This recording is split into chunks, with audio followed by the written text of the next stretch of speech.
Hey guys and gals, get hip with a new craze.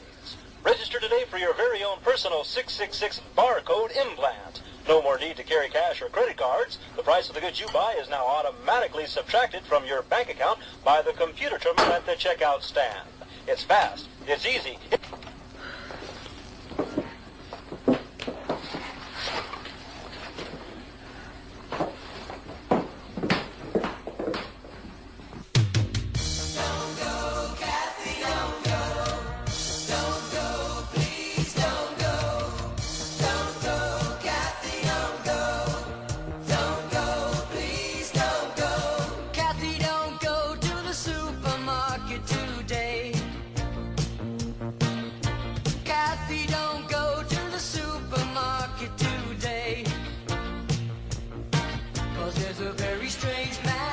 Checkout stand, and there's a laser scanner where you put your hand. Kathy, don't go to the supermarket today. Don't go, Kathy, don't go. Without a computer ID, there's no way to pay. Don't go, please don't go. I know there's a sale and a special on rice, and you can buy beans at a giveaway price, but that's just their way to get you down there. What you don't know is that they're everywhere. Kathy, don't go to the supermarket today. Kathy, don't go to the supermarket today. They had a special program on the TV last night, explaining calmly why these things must be done right. They say their new computer is the way to control, but what they didn't say is that it costs your soul. Kathy, don't go to the supermarket today. Don't go, Kathy, don't go. Without a computer ID, there's no way to pay. Don't go, please don't go. 'Cause there's a very strange man at the checkout stand, and there's a laser scanner where you put your hand. Kathy, don't go to the supermarket today. Oh, Kathy, can't you see what they're trying to do? This isn't just a new craze. They want to make us their slaves.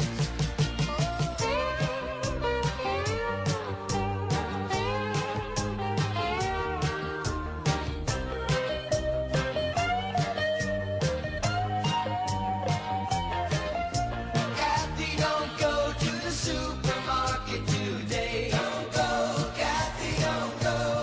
Kathy, let's leave while there's still time to get away. Honey, don't worry, just take my hand. We can make it even if we have to live off the land. Kathy, don't go to the supermarket today. Don't go to the supermarket today. Kathy, don't go to the supermarket today. Don't go to the supermarket. Kathy, don't go. Don't go to the supermarket. Kathy, don't go. Don't go to the supermarket. Kathy, don't go to the supermarket. Kathy, don't go to the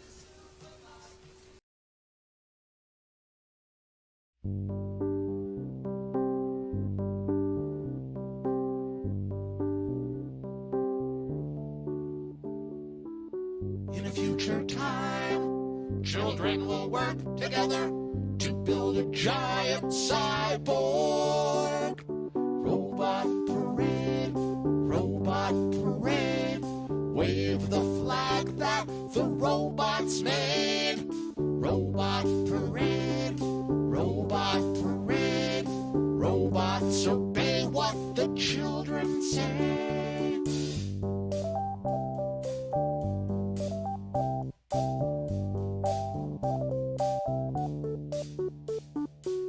There's electric cars, there's electric trains. Here comes a robot with electric brains.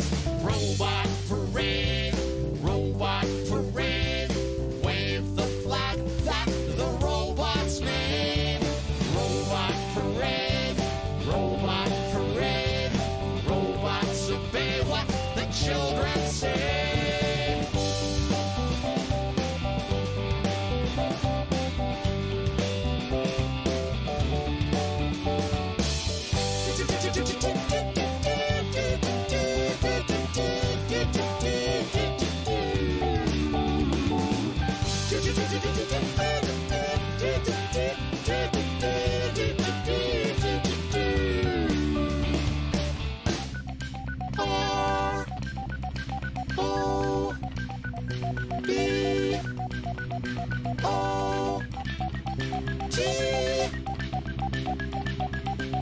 Boss Robot.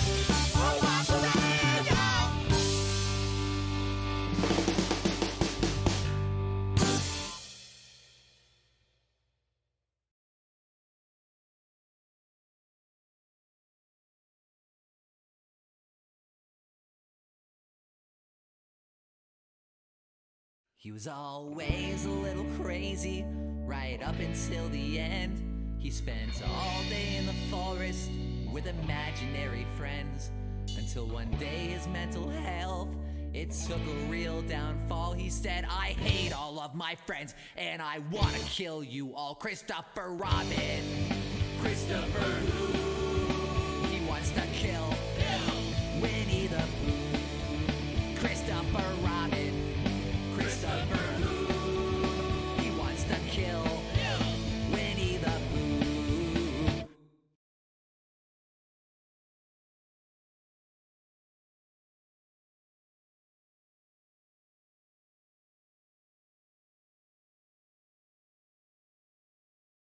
We are Sex Bomb! 1, 2, 3,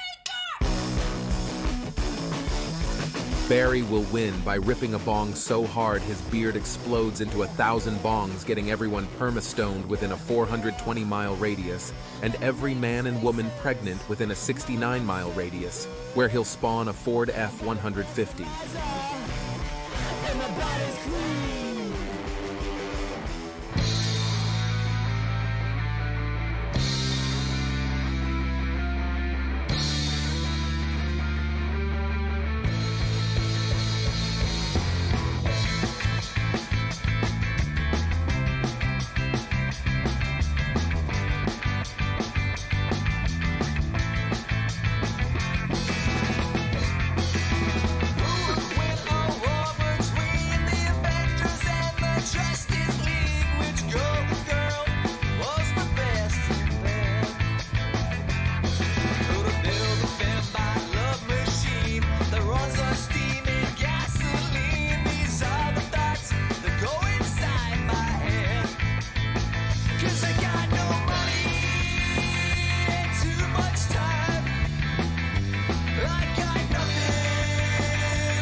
Good evening and welcome to another night in the Stay Lifted Production Studio. My name is Barry and I am joined by Zazie, my friend and cohort. How you doing tonight, Zach? Very good, thank you. We're going to do a dab time for Timothy right off the bat because he's a big boy with his big boy pants on and he wants you to do a dab. That was from Andy. Oh, damn it. And welcome, Andy, and welcome, Timothy. Thank you, Andy. Well, dab time for Andy then. And Timothy, I'm on him for that about too many videos Nope. to start. I will play as many as I want. Like, what are you doing? This is ridiculous. We work hard on the videos. I like to play them. I mean, and Yeah, part of me also likes to wait until there's... I played a 15-minute counter once, and Mofo was like, nope, and he left. Thank you for the redeem, Andy. Good to see you. So what are we talking about tonight, Barry? Dabs. True. Brothers Grimm, Glorious, and Idle Hands. I've been so curious. I'm so glad I didn't ask you before air what you thought of Glorious. Well, I've changed my opinion since our pre-conversation. You don't like my movie, go fuck yourself. No, I'm kidding. Let's get you real high, and then I'll ask you your opinion on my movie again. I love that after we had that conversation, you're like, but here's all the good points. I'm like, should have started there, man. I'm kidding. They'll figure that out as we go. All right, you ready for a dab? We're starting this off strong. Oh, that's a huge dab. It's small. That looks big to me. All right.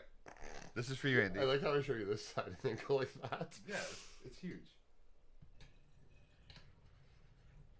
anything worth doing is worth doing right. Look how smooth that is, though. Like, you ripped that perfectly. I feel like you could have held back that cough, too.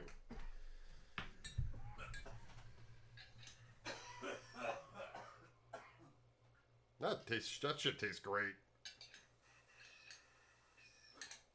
Well, Andy, now that you've made this a solo stream for the night, let's talk and hang out.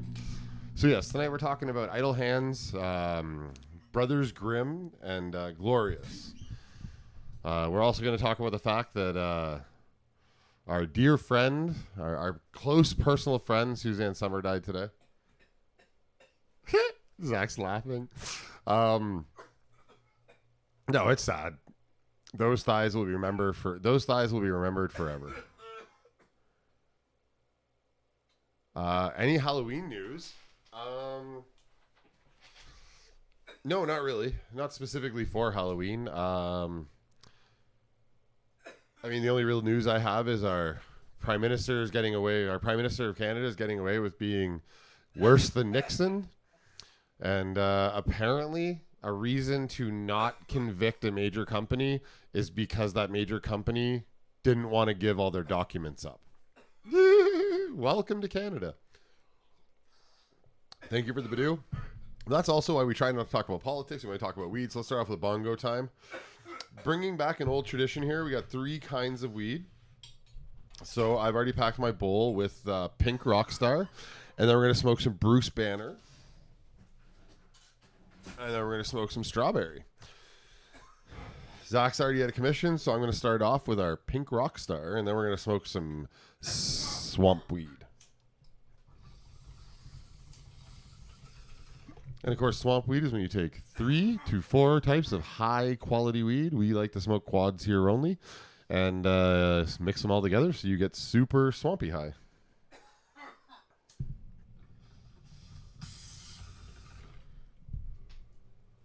Baby Lungs, you joining us? He's still a little hurt. You gonna be alright? Yeah. Okay.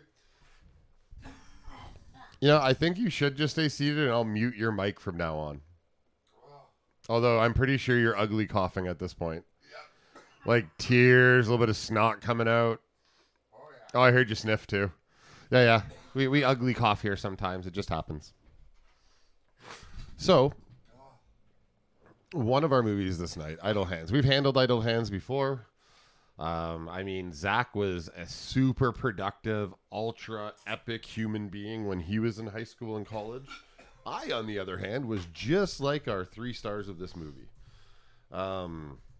So, I only have 2 major notes on this film, because we've handled it before, and I have other notes on it from before, but I want to read to you the actual notes, because I was really high when we watched this. I watched this with Zach and our sponsor, Mad Dab Labs. Andy wants to see Andy paid for the snot, okay? So, do you want to hear my 2 notes on this? Oh, oh my God, there really is snot. I really do gotta go wash my face. Okay, go wash your face. The bathroom's right there. But so my 2 major notes on this is that Idle Hands is really just a simple love story between 3 friends. You've not seen these movies? Idle Hands has been out since 2001? We said 2004? I don't remember. Oh, no, it came out right before Final Destination. Or, instead of it being a story of 3 love friends, this is Cousin Thing's origin story. Either of those land for you? He's still dying. But yeah, those are my 2 notes on the movie.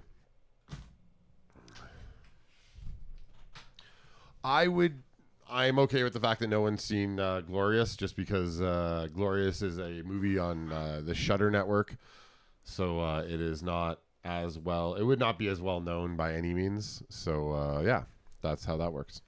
But it stars J.K. Simmons and Ryan Quanten, who is a big True Blood star. Oh yeah, I've never seen that human before in my life. He was in one of the Creep Show episodes as well. My favorite one, where he's one of the astronauts who wants all the credit, so he kills his partner, but that was the alien ambassador. And then they're like, "You killed our alien ambassador. You've destroyed all of humanity. Oh, yeah. That was him. Oh, that's twice in a row. He just plays a selfish prick. He seems to like that sort of dark. Typecasted. I like him. So- Andy, you killed me. So. What are your thoughts? Greatest movie ever or worst film ever made? It is pretty great, except it's so weird how Jessica Alba is constantly like his hand's going crazy and he's doing this sort of thing and he's covered in blood and she's just always flirting with him. It's like, this person is a serial killer acting crazy. Like, what's wrong with you? And you know that there's a killer on the loose and this guy's covered in blood doing Chicks this. dig it. Chicks like bad boys? Even understandably, but when there's a murder on the loose in this small town. Chicks dig chicks and bad boys. Understandably. I feel like that sentence is the plight of your life. The chicks did bad boys because you've always been a nice guy. Oh, well. Now that I'm old, it's like, oh, bullets dodged. But no, it's weird. Like Jada? How The bullet Tupac did dodge? I saw that you had your notes. I Well, I did just make. want to know if you found either of those funny. I made notes too. Oh, okay. It's titled Smith, and it's all the Will Smith notes from this week because there's been more celebrity news. The fake tweets are amazing. What fake tweets? I haven't seen these. Oh, there's one where like it's the picture of him going like this to her at the Oscars. I know which picture that is. And then at the bottom is like, we really are the best together, like besties. Shit like that. Like, these are clearly fake tweets, but fuck, this is funny. Because, I mean, they have millions of dollars together and separate. I just don't give a fuck about either of their feelings, to be honest. I think Will Smith is getting just desserts for spending his life with a vapid piece of shit woman that his fucking agent probably told him to marry. Like, oh, I think he's been madly in love with her the whole time, and she just couldn't care less about him. That's what it seems like. And for the first time since the Will Smith slap, she talked about it because she's got a book coming out tomorrow. I think it's called Worthy, and it's like her life story or something. And so she's doing the round. Leahy Chubb, welcome. I'll do a bongo time, but Andy killed me with the Daberdeen. so I already did the first week. You have to catch up. We're doing swamp weed tonight, so we got 3 weeds to do, and then I know. I just said I weed. have to recover for a couple more seconds. I'll finish my Will Smith story. And my then. speaking was those seconds. I'm kidding. So because her book's coming out, she talked about it for the first time. And first of all, she didn't even realize it happened at first. Like, she had to be told after, because she said, from where I was, I couldn't really see what he did. And then she's like, and then he says, keep my wife's name out your mouth. She's like, we haven't called each other husband and wife in years. I saw a clip of her basically saying almost exactly what I just said. And I was like, man, the humiliation can't stop. And then she's like, I didn't cheat on him. So she's just saying that whole thing with her son's friend was nothing. And then here's his response. I can't believe Will Smith is still like this. After reading her book, he's like, she's more resilient, clever, and compassionate than I'd ever understood. Dude, what the hell is wrong with this guy? My God. Okay, I'm guessing that after she was done fucking the kid, she just came home to give him a Slurpee because he is clearly a cuck. I used to love him He so took much. August's jizz in his mouth after she had it in her body. And then after she said, Oh my God, I hope that doesn't get clipped. That was fucked. That is one of the worst things I've said on this show. Next to Avril Lavigne is Chad Kroger's cum dumpster. I was thinking of that. Oh, wait, no, I've said that a bunch. This isn't even nearly that bad. Will Smith's clearly a cock, and I feel bad for him because at one point I had immense amount of respect for who he was. And, like, this is hilarious because a few years ago, like, I was right before the Joyner thing happened, I just got really back into Will Smith. Like, everyone's talking about hip-hop. There's a whole bunch of new hip-hop out. It was when the new Busta Rhymes came out and all that. Like, hip-hop blew up for, like, 2 years right around the beginning of the dark times.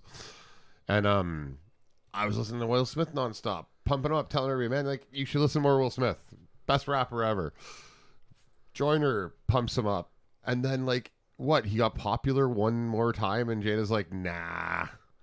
He's had enough She career. seems to go out of her way to try and humiliate him. And at this point, I think part of him likes it or something. Like, Well, he has to be a cockeyed. Like, he literally has to be into it at this I don't really think he might like it, but Jesus Christ, what's going on? Of course. I shouldn't have fucking brought up the clip. I don't think we've even had a clip. Thank in a you, while. Leahy. Leahy best mod. He is best mod. And by extension, best yellow mod also. Did you know this is a fact? 100% a fact. It cannot be contested. Everything on Earth is either a duck or not a duck. I did know that. Okay.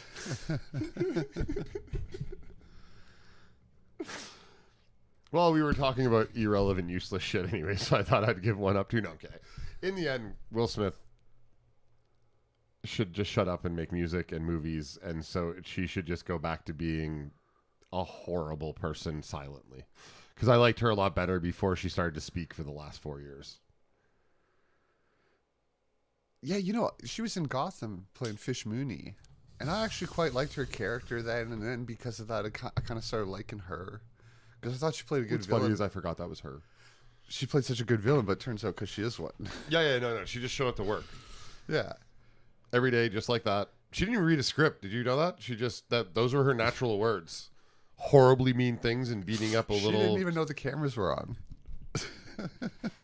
She didn't know she was in a TV show. She's like, oh, this isn't just my new assistant? They filmed her gangster empire. Oswald isn't just my new assistant?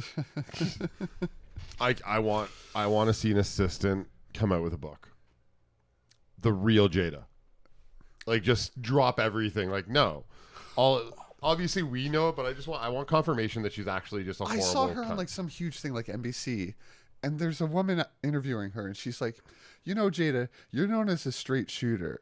And Jada's like, yeah. And then the woman goes, except for the times you aren't. The hell? You're really honest, except for the times you're not.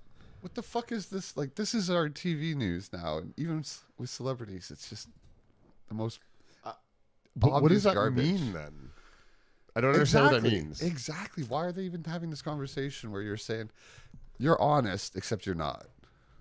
Like, and people watch You that are a and go, very yeah. honest person, except for when you are being a horrible liar. Yeah.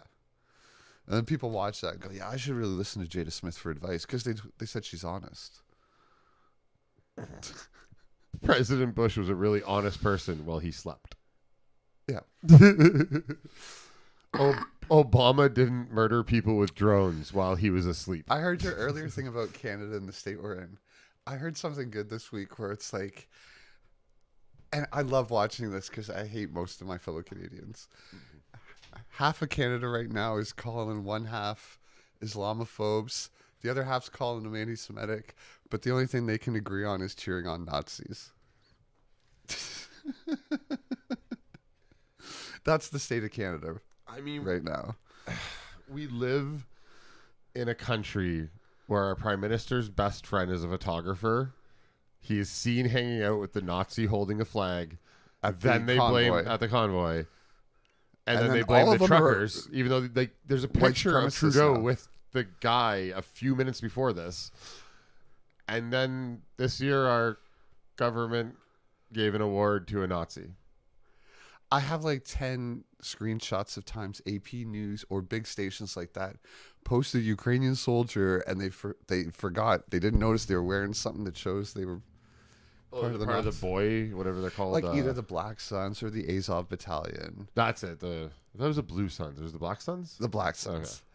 So I have like 10 photos of mainstream media missing these things and then deleting their photos. But they show one guy. You're right. We shall give you a New Trudeau's York right. minute. Yeah. Okay, wait. That's all. Let's take a step back. Like, no one should be dying at the hands of this shit. We don't agree with any of it. We're not taking sides. We're not saying There hasn't been a anything's just good. war in our entire lives. That Not one. you could have ended at the word war. I think World War II was the last one that it's like, it seems like if you were going to have to have one. You're right. Okay. Yeah, I wasn't thinking about the idea that the other side could actually be full on evil. Like we fought evil, right? Because they were trying to do eugenics, and we all agree you can't do that. And they wouldn't stop, and they were taking stuff over. The Black Hole Suns. Well, I mean, you can if they're Russian. Well, they're automatically bad guys if they have that name. It's obvious. Back to Idle Hands. For the last year, I've got a buddy that's been posting nonstop, like, hey guys, while all this else is going on, people are dying on the Gaza Strip every day. Both sides are killing each other, and we're not reporting on it anymore. My thing is, North Korea, we've known they've had gulags with hundreds of thousands of people and generational punishments and torture and every kind of worst thing you can imagine. Never go after them because you can't make money. Like, if you go to jail and you die while you're in there, they're going to go get your kid to finish your sentence? It's worse than that. If I get punished for something, they'll take my kids and my parents. It's called like the 3-generation punishment. Oh. Yeah. And instead of this or is all with? real. In lieu of or with? With. Oh, damn it. But I could sell it my parents and my kids to And every live free after a crime? defector says it was like a weekly executions as just part of, teaching you to obey because that's just part of the routine. Everyday people die. My whole life, no one's gone in to help these people, but every time there's a war that makes money, all of a sudden half the country just listens to the newspaper and says, oh my God, I can't believe this atrocity that the billionaires told me to give my money over for. So if you like all this fun content we talk about, we're giving away a bong if you simply tell your friends about us and they want to follow as well. Just have them tell us that you sent them. By the way, last stream... But everyone hates North Koreans, apparently. Def and Tattooed Ryan both got in the draw. Because all these people say, oh, you're a bad person for not supporting my cause of the week that the newspaper told me to believe in. And yet, my whole life, I've consistently brought up the North Korean problem, and it never gets solved, and no one cares about it. However, because they all want to tell me their self-righteous story that the news convinced them is agree important. with you that it's bad. Yes, but they won't do anything other than the current thing because they won't get as many likes in at least the modern day. Even before this stuff existed, these people didn't care, but now it's just become worse. Listen, the only prisoner of war we need to talk about, the most important one in the world right now, is Winnie the Pooh. Apparently the Winnie the Pooh horror is out now. And I know you mean Xi Jinping. You know, that's the Winnie the Pooh horror, isn't it? Get it? Come on. But apparently it got shown at some kids' school by accident because they're like, hey, it's Winnie the Pooh. But I think it's an R-rated like gore horror. Yeah, it is. Yeah. So the studio that did it, thank God we're going to talk about a movie. The studio that actually did it, they do this. They find a property that's coming on open license, Winnie the Pooh, and they make very bad movies about it. This apparently, just because the name was so big, got a bunch of recognition. But like, this is apparently people in horrible dollar store masks. Like, this is very poorly done, apparently. I haven't watched it yet, but it's because we haven't had an opportunity to do bad movies in a while. Andy, I'm still recovering from that dab. Well, then you're going to love this. Oh, and Leahy, if you're still there after my rants, thanks for streaming all that stuff in the Discord this weekend. That was awesome. And we wonder why Scotty doesn't show up anymore. He's not just the president of Smuffty. He's also a member. That's why he's not here. If you see him in other channels, it's just a beef nip spot running the account. It hacked in and just posts things that Oh my God. he got trained on saying.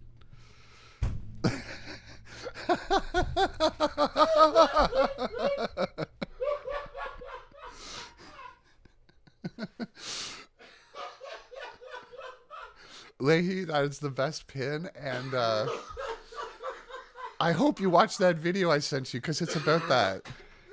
How are you posting? Because, I'm seeing Jews for Palestine, so that's really confusing. There's a video with dongos in it about this, Leahy. I will send it to you. That's awesome. Leahy best mod. Oh my God. Oh, I'm okay. And now I hear that, your silence is noticed. That's a headline on mainstream. So it's like, time's ticking. You got to make your post. Oh. Fuck my life. It's all rich man's tricks, trying to turn us against each other and just make more money for the war machine. You know what I never get a notification for anymore? Us. I wonder why. Look what we're talking about. Oh, I hadn't even thought about that. So, I don't even know how the fuck to pull us back at this point. Well, they're sending in troops, it sounds like, so there is no pulling us in anymore. I mean, they're pulling us all in. You know, I'd like to see pull out Trudeau's dad. I wish Trudeau's dad would have pulled out. Castro? Either or.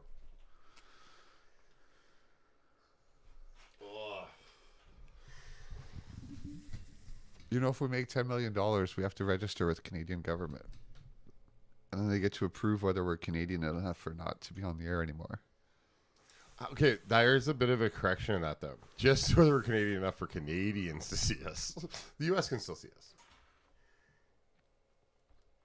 I'm sure there's a law in place for that to change in the future. You know, if you guys look up the Smith-Mundt Act, I forget the year, but it's when the U.S. government allowed propaganda to be used on its own citizens, and the argument was, we spend all this money on propaganda overseas.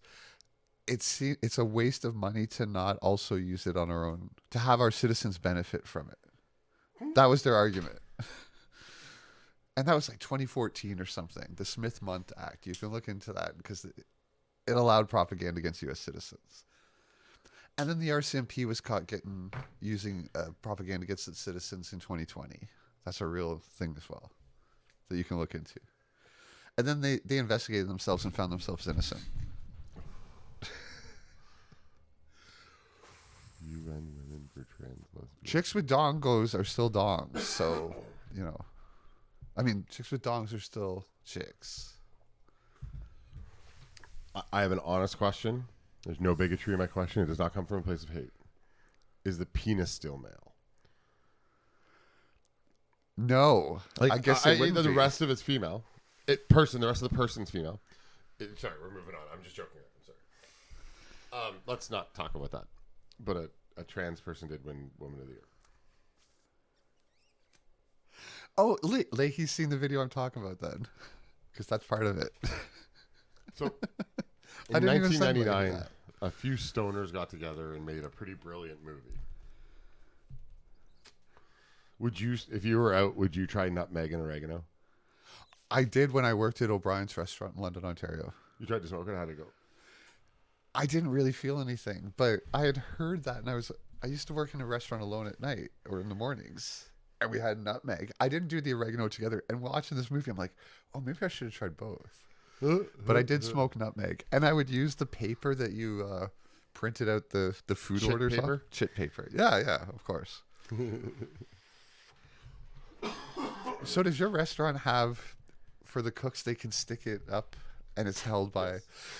So I used to ask the waitresses, hey, how does this piece of paper stick up here? Just to see what they would say. I still remember this because I would bug them terribly. The one chick said, paper magnets? How do magnets work? It's ball bearings. There's a little track. I know. No, I'm telling them. Oh. Because if you didn't work in a restaurant, you wouldn't know. You can just look up. You can see all the ball bearings. Some of the newer ones are just felt. Felt? Yeah. It just sticks in something It's dense. just enough pressure. Yeah. But this girl thought it was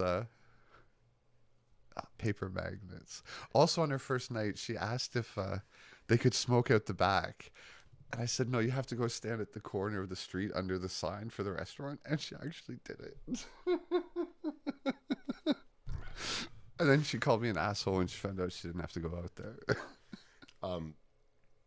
I was a great kid, too, by the way. Go to the freezer for a bag of steam. I've done that to kids. Oh. It's really funny. He was like, I sat there and gave them a logical answer. I'm like, what? That doesn't work. I'm like, yeah, we pre-make the steam, freeze it so out for later. Just pull it out. It'll be ready in a few minutes. I'm like, what? A bag. So just go get it, please. The fish stretcher. Fish stretcher? Mm-hmm. I haven't heard that one. Any tradesman or any cook, yeah, like tradesman. Hey, can you get the wood stretcher, or you can get the wire stretcher? We're about 2 feet short on wire. Yeah, turn signal fluid for mechanics. One kid, I was drunk one night. We stopped by. This is when I worked at Don Cherry's, which isn't even there anymore.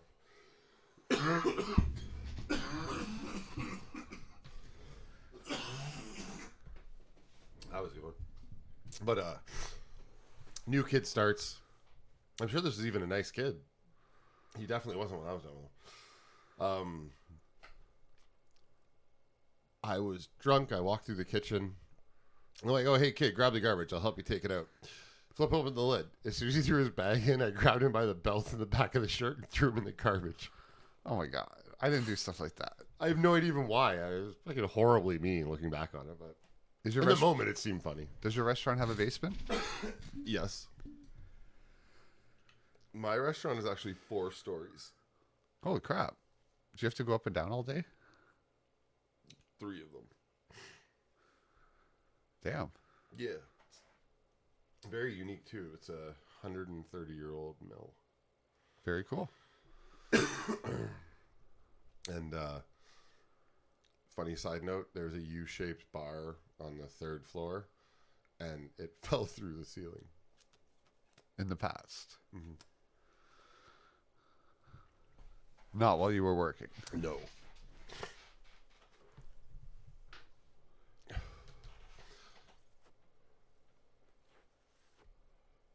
Oh, yeah.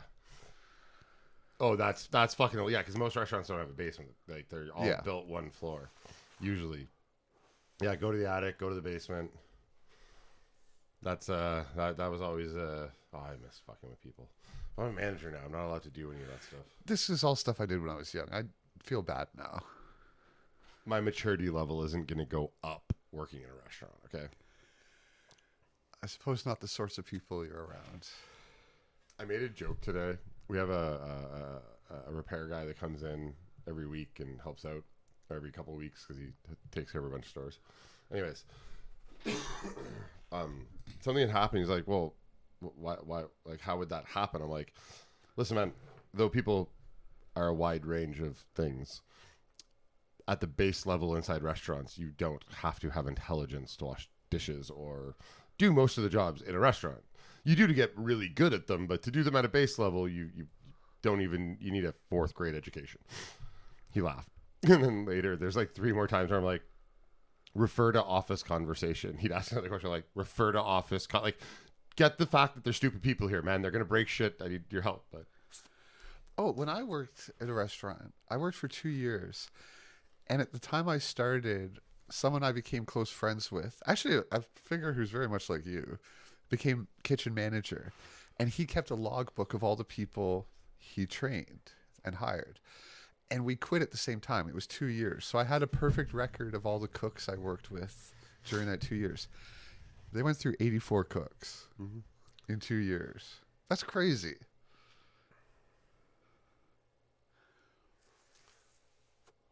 It was a busy restaurant. In the 3 months I've been there, we have hired 8 people. And 5 of them are still there. Okay. That's still a lot better. You're not on track for 84. Yeah, you kind of are still. Oh, I've lost way more employees than that, but they went to college and shit. But that's part of it too. Same with where I worked. But I mean, these are just hired, couldn't hack it. I remember because we would work with some ex-prisoners sometimes too. And one guy, I worked with this guy who was hilarious. I mean, you're technically currently working with an ex-prisoner. Yeah. But people that had just gotten out of jail. And my friend made fun of them so bad. He was so good at it. And this ex-prisoner just got called and he had to leave work in the middle of shift. And they're like, where did he go? And my friend's like, well, his dog's in the pound. He had to get bailed out.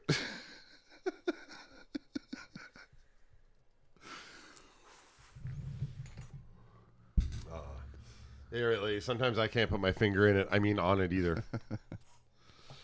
I worked with this other guy who's like 400-pound Native American. Nicest guy, amazing chef. But he was a youth counselor. He's like, and he was covered with tattoos and he's all scarred up. He's like, yeah, I've like stabbed so many people. I used to get in all these fights all the time. He was like one of the scariest people to look at, but he was the nicest guy. Now that I knew him when he was like 40, I was 18. You know, a weird amount of people that fit that description. Yeah. I just mean it's not The number's larger than 2. And Leahy, his name was Vinny. Just like our friend Venom Sabbath, who is not a 400-pound, 40-year-old man that was, well, now he's like 60. I very much... Ooh, 70. Never mind. What?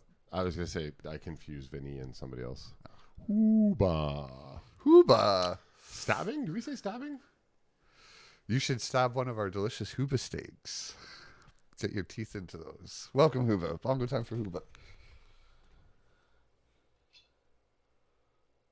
Every time we do the Hooba steaks bit, the reason starts to play in my head from Hooba Stank. Oh. Dun, dun, dun, dun, dun. You know, like the little opening. Whoa, Hooba changed its color. Oh, it's because everyone's yellow right now. Bongo time for Hooba. Yeah, all right. For Hooba, I can do it. That was a really like. You're not going to be okay soon. Nope. That blunt was like infused too. Oh, nice. Yo, because someone gave me a bunch of honey oil, so I've been using honey oil to roll blunts. I love that. You put a little bit inside, and then you use it to seal it, so it stays sticky. Real sticky icky. Venom Sabbath is 5 feet tall. Yeah, just in chat, I used to confuse Vinny and... You confuse a lot of people. All the time. I'm sorry. I'm stoned. I'm confused about a lot of stuff. He keeps thinking I'm Stay Lifted Drew. I'm... Yeah, I do. I like that there's kind of a unspoken thing that we... When you realize I'm doing a bit, that we just kind of go with the bit. Yeah, I do confuse that. And it's because, just like Hooba, I like changing my color often as well. It's not just whether I feel like my dong makes me a man or a woman. It's what color I feel like, too. Oh, my God. Hooba, I don't know whether to congratulate you or my condolences, but either way, our thoughts are with you. What the fuck?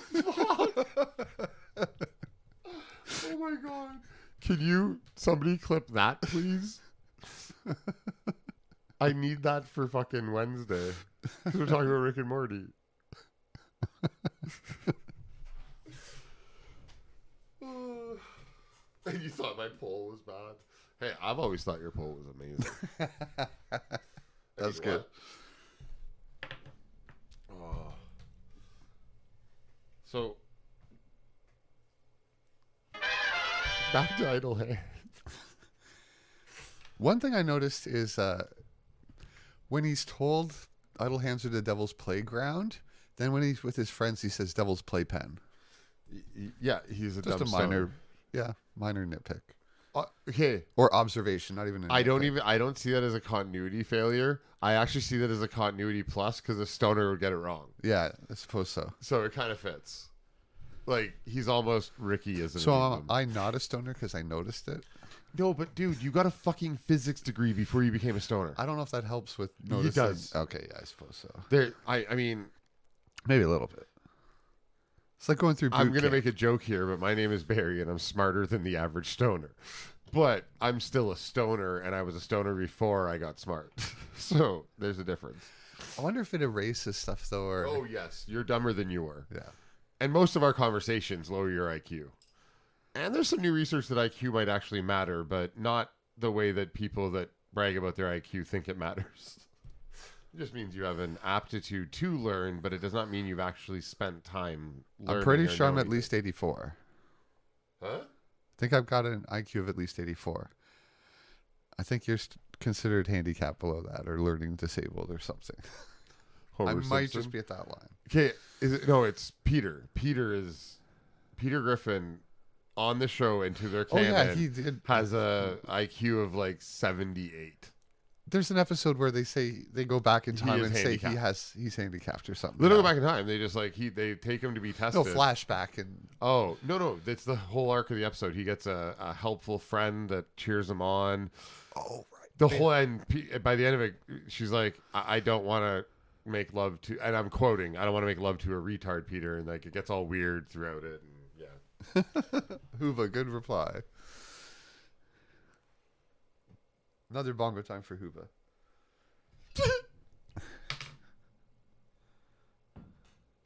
Oh, I really wish you wouldn't have put the last part in. It's way funnier that way. I'm kidding.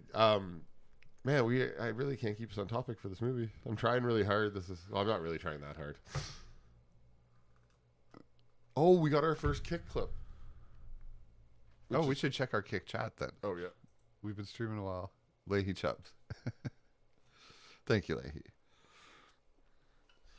Maybe I'll have an after-work stream sometime this week, streaming me doing all the emotes for Twitch next.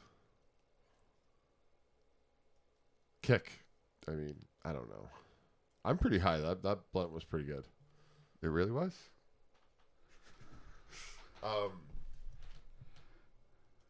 Twitch failed the clip. Oh, I think Leahy might have got me saying something ridiculous, as usual. I really like this movie for that feel of back in the day where, like, you know, it's just a suburban neighborhood. No one's got phones. He just drops by his friend's house because they're hanging out. I know that stuff still exists, but it feels like it's a disappearing thing in the modern world with everyone on their phones and internet. Every time I sit down to write any scenes, for me personally, and whenever I'm working with any of my team, I really try and push us to that era or ignore that those things exist in this era. Like, and then I did social media and then made it all about that stuff. But I mean, it's a better world to write in. It's a better world to live in. And though that was the world of the time, but I want to see, I love when they do it now. Like No Country for Old Men, or like where they just, I don't know, I thought of that one movie specifically, but 1,000 movies that do that. They just put you in a world where it isn't part of it. Yeah, nowadays they'll take you out on a mountain cabin where there's no cell phone reception or something to get around these things. What was that movie we did recently where the whole plot of the film was trying to get to cell phone reception up at the side of a mountain? Cabin at the End of the World. Are you thinking of that? No. This couple, like a husband and wife, they're like climbing up. They're trying to like escape people and get to the top of the mountain and use their cell phone. Oh, I don't know that. That was another movie though where it was critical that they didn't have cell phone reception. Yeah, so they couldn't check on the details of what they were being told. Not really, Hoover. I don't even think I've seen 2 movies in one day. Oh yeah, I've done Star Wars. I've done maybe once. Shit, there was another marathon I did at a movie theater years ago. I remember being so shocked when people would say, "Oh, I leave the movie and then just go see another because I've already paid." I'm like, "What? You can't do that." I've done that before, like double back, but that was before movies were all 3.5 fucking hours. Like, I don't want to be there for 7 hours for 2 movies. Like, yeah, you go see like a Ninja Turtles movie in the 90s, and then you jump over to the scary movie but in the old days, they used to offset all the start times, so it was really hard to do that. Like, you always, if you did it, you would like miss half the movie. I'm like, that's pretty smart. But I also grew up in a town with 2 screens. That's it. And they closed it and turned it into a strip joint. Oh, that's cool. Hoover marathon events. Yeah, like a lot of movie theaters do. Like, they're really fun to go to. Because usually it's only your people. Do you know what I mean? Like, if you're going to see the original 3 Star Wars, it's not going to be with people that like Rey. I'm trying to think what else I've done, though. There's been a couple marathons. I can't think of the other one. Star Wars was one. Marvel? No. Funny enough, not many movie theaters were offering that kind of stuff these days as much. Like, it was all smaller movies. They're like, we don't want to run the movies for 4 days to get them all in. And you can typically get past films into rotation hella cheap because it's a smaller royalty fee. So, you know, you can play like, or I used to see double features all the time where they put the movies that were like in the middle of the day. It'd be movies that were kind of connected, like 2 horror movies that were like 10 years old. when I was in high school, I dated the same girl for 4 years, and she lived literally a 2-minute walk across the street from the movie theater. And on Tuesdays in the afternoon, it was $2. Yeah. So we'd go to the movie theater all freaking time. It was awesome. Yeah, like, you never just went to 2 movies at once? No, Oh, I did all the time. Double features were just fun. I've also never been to a drive-in. I don't remember ever going to one as a kid, and then I went to one as an adult, and it was kind of stupid. It does seem awkward and uncomfortable. And Yeah, so like I had a Magnum, and like the first movie was all right because we kind of just laid in the back, and I backed it up. But then it was really uncomfortable because we couldn't sit up at all. So we're like, all right, I'll turn the car around, which is really nice with my project car with straight pipes as I turn around. But when I tried to turn my car around, I realized, oh wait, I've been using my like massive stereo this whole time, and the battery died, and we had to go get the kid with the charger. And anyways, by the time we were done, like I missed I missed the whole scene where Deadpool's team dies. the best scene in the whole movie. Yes. And then we left 5 minutes or 10 minutes into Super Troopers 2 because I'm like, what the fuck am I watching? Leahy posted Peter from that scene in our Discord today. Yeah. So now every time I watch that fucking scene, I think of my car dying and me having to find some fucking 16-year-old kid with a battery pack because I didn't think to start my car. And then realize later, I'm like, this is mean if I even start my car while I'm here because It idles too loud. I have a straight piped 5.7. Crap.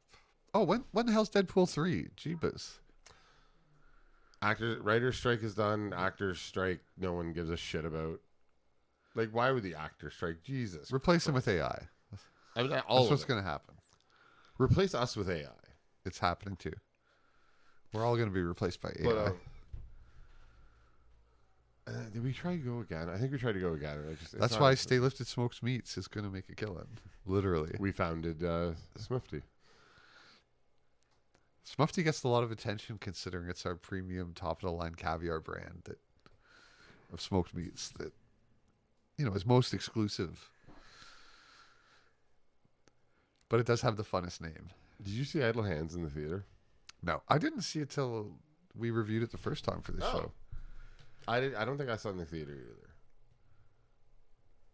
Do you remember when going to the theater didn't feel like an event though? Like now it feels like we have to prep. It costs a lot more. Like back then it was like, oh, I'll go spend $5 and you go see a movie. It was kind of as a second thought of something just to do as opposed to, wow, this is going to be like $100. Oh, we're actually, I'm all the way through and I'm just waiting for you before I mix them. To smoke what kind of strains? So the first pile is pink Rockstar. Pink Rockstar. The second pile is Strawberry Indica, and the third pile is Bruce Banner. No, not Strawberry Indica. Why does he write Indica on These names are so ridiculous. Strawberry Punch. See, that's the only normal name. Bruce Banner, Pink Rockstar. Pink Rockstar makes perfect sense. But it's because of what strains combined to make it. Anyways. Yeah, and then after he does all three individually, then we'll mix it all together for Swamp Weed. I've already done all three individually, and I'm just patiently waiting. But I'm kind of being a dick also because he started off with a big dab, and then we've done a bunch of bongs, and then I did an infused blunt of Pink Rockstar and Gary Payton. That name always makes me laugh for some reason. There's no football player named Gary Payton, is there? No. What are the Payton brothers' names? Oh, wait. Is it Gary Payton? There's at least two Paytons. I don't know. Peyton. Oh, wait. I'm thinking of Peyton Manning. Liddy. I thought it said itty, like as an itty bitty. I'm like, I mean, there's a good amount out. But yeah, it's Liddy. Who's the famous football player that just got divorced and he's got a lot of brothers that play football? Kronk? No. I don't know, man. I don't watch football. I think he was married to Giselle Bundchen. You clearly know more about football than I do. Oh, Gary Payton is a person. Well, I mean, it is certainly there's a few thousand Gary Paytons that have lived, but Joe Mommy, that's what I'm thinking of. Brain pimple. Anyway, it doesn't matter. Fuck, there's a word for that. Brain pimple? Letholectra? Letholectra. Thank you, Leahy Chubbs. It is Tom Brady. There it is. Letholectra? Letholectra. And who was the football player that had the inflating football scandal? Do you remember that? Tom Brady. That was Tom Brady? God. How is he still so famous after being such a cheater? You'd think, there's almost 400 million people in the States. And you're like, no, this one football player, he's really good, but he's a cheater, so let's just keep him on. Don't let any of the other 400 million people have a shot at him. Shot at that position. I mean, he was a really good quarterback. And I just think that if you got rid of him, you could still have really great quarterbacks that would take his place. Because certain people don't start to shine until they've played a few years. And if you give them that chance, they will. I don't think Scottie Pippen started out the strongest. All right, I don't want to dilute professional sports more. I want to see only the absolute top performers that started that way. And I also, on top of that, want them on steroids. I want them to hit harder and be more brutal and wear themselves out quicker and get paid more unfairly because it doesn't matter. I don't care about those sports anymore. And he is the GOAT. I know Tom Brady is considered one of the best football players. Do you know why I'm a New England Patriots fan? Because Peter Griffin likes them? Yes. Oh, I'm really? not kidding. I was making that up. Because it's on Family Guy. I don't give a fuck about football. I'm not trying to be mean. I don't mind the CFL. You know why I watch the Super Bowl every year for 20 years? Why would you like the CFL? Why would you admit that publicly? Honestly, do you know why I watched the Super Bowl every year for 20 years and had a party? Halftime show? To get drunk. Oh. Pretty much most of my life, if you gave me a reason to get drunk, I'm like, I'll fucking make an event for it. You kind of know this already, about me, right? Hooba, of course he's got the most Super Bowl wins. He cheats. I had someone a football fan trying to explain to me why one PSI was so important. And I get you could grip a little better. Oh, when you're at the top of your game, of course it matters. But, no, I mean, that's proof that he wasn't at the top of his game in that moment because he had to cheat to win because there doesn't seem to be any proof that makes he's a difference at skill cap. At skill cap, something like that can make the difference. That gives you an edge. Because they're all like machine precision good.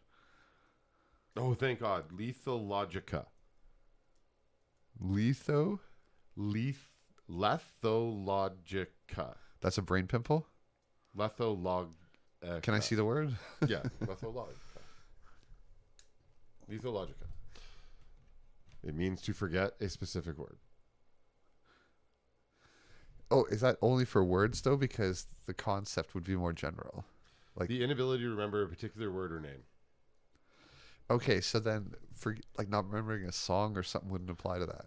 Unless you just can't remember the name of the song, and then it applies. It's a name or a word, yeah. Yeah, I suppose it could be general. Well, and I mean everything's a word.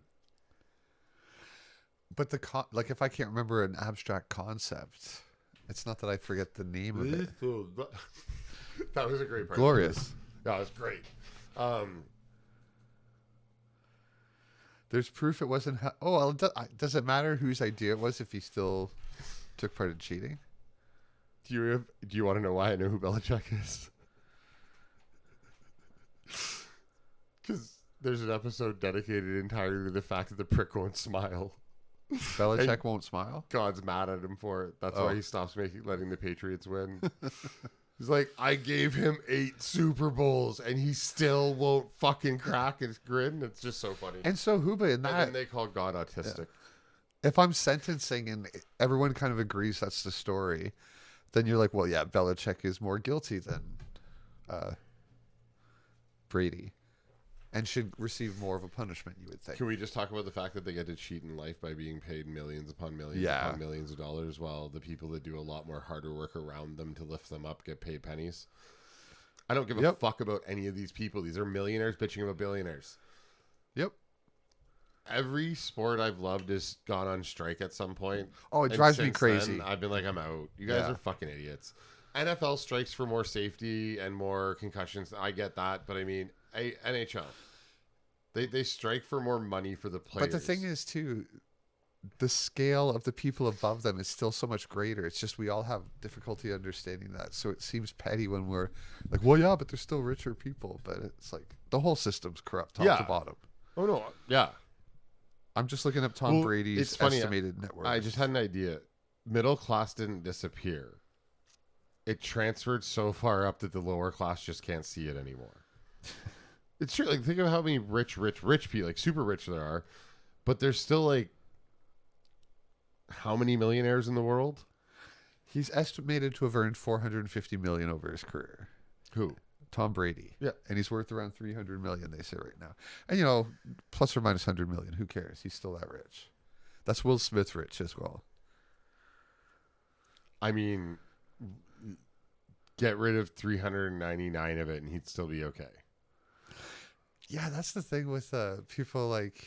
Viva la NHL Revolution.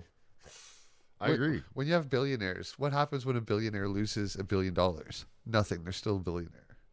Like, basically, yeah, there's some that got Unless one. they only had 1.9 billion. But that's such a small percentage out of the ones, yeah. But then they'd be 100 millionaire still. God damn it. Anyways, this film doesn't even show us anything that rich.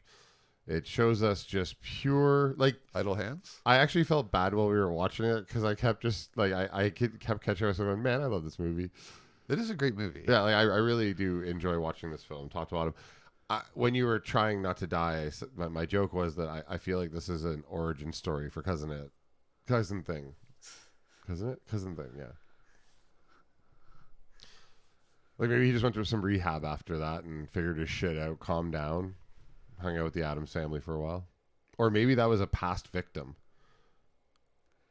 This movie goes over the top and over the line a few times in a nice way where you're like, wow, I didn't expect that given the rest of the feel of the movie. Because it has such a nice, nostalgic, like, home, like, you know, this suburban neighborhood. It feels so nice and friendly. And then there's these horrific, like, he's next to his mom with her eye popped out and stuff. And it's like good effects. Maple Leaves. Actually, you know what's really funny? And I'm not being facetious or sarcastic. My whole time as a Leafs fan, I've actually never put that together or heard that kind of joke about it. Leaves versus Leaf. That's hilarious. Oh, they're a total joke. I own about $1,000 worth of genuine jerseys and T-shirts and other gear that I've bought for my dad and shit. I've always... they're they're our hometown kind of, right? So you want to cheer for them, but they haven't won in our lifetimes. And they always disappoint in the biggest ways. The Canadian teams just rise up and murder the Kraken. Sorry, there was something missing in chat there. And the big joke is Maple Leaf fans want to be carried to their funeral by the Maple Leafs so they can let them down one last time. That's the joke around here. Yeah. Oh, man. I've spent so much money in that arena. I used to go to, like... Oh, if the tickets weren't 2 to 4 games a year. Super expensive. Like, I'd go. I took company seats a few times a year. That's the only way you can reasonably do it. I bought 2 seats a year usually. And every couple of years we went to Ottawa because it was a little cheaper. And we'd all go as like a group of like 40, bunk up in hotel rooms and stuff. But, hey, that's how it goes. That's how it's all expensive. And, like, I went to a Blue Jays game. They were playing, I want to say Texas. Well, you can kind of get into them for free. Where? At the Blue Jays, because they never fill the stadium, not even close. I mean, the cheapest ticket is $34, which isn't bad. But now it's all different there. Like, you buy a ticket and never go to your seat. You just go sit at, like, a bar area on a much better area. I mean, but it's $18 a beer. Yep. And hot dogs are like $15. And... I hope they do. I don't know. Oh shit! My friend's brother is the statistician for the Toronto Blue Jays, and every year he's like, "Let's go for free," and we just never get around to it because we got to fix the Stream Deck button first. But I'd be able to meet all the players and the celebrities behind the scenes because this guy's brother works with them all daily. Wearing that shirt. Yeah, it's just I don't follow sports balls, so I wouldn't really appreciate or know who all these people are. I used to follow sports ball. I also used to follow Frozen sports ball a lot, but I just don't follow any of it anymore. What I prefer to do now is see juniors. I like to go see way minor more leagues. exciting. Oh my god, they make so many mistakes, and then it makes the game exciting. Well, they work harder. They're trying to make their $1 million contract, not protect their ankles. But you're also not going to see people miss an obvious pass or trip on the ice over really nothing, which will happen in these. And like the Barrie games. Colts, which is very close to where we live now. They if you go see them mid-January, all of the kids are just coming back from IHF, which is the International Junior, like they go play for Canada. And Barrie's put in more NHL members and more Team Canada members than any other team right now. They're kind of like the London Knights. Well, thank you very much for that. I'm the city of Barrie. Oh, okay. Yeah. So I thought you were speaking in the third person. Yeah, I just picked that up all of a sudden. So you can go see world-class champion hockey players for like $16. And they're fighting so hard for the next year's NHL contract that like it's just you can't find passion like that anywhere else. Like it's the reason so many people go to college ball, like college football in the States and shit, because it's so much more fast paced, so much more pressure. I just like too that they make mistakes that the pros don't, because they play the meta game so well in the pros. Where, whether it's basketball or hockey, they're going to have a great defense. They know the right play for everything. Everyone's on the same page. Like, it's rare when someone makes a mistake. Whereas you watch the farm teams, and you're going to see more mistakes, which then to me leads to more exciting gameplay because it's not the same pattern. Bongo type for who? General pattern. You clearly don't watch the Leafs. That they only make mistakes, which is why they haven't won a cup in 60 years. I'm talking relatively speaking between the leagues. Like you're describing how Crosby and Malkin pass to each other and play. You're describing how, Tavares and Kane and well put together teams, but that's not the majority. I'm also speaking like 15 years out of date. That's when true. Maybe the teams weren't so diluted. There was funny. They just had I think for the Vegas thing, they had a pull draft. There was 26 hockey teams when I used to watch, and that was a long time ago. I think there's way more than that now. 32. That feels right. I don't remember. Vegas was the last team added. Yeah, I stopped watching when Anaheim Ducks became a new team. The Mighty Ducks, you mean? Yeah. The Mighty Ducks, Anaheim based Mighty off the Ducks. movie. I'm like, what the hell's going on with sports? Why is a Disney movie becoming a sports team? That was so weird to me. And now it's just... Yeah, now everything's corporate sponsored. And hockey did it first. Oh, I was listening to something that was listing all the things that didn't have ads on them, like buses and benches and all the things in our lives that are covered. I remember as a kid, none of these things had ads on them. I feel like city buses my whole life did. I'm 6 years older than you. All right. Even inside buses, they didn't have things Not at the inside, top. the side of city buses. I remember that. I remember when always they added that. Because, even in Roger Rabbit, where they're, doing a time piece movie, there's a mad Lucky Strikes ad on it. Sitting behind a bus with my parents driving, I'd be like, I don't want to see a fucking ad. This is weird. I don't like this. The Krakens. Oh. Release the Kraken. Is that what you meant when you said the Leafs were going to get together and go kill the Kraken? Because I had no idea there was a new team. For real. I didn't either. Oh, I haven't paid attention in a decade. When I stopped watching the Leafs, I got pissed off because they were just so bad. And I'm like, all right, you know what? I'm taking a full year 32. off. Thank you, Leahy. Welcome back, Timothy. That's what I said. Yep. And somehow I thought 32 as well, but I didn't want to say it. I thought it was way higher. It's true. You like to be correct. I like to just say what my brain thinks. I don't want to say a wrong answer if I'm not sure. There you go. I just like to note when I'm not 100% sure, and then I like to say a wrong answer apparently. But and then I went back a year later to present one of the players with a guitar, and I sat in his seats, and like they got beat up by the team that didn't have to play hard that night.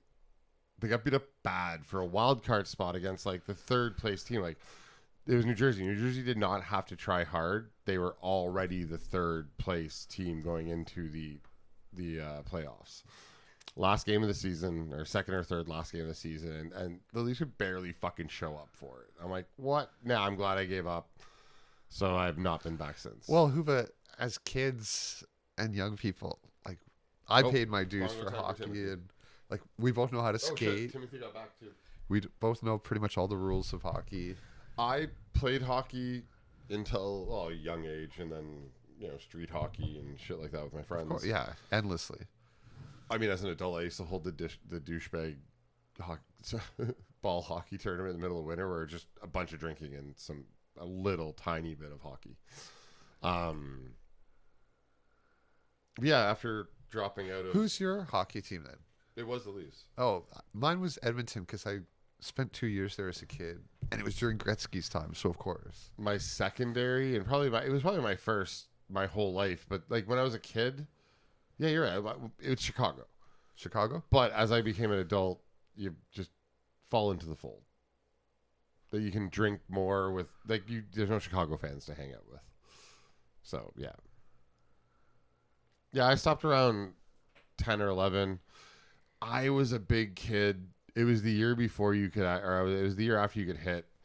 Dude, hits my goalie, and I just beat the piss out of him. And it was the third time it happened. So, buddy, this isn't you can't do that here. So they come back next year with a better attitude. I'm like, probably not. Huva, they had that golden run in the 80s, and I got to see Gretzky play live once when I was very little.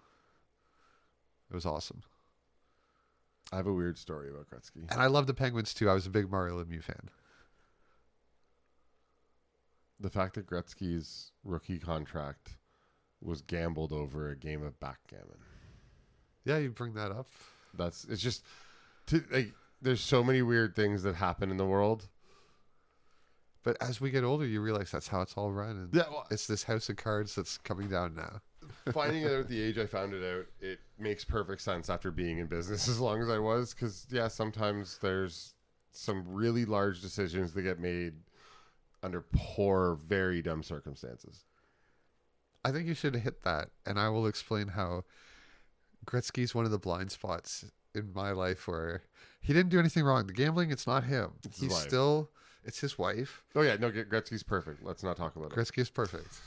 Bongo time for Timothy, and yeah, I've played golf for a massive contract. Gretzky didn't do it. Gretzky's innocent. Never in a million years would I think Gretzky did anything like shave points. But none of it, him or his wife should not be gambling on games. Oh, I don't really think he did anything during the hockey years. It does seem like there was some gambling scandals he hid from. He was coaching. Oh, when he's coaching, that'd be fine because no, he cannot gamble on a game he coached in. He didn't do that. His wife did.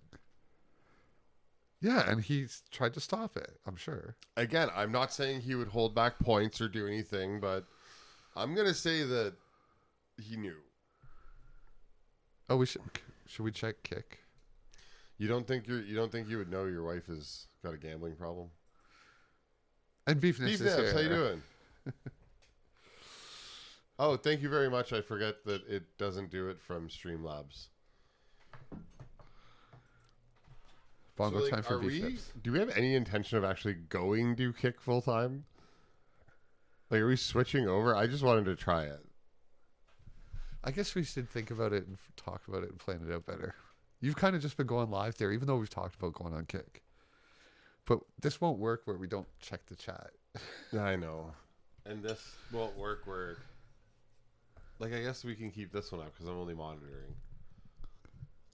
But it seems to not start doing it until we actually wash it. Anyways, sorry. Back to all of you. And the Kick Boys. Sorry, I'm catching up on chat. What were we talking about? Hockey, apparently. Yes. The number one reason why I was a Chicago fan is because in the early 90s... I like the Blackhawks, too. They had one of the greatest, funnest to watch teams in the NHL. I mean, yes, everyone's like, if they were the greatest team in the NHL, they would have won the cup. You're right. But they were just one of the funnest teams to watch. They had, and much like they were in the mid-2000s when they had Tavares and they had Kane and they had a whole bunch of other kids that played really well together. Did the Esposito brothers play for They did in Chicago? the Phil and 80s. Tony Esposito? Yep. So in the early 90s, or in 1989, they grabbed their farm team goalie for the last 6 games of the season, and that kid turned out to be one of the greatest goaltenders to ever play at Belfour. And I was a huge Grant Fuhr fan. An exciting goalie to watch, no doubt. But outside of Waugh, Belfour was just graceful and powerful at the same time. He had a presence in the net. I just loved him as a goalie, but I'm getting way romantic about my fucking goaltenders here. No, I was Ron Hextall fan, Grant Fuhr. Oh, Hextall was a shit fucking goalie, but my God, he would skate up a rink and beat the piss out of you. That's why I loved him, and he scored twice. He was the greatest offensive, defensive goalie. Like, he beat people up and scored. I mean, he wasn't a bad goalie, but he wasn't. Oh, I loved him. I collected every hockey card of him I could from all the series and stuff. I remember this one kid, Chris Martin, freaking tried to screw me because he knew how bad I wanted. He kept upping the price. Somewhere in this house or in the barn is every hockey card Ed Belfour appeared on while in Chicago. And I mean, I have multiple copies of his rookie card because his rookie card, having been only, he was legendary for his helmets. I'm sorry, Timothy. We've been on hockey a while. Timothy always likes to keep us on the movies. He's like, I'm here for the movies, not all your guys' bullshit. You know, it's a good point. I want to watch movies too. I've been trying to talk about the movies. Vladislav Tretiak is probably the best goalie that ever lived in my mind.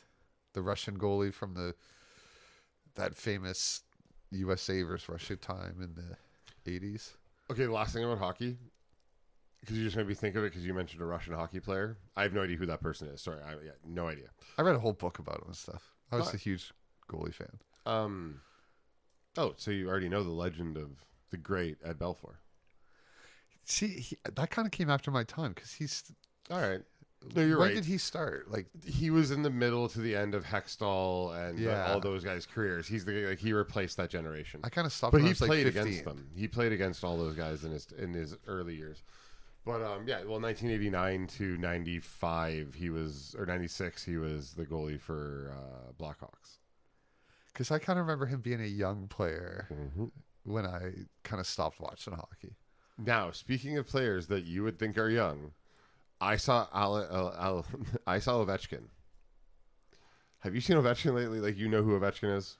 He was after my time, but yeah, I've heard way after your time. But he was popular enough that he kind of bled into all of the world in the early 2000s. I remember when Wendell Clark was a rookie, and we're like, "Wow, he's like the youngest rookie," because he was like 17 when he went. I'm old. Yeah. Almost everything in Idle Hands is practical effects. It looks great.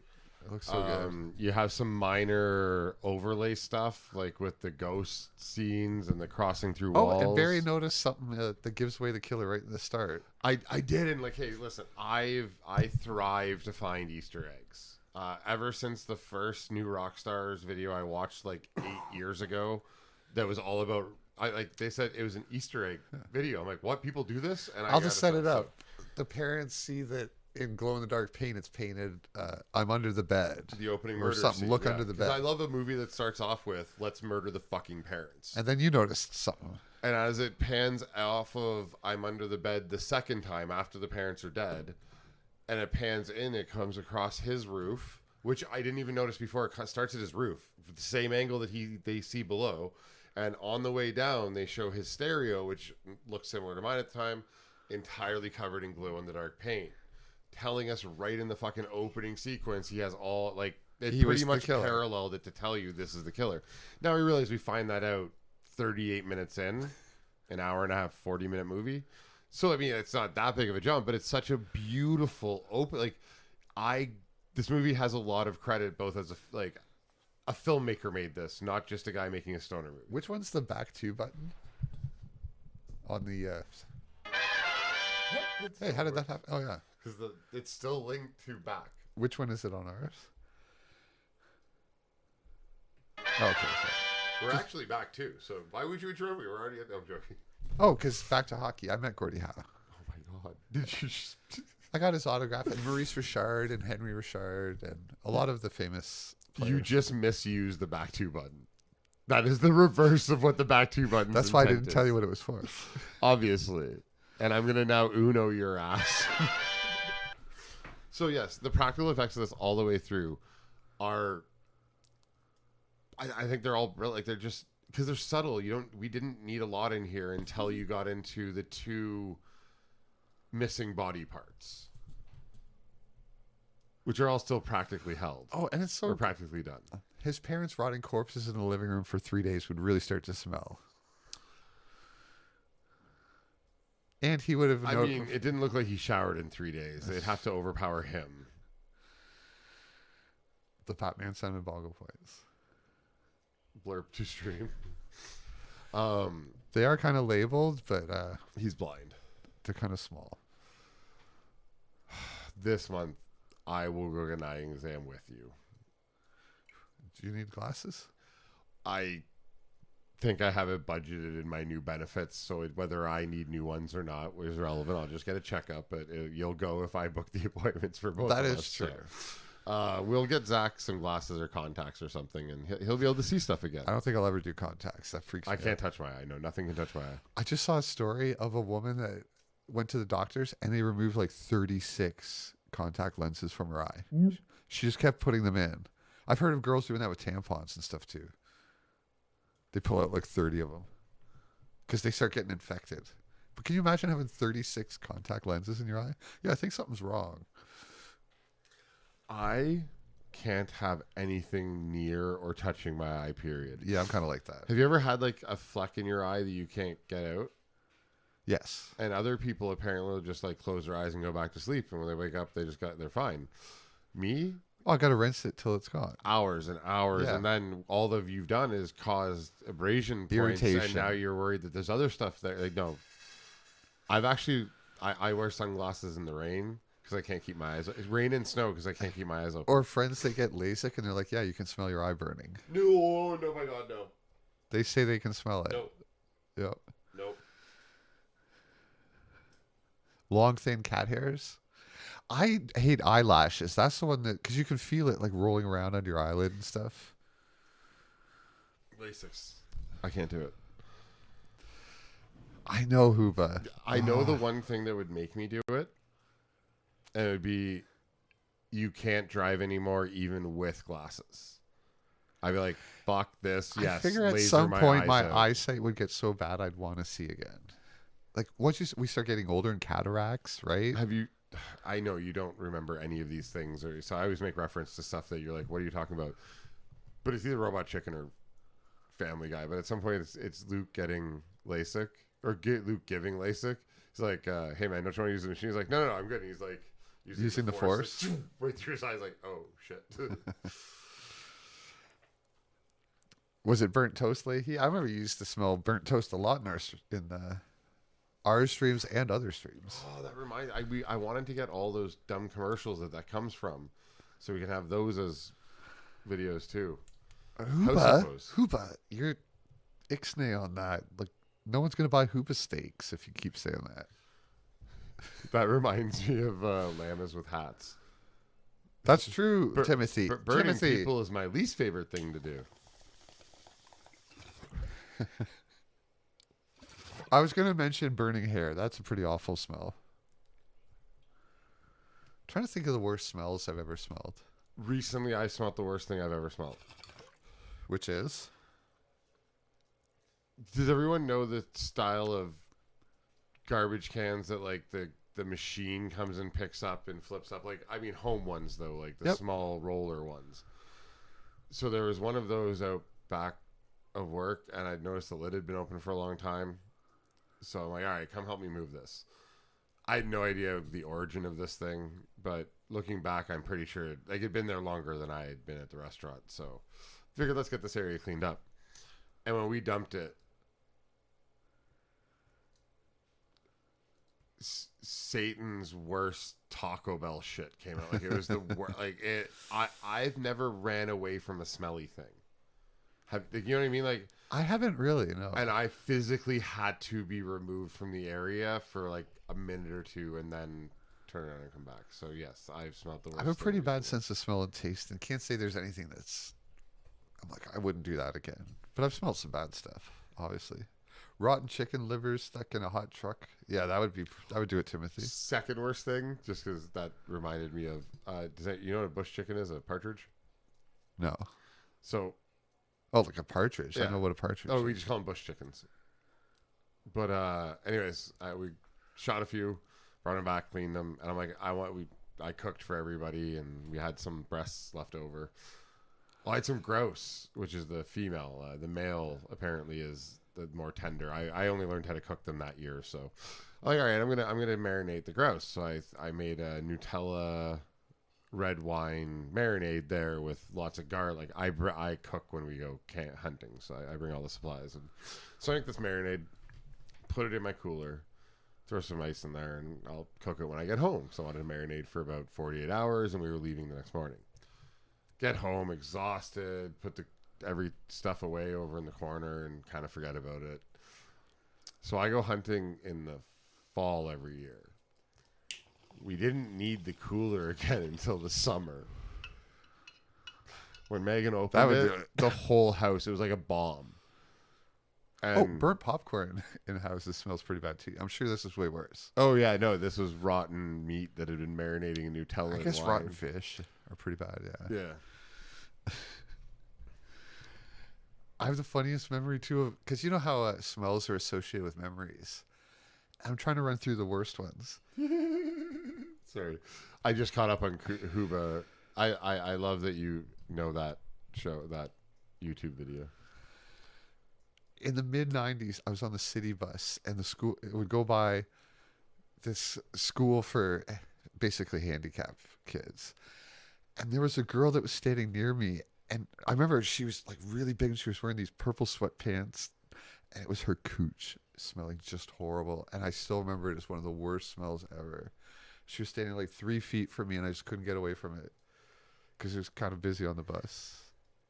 Carl, I'm literally going right over that conversation. We're just moving on. I can still picture her from the mid 90s. One of the worst smells I've ever smelled. Oh, and this was literally kids like that. They were one step up from Down syndrome. They just didn't look that way.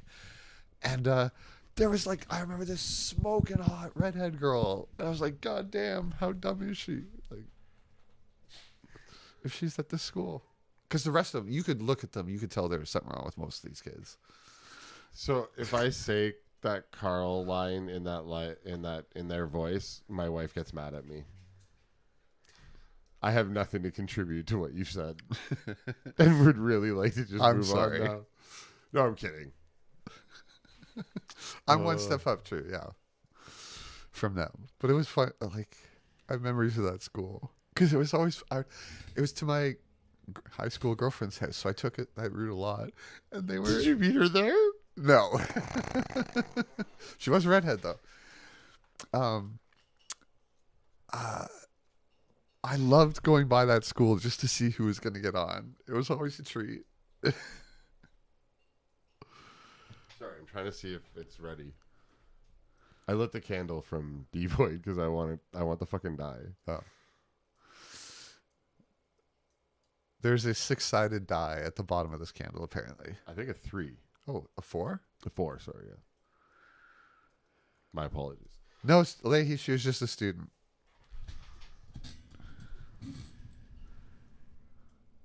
Kiss me where it smells funny. Oh, Oh, this The scent of a woman is rotten tomatoes. There must be something wrong with Al Pacino's nose, because the scent of a woman's like rotten tomatoes. And she said, "Kiss me where it smells funny." I love that song. I love the Bloodhound Gang.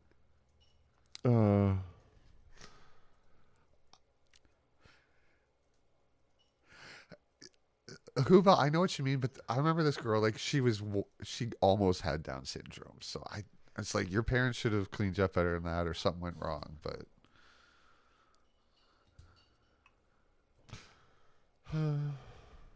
sorry.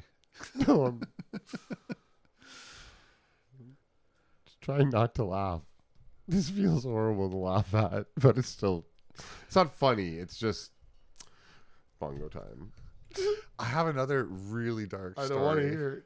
It's not to do with these kids. No, it's Nothing to horrible do with that you these tell kids. me these on air. You should tell me them off air so I can appropriately laugh, and then later I can.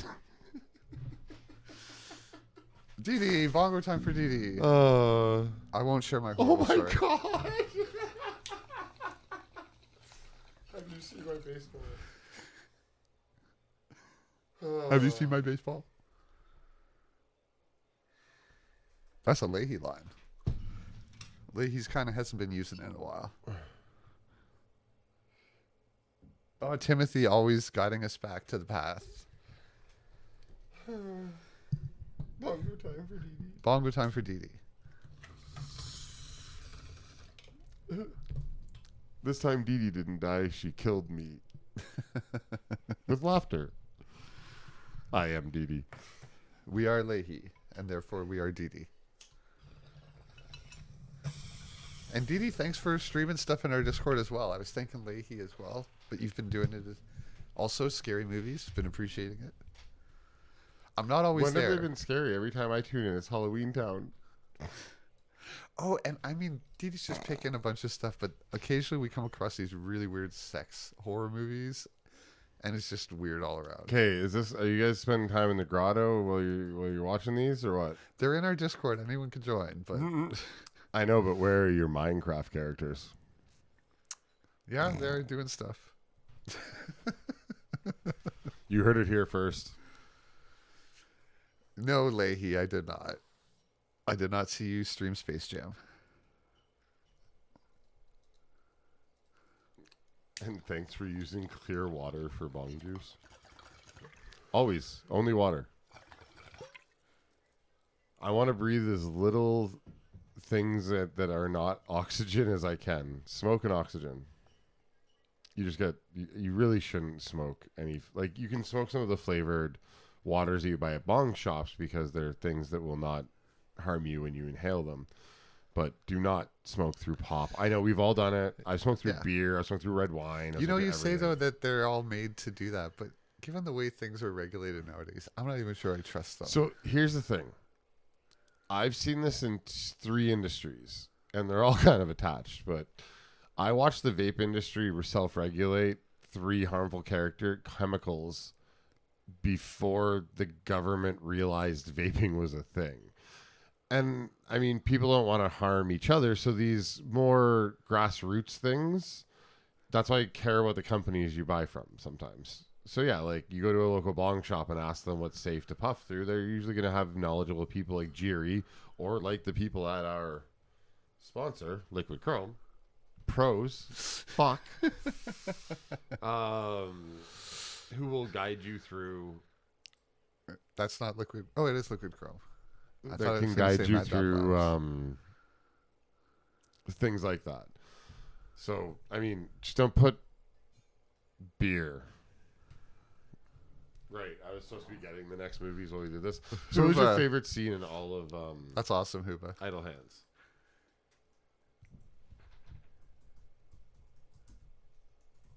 There's a lot of good ones because there's like gory deaths and stuff.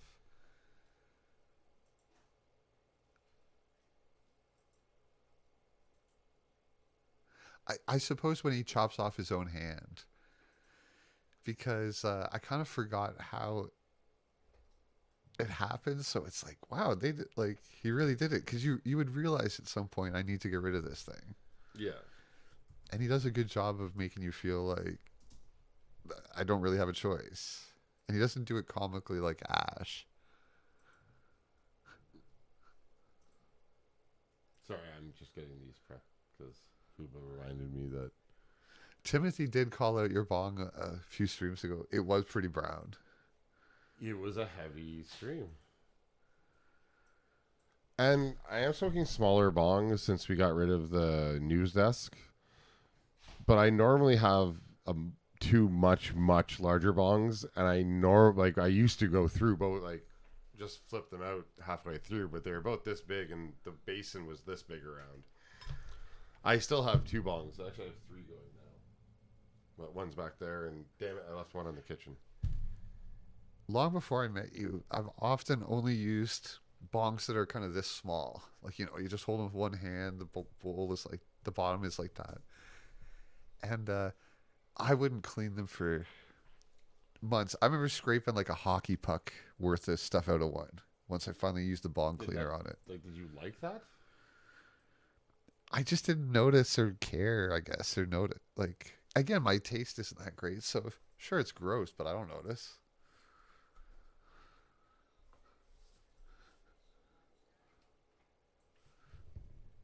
Huba, have you smoked out of that bong that your grandpa hasn't changed since basically I was born?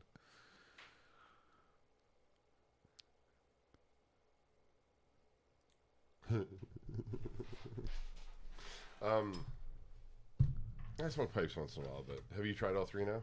Well, I guess the piles are on my I think so. All right, so now we're going to do swamp weed. This is where we mix all those weeds together.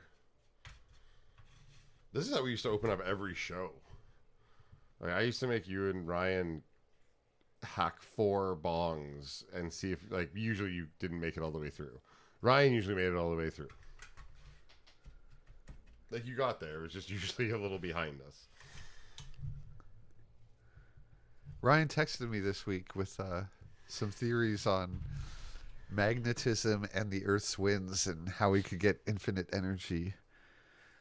But I never quite know how to explain in simple terms. That's not my understanding of physics when he describes some of his ideas. He didn't mention ley lines in this one, but sometimes he says stuff like that. All right, well, here we're going to go. We got swamp weed that has Pink Rockstar, Bruce Banner, and Strawberry Punch.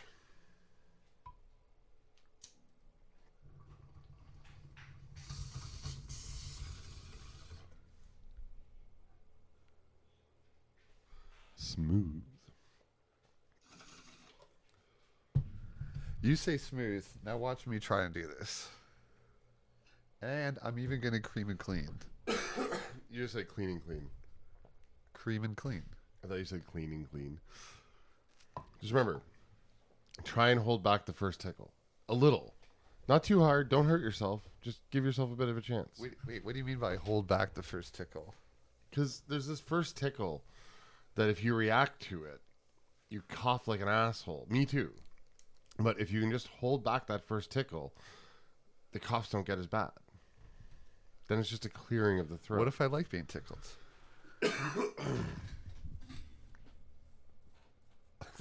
I'll mute you if you start coughing. You can show your shame.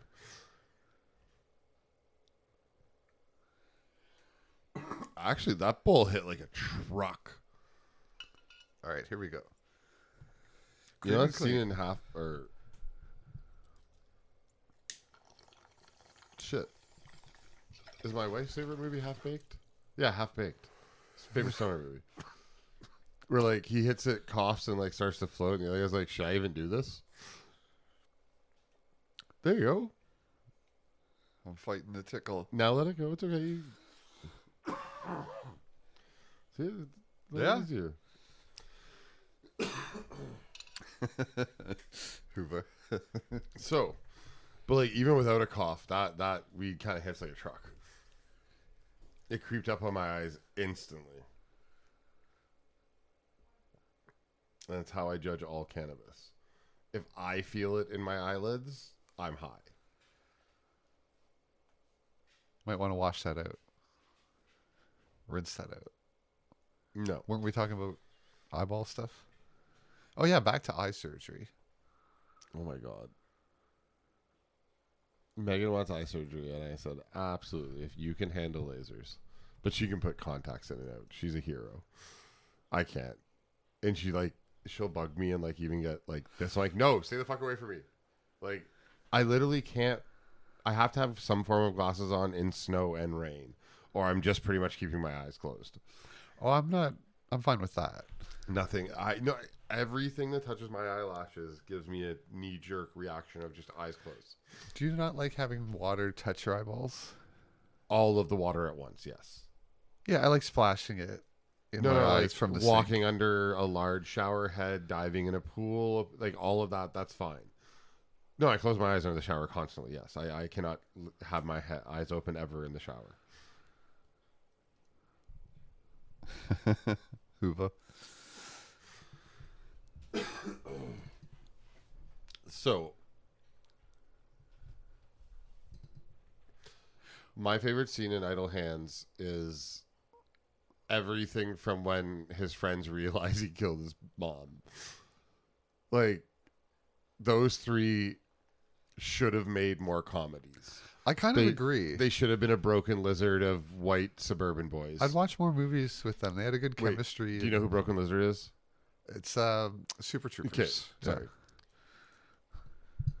But yeah, that's those three really did have beautifully perfect chemistry.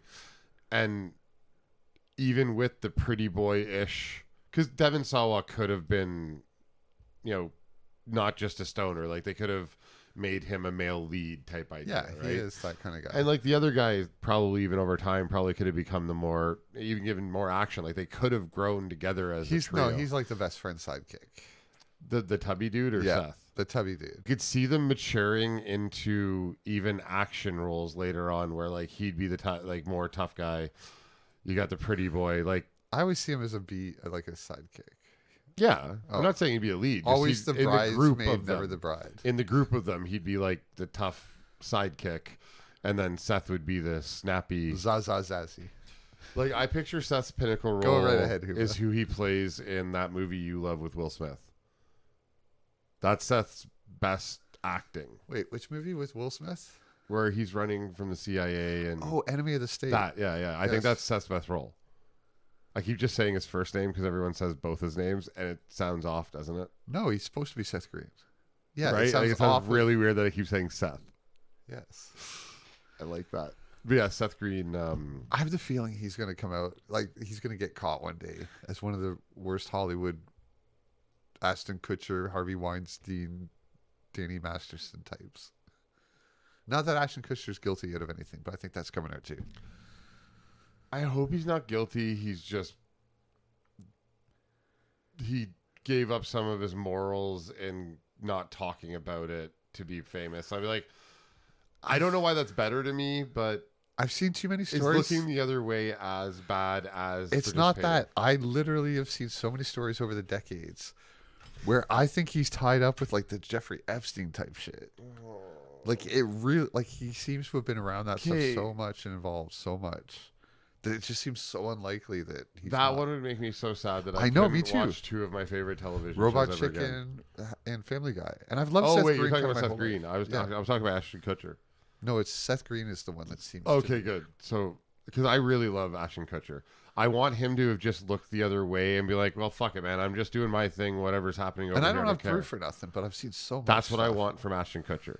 Because I don't know why that feels better than it feels better than participating. You know what I mean? Like, I don't want to find out he was actively getting women with Hyde that way. It's going to come out he was. He's so much hotter than him. You feel like he wouldn't have to, but then I don't know. Hollywood makes them all weird. Yeah. Which is what I say constantly. I don't want to defend any of them ever again. But my God, why do I want to be so kind to Ashton Kutcher? Timothy's trying to get us back to the. Oh. It's because we've grown up with him and loving him. He's like the lovable idiot. And then fuck. Even on 2.5 Men, he was brilliant. And then he did fund and start a whole child trafficking help fund. But now, even once they start getting scrutiny, That's what he stepped down from because of all this. Yes. He has this whole foundation. Oh, sorry, Auntie. Yeah, I missed Auntie. I'm like, what? He was funding child trial? What? That's all right. No, to like help find it around the world. But then once it started getting scrutiny, they're like, wait a second. It seems to be one of those things again where the staff is getting most of the money. And then when you start chasing, hey, how much money did they get at the end and who did it go to? It's... Timothy, you're awesome. Might as well redeem your integrity. I mean, we need some integrity from Zach. You know what? Let's smoke some integrity. Integrity Farms. Speaking of which, there's a new South Park coming this month. We cannot talk about any part of it until it comes out. All right, fair enough. I don't want to speculate. I do, but I don't. Because there was part of the part of the 3-part specials that is really funny, but also I'm always worried about where they land on. Because at some point, I feel like we're gonna lose everybody. Yeah. Colbert was one of my heroes. I took it Same hard. with me. Same with Kimmel. They're the last satire left. I don't know anybody else that has held their full integrity the whole time, to the point where, like, you know what I mean? Like, they have been a political center point, giving the truth. And this to society for 30 years. Not only did I lose so many people too over the last 3 years, respect for, but then this week and a half, people I liked even after all that, they're so blinded to one side or the other, where it's still just war, guys. Like, this ain't the special one where Timothy said Hollywood was good until cable. Again, Timothy, we've been off the rails so much. Hollywood was beautiful until about 2 years to 3 years after Disney bought everything. It was. Well, beautiful. It still had an entire history of horribleness. Oh, I'm talking about the product. Hollywood started out bad. There's no part of Hollywood that has ever been good. Flues. Bongo time for Fluesky.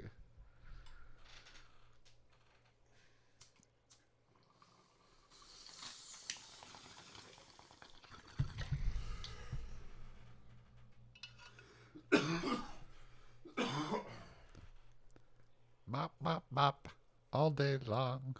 So, mop, mop, mop. Our next film. Oh, you're supposed to finish the line. Well, I sing this song. Thank you. Get him off the floor is going to make him shy. I'm going to pick up the spray paint with turpentine. Fuck you. Sorry. I really got to download that again. Download what? A car? You wouldn't do that, would you? What? Download a car? Can I download a car? Do you not remember that famous ad from like the early 2000s? No. You wouldn't. It was like in movie theaters. Oh, you wouldn't download a car, would you? Yeah. Like alert. There was like alert talking about stealing. Because if you make copy of a number, Hollywood cries. Oh shit.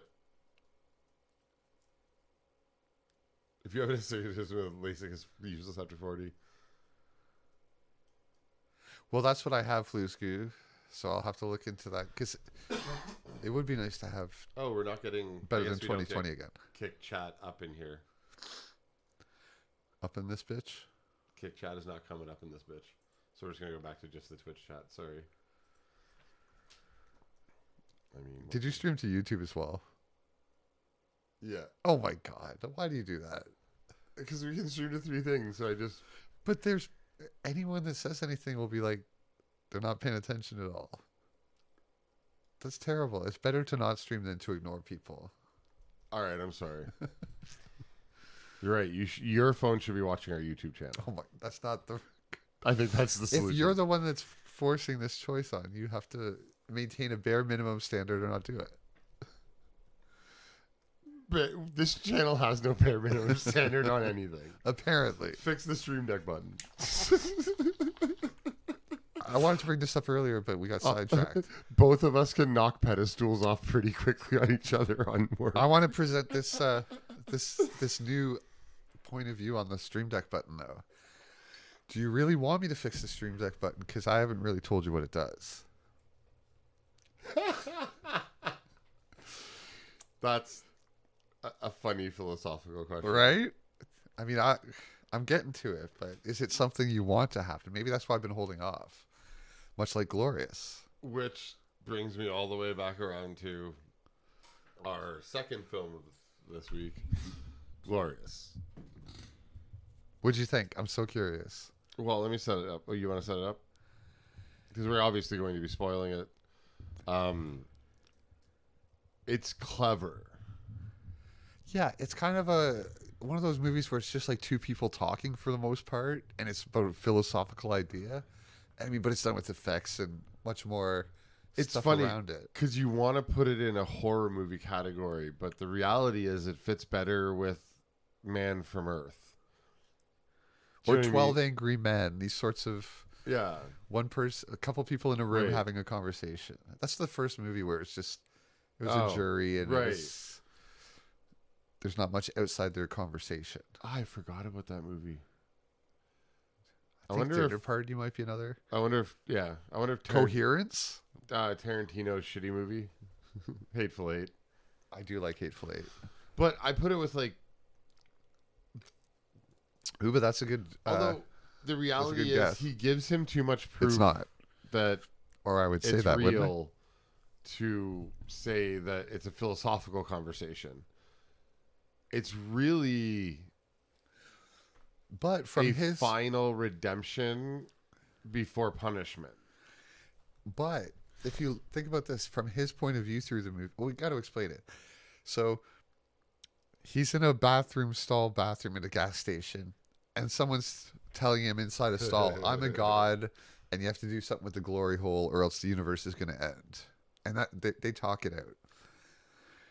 But I was kind of watching it from his point of view. It's kind of like a few other movies we've done, like Smile, where from outside of his point of view, he could just be a crazy person. And none of Yes. it was real. I would also have loved to have seen a switchback where he is chopping the shit out of Gary C. Exactly. And him beating the door with, like, he can't even walk around. Then all of a sudden, like, fuck it, I'm going to beat the door down with him. That's awesome. By the end of the movie, all a third I person figured would out a see is solution. they'd go, "Hey, I think this guy killed someone in a bathroom," and then he looks like he stabbed himself and died. That's all that it would look like to the police or anyone that came by it. But from his point of view, he had a conversation with the god, and the god proved all these things to him, and he had to cut out his own liver to save the universe. That was the ultimate sacrifice. He thought it was going to be to do something with the glory hole. That was a red herring.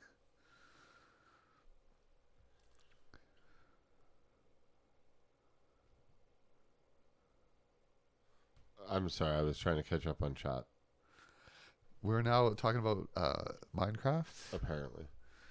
Guys, I wanted the crab. Like, come on. The armadillo, you get freaking dog armor. Useless. Dogs don't even usually go in combat. And then even the penguin, at least it's cute and would have made your boats faster. There was Minecraft Live was this week, I know. and they had a vote about 3 mobs to add to the game. And the one that apparently the Chinese players wanted the most won.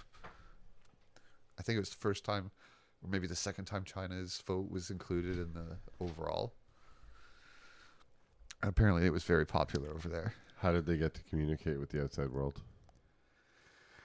Through very guarded and like Minecraft servers now officially have like Big Brother reporting to Mojang headquarters. I have to actually add a plugin to our server so it doesn't report back home to Big Brother. They added that. Get this, it was in patch 1.19, so people call it patch 1984. Wow. And now they have things they added where you can report people's skins. They never had it before, where you can be, "I'm offended at how this person colored their character."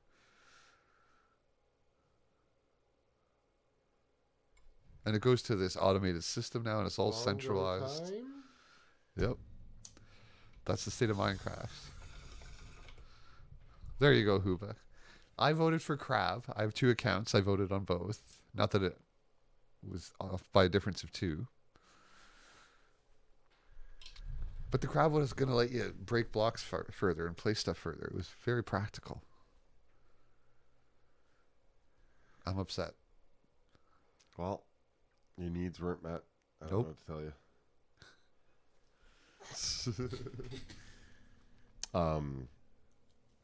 So yeah, the premise is kind of a bad guy.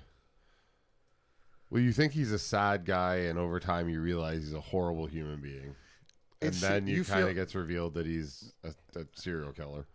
Yeah, you think you're led throughout the movie to think he had a horrible breakup with his girlfriend. It's not clear what happened. He's very upset about it. He's torn up, but you feel sympathy for him. And this god starts asking him to sacrifice, and you realize he's starting to feel guilty because out of all the girls he's killed in his past, this was the only one that wasn't shocked and horrified when he did it. She was like heartbroken and felt betrayed.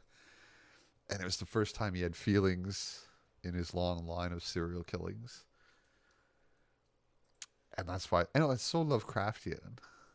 Oh, the J.K. Simmons. No, I was just thinking like the family storyline happening, like the the god of all things is this one monster, which is the father, and like that very simple earth or creation story. Yes, J.K. Simmons' dad is the Grimm creator of everything, and J.K. Simmons is the force of destruction. It's so beautifully written because the father, the story starts out with he was alone in all of this empty expanse and was happy, and then all of a sudden his thoughts became children, and he wanted to stop all of life. Why are you even here? I want you dead. And then they stab him, and that bleeds out and creates everything, and from his lifeblood. Yeah, and then he gets into a huge battle with his kids, and they finally do a draw, and he's like, all right, no more new life, but I guess we'll keep this life. And they betray him and lock him away. Like, this is so brilliant. I was kind of with the guy for the part. Like, no, fuck it. People are bad. Let's see the world end. Like, and J.K. Simmons is meant as the force of destruction, but he fell in love with humans by watching us. Yeah. And so he gives the Ryan Quanten the choice of like, if you can give me your liver as a sacrifice, I'll have enough power to keep my dad in prison again. And then he won't destroy you all. I really wanted it to be his dick. Kinda, yeah. And this is all in a bathroom stall, too. It's a glory hole. I'm irritated by... And he even says, you're in a stall glory hole adjacent. I'm like, wait, no, I didn't understand that line, but... He's next to the glory hole. But the glory hole's in his stall. It's not adjacent. That's part of his stall. It kind of is, yeah. But...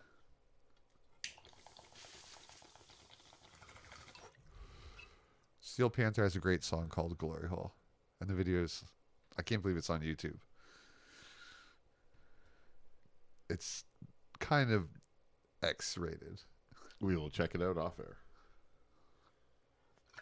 Oh, and the song's killer, too. So, this film is two people talking. You never see the second person. So you can't look at him. He drives you mad. All of the acting is done on one side. He's a great actor. J.K. Simmons doesn't act in this for the most part. He does a lot of good voice acting. It's very monotone though. He keeps very calm, but he gets very angry, sympathetic voice. He does J.K. Simmons very well. J.K. Simmons did J.K. Simmons very well. Nobody does it better. And that's exactly who you're expecting. Like, you know what I mean? Like, without any emoting and seeing him ever, it is just ADR. And you can almost tell, like, it's very disconnecting, and it's supposed to be. It's a god. And I love when they add the god effect to his voice. Yeah. Like, he speaks with multiple voices at once. Yes. Oh, we're huge Bloodhound Gang fans. And we're before that album. Yep. I'm not sorry, that sounded very gatekeeperish. I didn't mean it that way. Just that album. I drank with them when I was 18. For real. That is the truth, yes. That I can only verify by your words. I'm joking. You can look up when they played in London, Ontario in like the mid-90s. They played at Call the Office. And they were a C-level band at that point. Yeah. like touring kind of like bands we know and are friends with. Yep. So but they packed that place. no, they were getting popular. But when Discovery Channel came out, that song threw them into the stratosphere for 30 seconds. Yeah, this was One Fierce Beer Coaster, that tour. One Fierce Beer Coaster is one of the greatest albums of all time. Oh, I agree. Totally. Sorry, I get lost in that album. It's weird how often... Oh, it's not weird how often it gets brought up. That's why it gets brought up so often, because I sing the lyrics. Like, I usually end up bringing up the lyrics. I'm on a night train. Appetite for Destruction, Guns N' Roses, 1989. That was a great album, too. I didn't listen to it at the time, but goddamn, like, a lot of good songs. Do you know what Night Train's about? No. Probably drugs. Or sex. Wait. Yeah, no, Night Train is a wine. A very, very cheap wine. So I wanna drugs. say, or am I wrong? I don't know. I feel like one of the songs on that album is just about wine, and it's a very, very heavy, weird song. That old man, he's a real motherfucker. Gonna kick him on down the line. Yeah. Do you like the song Red, Red Wine? Wine? From every wedding ever? A little better than before. I mean, I won't turn it off if it's playing in the background. I don't care. It's not a song that really sticks out. But I mean, everyone, it's iconic. Red, red wine. Yeah. See? It's a good song. Song, well, objectively, I guess that's a metric you could use to say it's a good song, yes. I don't like it that much, but I don't dislike it either. I hate red wine. It's a non-starter. I hate all wine. That's weird. So, Glorious, when did you first watch this movie? Shortly after it came out. What year is it? Like 2018 or something? 2022. Oh, so then right after, Like last year. All right. It potentially came out Time's a since blur. you've lived here. Time's a blur. I actually think it's come out since you lived here. Maybe. That seems right. Okay. Because you have brought this up before. Because it just stuck with me, and I guess I just thought I saw it earlier, but it's really well done, and I love Lovecraft stuff, and it's so hard to do well, and they do it well. Really makes you feel like cosmic horror. All the effects are, out of this world, but not cheesy. Like even the poster. Like if you like that, look at that poster. That's the visuals when the god's doing stuff. It's kind of a perfect little film.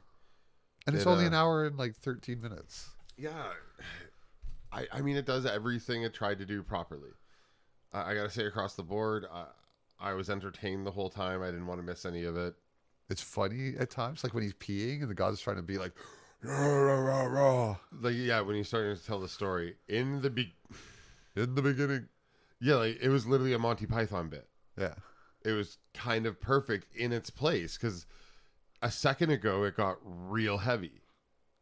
Do you know what I mean? Like that's how they balanced the film out and made it really interesting the whole time, is that horror movies tend to just keep going up. They're a continuous crescendo, or they're a slow burn and then a continuous crescendo. Like horror movies are kind of one-dimensional that way, where this movie's like, whoa, no, like, I know why you like this movie. This movie is like the film version of Edging. Because it never pushes too far, and then it grounds itself back out all the time. And you do get to see him at the end. They open the stall and you see something in there. Yes. I would say 2 out of 3 movies had vent crawling scenes. It was a great vent crawling scene in Glorious. Yeah, Huba, I think you'd like it. Oh, and I was wanting, like, when at least a couple people that liked horrors here, because I think Dee Dee's around too still. And John Carpenter's Suburban Screams came out. It's like a 6-episode horror anthology show. We talked, and you said Creepshow's out, season 4? Yeah. I want to start watching that. We're going to be covering Rick and Morty on What are we covering on Wednesday? 2 Dirk Gently episodes of season 2, first 2. Is that what we were gonna do? We have Loki. Oh, maybe we were gonna And hold Gen off. V. Yeah, we're holding off on Dirk because it's old. I hate that I'm doing this, but No, that's fine. I'll let you hold off a minute. Gen V and Loki, the newest episodes from this week. So it'll be Rick and Morty, Gen V, and Loki. And Rick and Morty, which premiered tonight, we both watched and both liked. But it wasn't their best opener.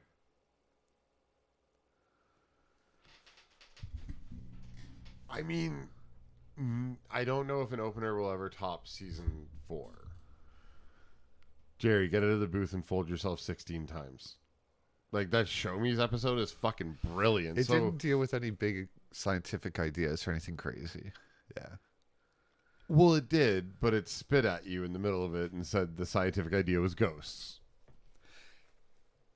Yeah, but it wasn't the way they do clever nested simulations or Oh, multiverses and time travel. Like, I really enjoy what the season opener last year was the multiple family clone layered one. Yeah, this was just help their friend have an intervention. And I mean, the season 4 opener, he topples the Citadel and the Federation these are all big at things once. in story and canon. But other season ones have just been nice and relaxed and kind of pull the blanket out. And Poopy Butthole has been a big background thing that they seem to just be like, hey, let's tie this up. And we're like, what the fuck? They tied up the butthole? That's not safe. You can't tie up a buttle. Buttles are important. Buttles? Especially poopy ones. I like how he says, like, from his people, it's, like, more elegant. Then Wayne. We find out Mr. Poopy Butthole's name is Wayne. Oh, my God. Let's move on. We're talking about this Wednesday. Like, how do we keep not talking about... This is one of your better picks. I was really hoping he'd like it that much. Like, you pick some lesser-known horrors sometimes, and I'm weary, but the concept right away I wanted to see, so... I would love to hear your great idea for a movie, Timothy. I promise not to steal it. Well, maybe not. I don't know. What if it is great?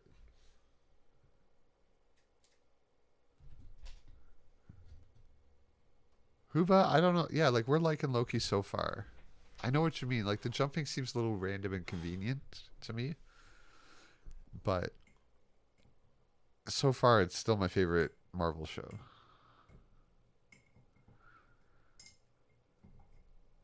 Oh, he finally got the die out. Oh, almost.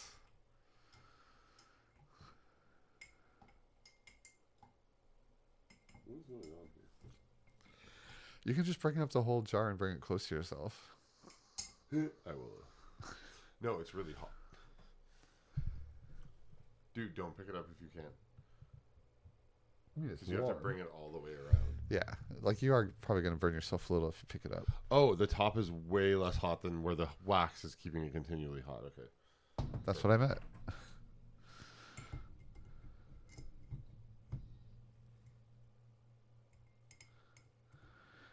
That does not look like a die. It's the die. It is just a four-sided die.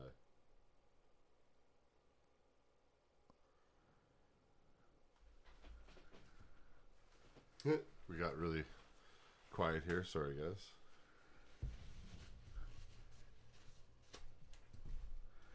It still doesn't look like a die to me, but I'll have to see it up close. It's like a bean. Like a pill shape. Oh, and it's... Four-sided. I see now. So, yeah, you have... I guess I haven't really ever... And it looks like Zelda. Hearts.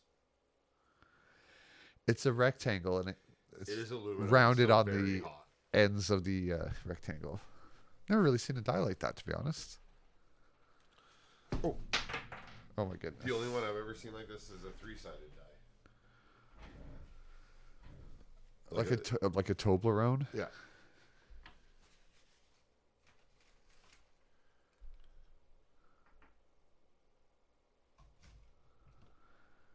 We're sharing the screen here, except we're not. Well, of course, second camera didn't work. Oh, I might have changed the order of them, so I will show this die in just 1 second. We're pros here. Yes, we are.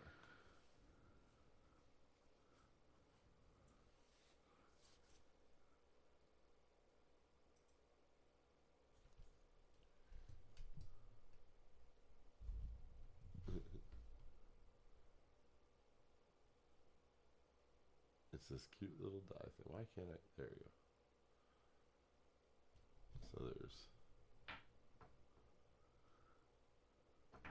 I should really have a place where I just keep this straight, but yeah. So 4 different dies, 4 different sides. It's rounded on each edge. So thank you very much to Devoid, if he is still around anywhere. We wish him the best. It's cute. It's got like Zelda markings on it too. Ah, yes, the pips are just the Zelda hearts, and some of them are hollow. It was a little hard to see, I think, on the screen. Cool. Was it worth the several months wait? You were very anxious to get this. I was expecting a triangle. Like a traditional 4-sided, but yeah, it's cool.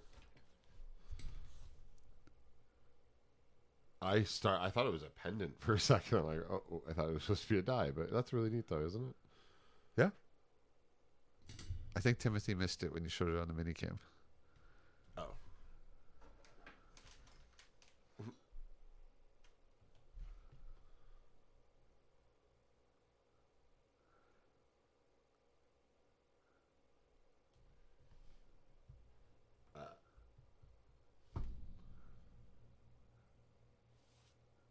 It looks so weirdly cinematic now.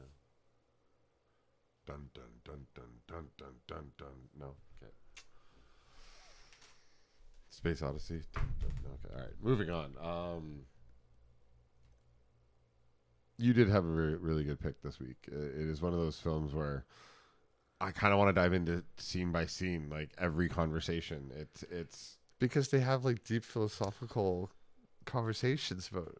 Even the way J.K. Simmons phrases things, you're like, this is written as an ancient god pretty well. It feels like the most tender, you know, that like the Bible story where like you will sit in front of the book and God will judge you. This feels like the most tender version of that, like giving him one last chance. Like he's so sympathetic to him. Yeah. I don't think the world's at stake. The universe is at stake. I don't think any of it's at stake.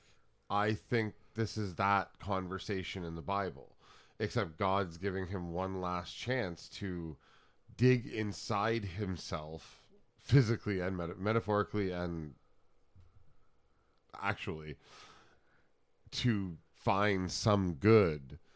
Do you know what I mean? Like, this is a test, not the reality of the universe. Yeah, but what about at the end when he realizes he's going to die from his own injuries, and he's like, I'm going to die a hero, and the God's like, no, heroes are remembered. No one's going to remember you, and you deserve that. Yeah, because he's already done the deeds. All right, I found some good in you, but you didn't really pass because it took this long to try. So, yeah, no, you deserve to die. Go on. Not be remembered. Yeah, and like... Just like me, and the God says that too. The God of destruction says, no one should remember me. I feel like it's I feel like it was a test, not the reality. I feel like that's like in my mind it felt like the version of that Bible story. And again, it could just be a crazy person. We just saw his delusions. Yeah, I'm down for a part 2 where you just see him ripping Carl limb from limb. Well, thanks for saying you'll come back Wednesday. Thanks for being here tonight. And Bongo time for Hooba. We both recommend Glorious, and I know we spoiled a lot, but you'll still enjoy it a lot. I kind of, by the trailer, you figure a decent part of it. Like, there's no spoiling. You know most of it. Yeah. This isn't in reveals. This movie isn't about that. This movie's about the conversation.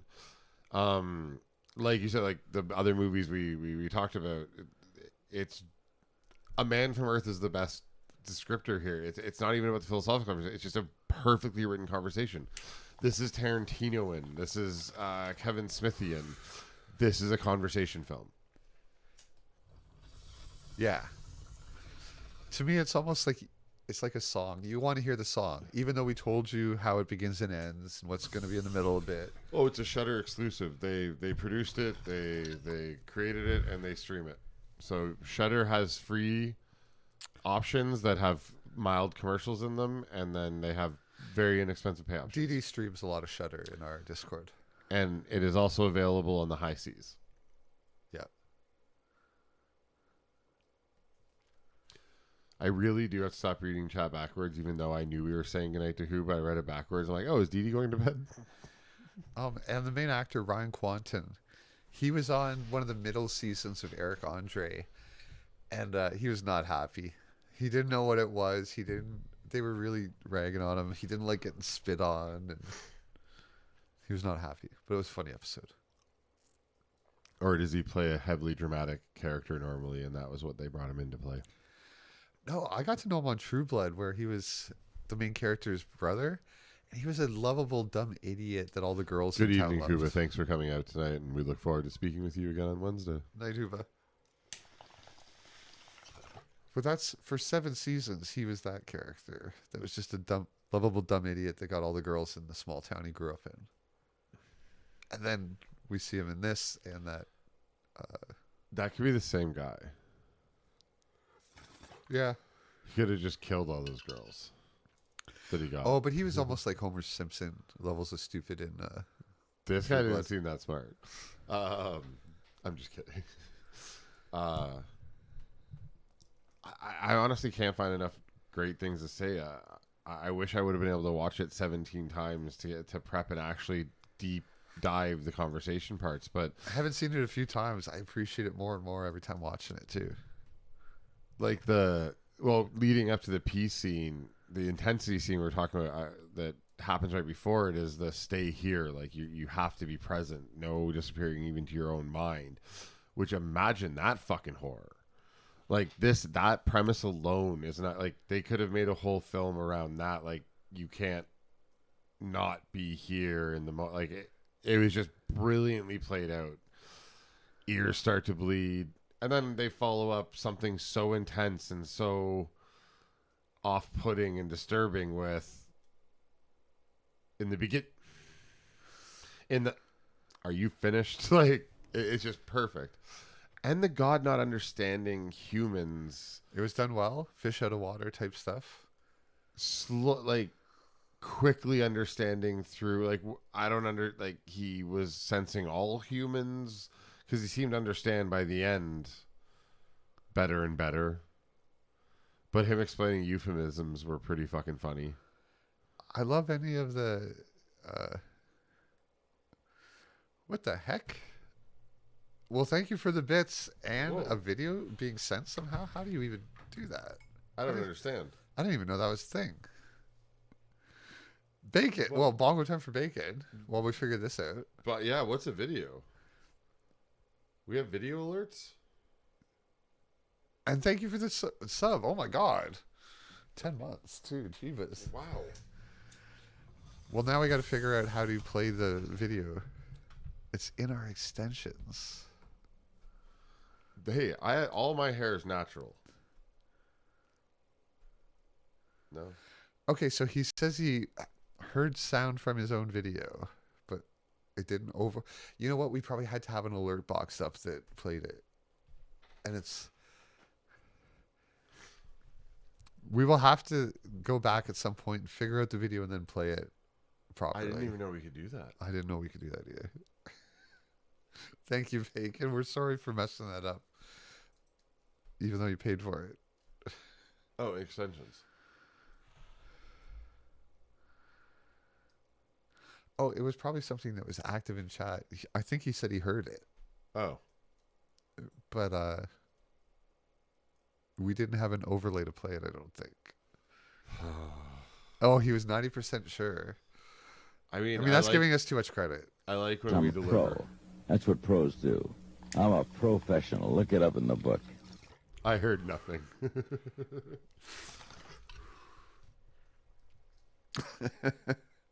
Timothy.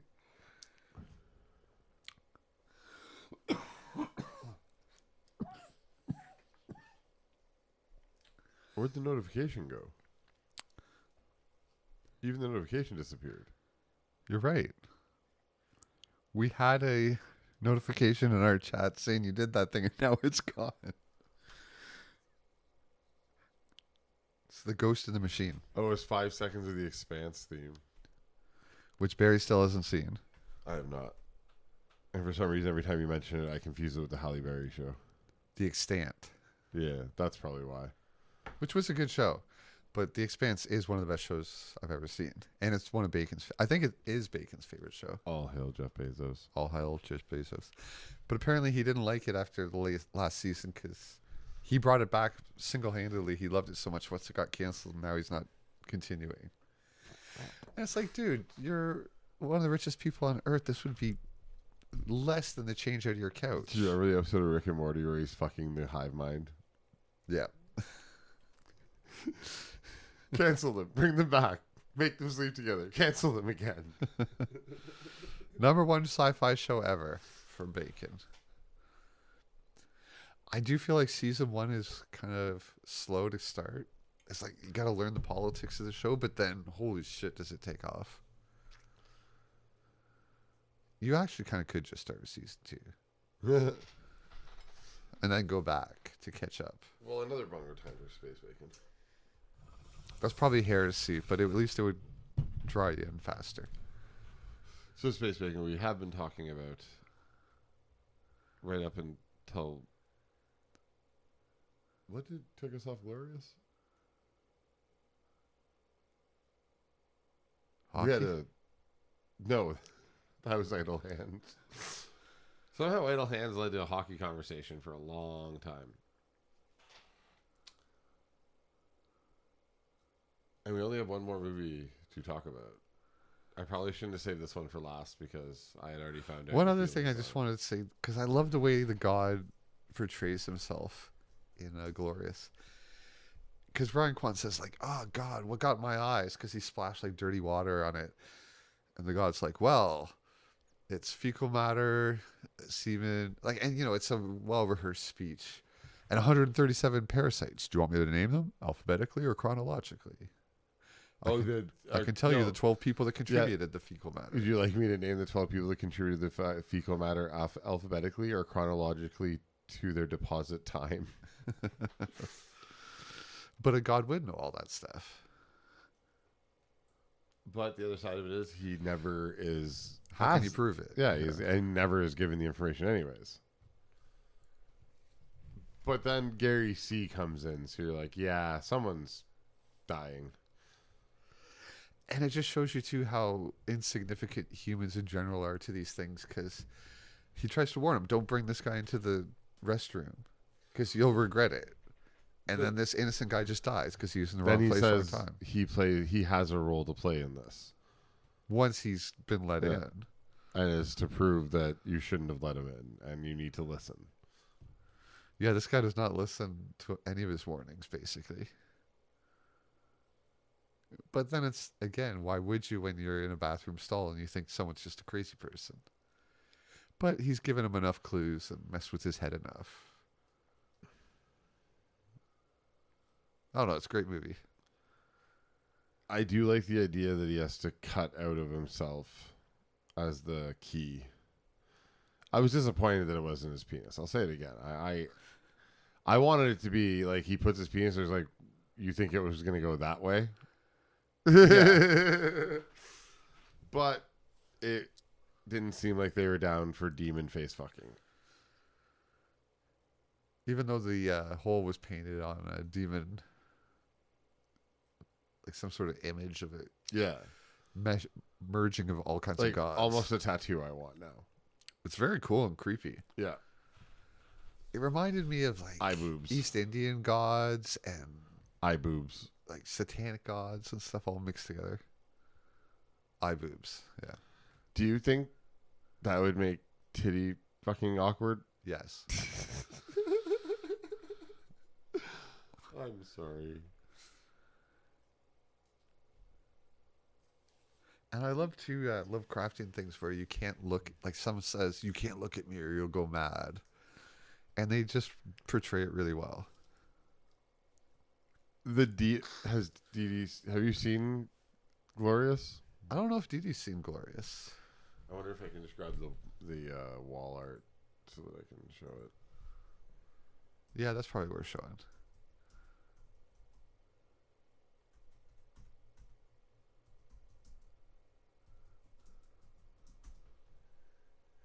Oh, God, yeah, no. Let's go with movie. I hit a lock instead of... We're trying to bring up the picture that's on the glory hole in this movie. There it is. I knew I'd get there. All right, we're going to crap. screen share in a second. Right away, I did it wrong.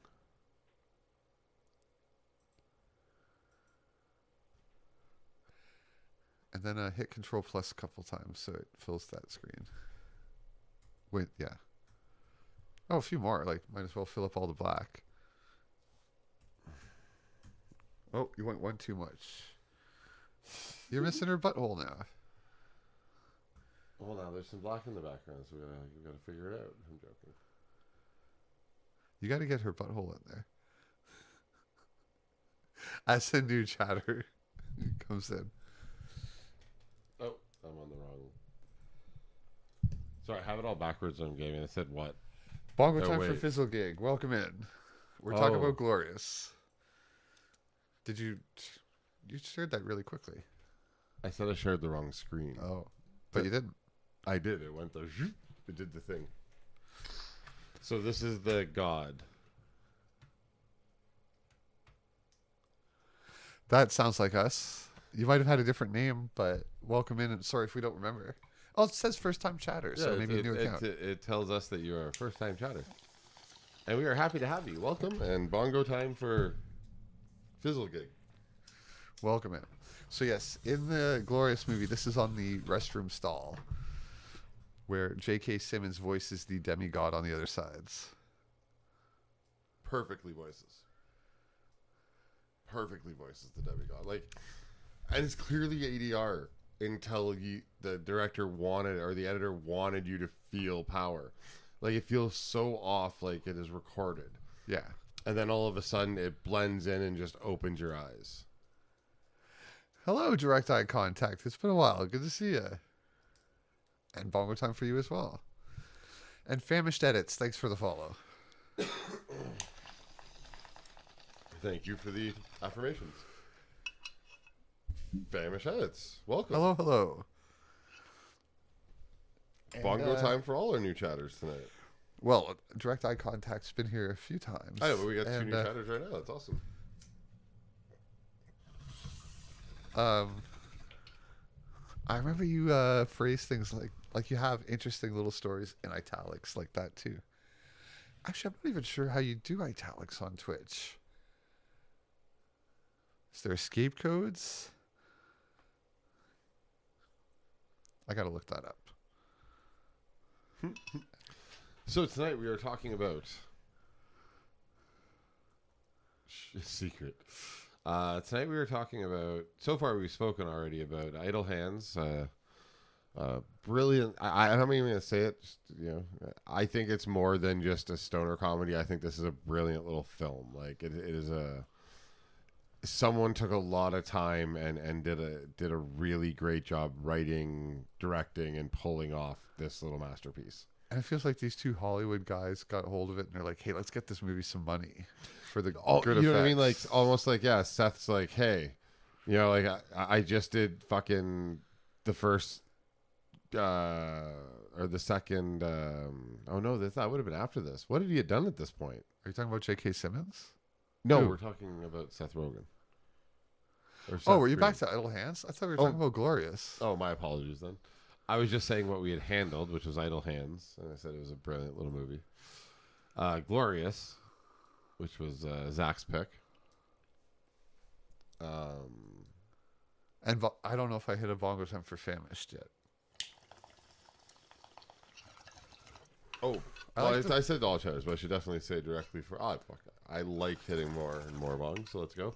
Bongo time for direct eye contact, Famish edits, and... Direct eye contact. Are you saying Glorious is a Clive Barker story? Because that would make so much sense. And it would just make me go, Jesus Christ, this guy comes up with so many good stories. Is it? Well, I didn't see his name. I didn't see his name either, and you would think that would be prominent on it. Or maybe they're speaking about something else.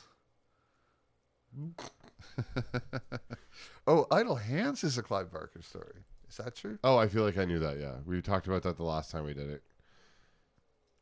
I tried not to bring up all the exact same points, and actually I only brought up 2 points about the film this time, and then I just let us freeform, but it's heavily altered from the original story. And then there's another... Was this not 2 scripts that got put together? Idle Hands? I really don't know. To be honest, I stole... The original time, I got a lot of things from that Aussie guy I really like watching. Minty Comics.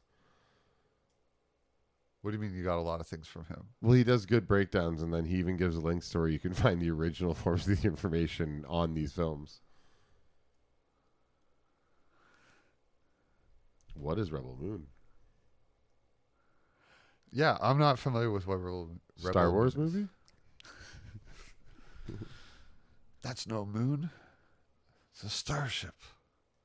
Or what's the exact line? I do love when the hand is changing channels to all the different hand stuff. Yeah. They did a lot of hand stuff in this movie. They did. Oh, it's high school. That's where you do your hand stuff. Is this bit dying quickly? It should be.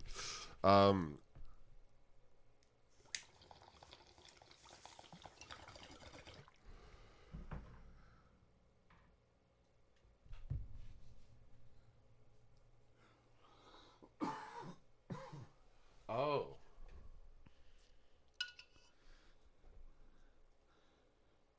Oh, it's based off something like that.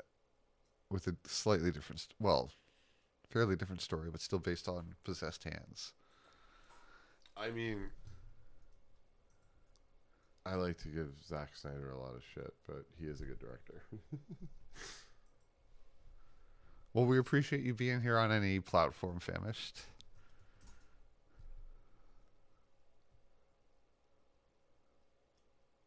Was it called Rebel Hands? I don't even know Rebel what you're looking Moon, up. Sorry. That still seems too vague to... Oh, I should put not if it's a brand new Netflix series. It wouldn't be too vague. Oh my god. Desktop audio is already good. Share screen. Let's check out this movie. Get rid of the glorious poster. So what is this? What are we doing? This is the movie he was just describing. Okay. So we're just gonna watch. He said, "Check out the trailer." I'm like, all right, cool.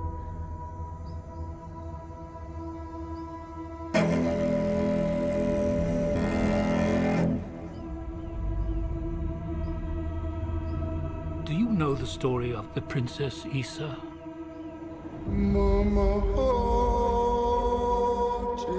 In myth, she was called the Redeemer. It was said this child would stop the madness of war. That she was to usher in a new age of peace and compassion. I was given memories of a world I will never see. Loyalty to a king I cannot serve. And love for a child I could not save.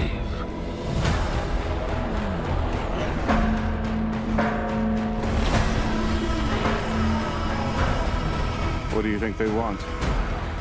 Everything. I found her. Scargiver. I am a child of war. I was taught that love is weakness.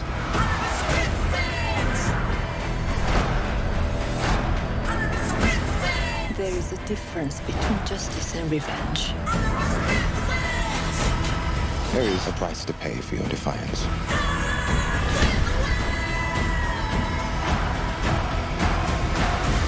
Shh. One moment. I do love this part. Hold on. I don't want no trouble. We're not here to bring any. Are you ready? You and I I boast no fear. Let's show them that we're not afraid. Let's show them we are more than the shackles that bind us.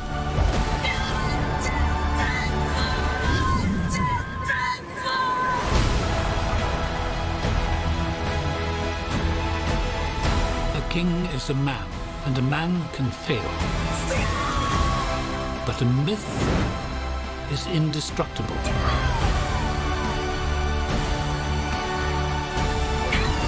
The time has come for all that you love.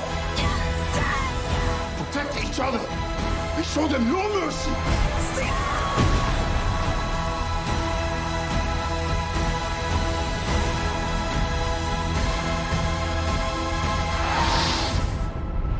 Who among you is willing to die for what you believe?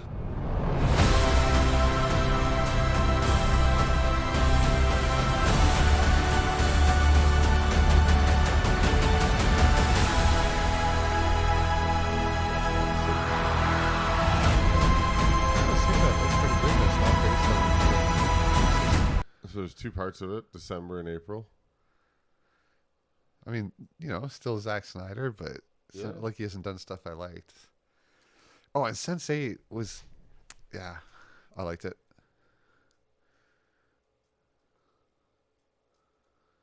Yeah, I'll definitely check that out. Direct eye contact. That's why was that not an actual trailer? Yeah, I know what or- you mean, direct eye contact too, though. Like, it did look like. It's hard to put into words. Almost generic in the sense of like, hey, here's something you've seen from all the big stuff. Yeah. I'm just glad it's not, it's not Star Wars. It's not Underworld. It's not, these franchises that we've seen a million times. A generic carbon copy of the combination or the median of all of them. And I suppose when it's coming from Zack Snyder, that's what you... Is that the right word? The median? Yeah. Yeah. The synthesis of them all, the amalgamation, the average. The theory of a default nickel. Default nickel? No. Theory of a Dead Man, default, Nickelback. They're all the same band if you listen to them. It's never mind. You don't listen to any pop music. It's hilarious because every other musician I know would get that joke instantly. I don't like those bands. I know. Then nobody else does either. But at the same time, I'm like, wow, it looked kind of amazing. There's a lot of cool... Like, I want to see the Borg Queen spider thing.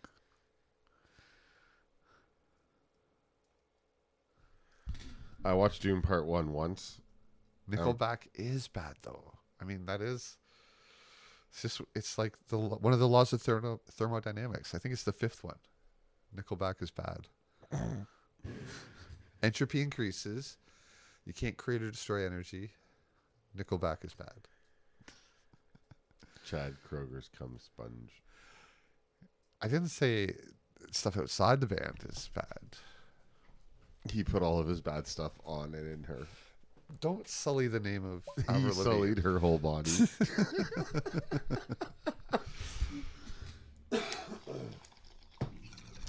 And she is just a fucking puppet, though. She changes her musical style based on who she's dating. I'd like to wear her as a puppet. That's all I'm saying. Chad Kroger already did. Stop it. No, he didn't. Oh, he did. It was a loveless, dead bedroom marriage. They never even consummated the marriage. Apparently, he's hung like Tommy Lee. Is that true? I don't know. Oh. You think you don't think that she is his cum sponge. So on to the Wheel of Time, direct eye contact. I can't believe I can't think of the author's name. Jordan Wheeler? Something Jordan. It's been a long time series of books with a million things, time travel, I believe, or at least spanned over a long period of time in a fantasy setting. Not familiar with it. I think season 2 just came out. Robert Jordan, thank you, Bacon. It was a brain pimple. I totally should have known that. But no, I do not know the contents of the story, even though everyone's told me it's amazing. Oh my God. Books have been around like 20, 30 years. I forgot the name of the word that means I forgot words. Oh, Lethologic? Lethologica. Lethologica. 14 novels. There we go.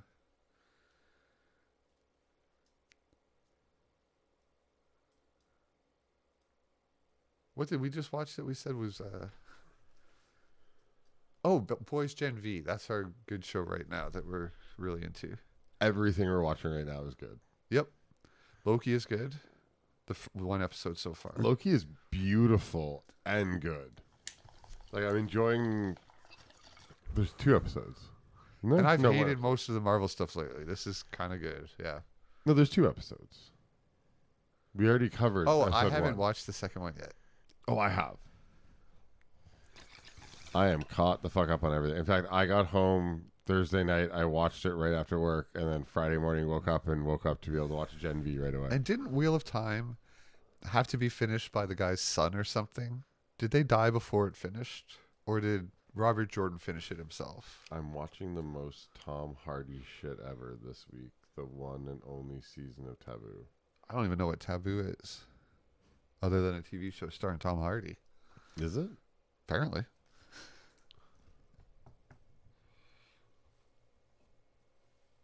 All right. What was the clothing brand? Ed Hardy. I kind of confused the clothing brand for the person for a little while. I thought somehow they were connected. I've never heard of a clothing brand named Ed Hardy. It was all that rhinestone weird looking shit in the mid to late aughts. It worked and went back in time to save him.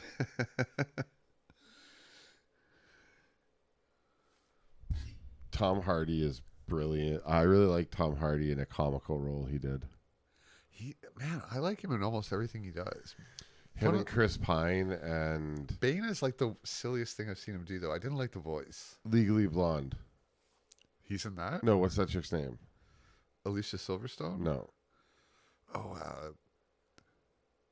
happy version of her. I thought it was... No. She's in Little Kansas, I think.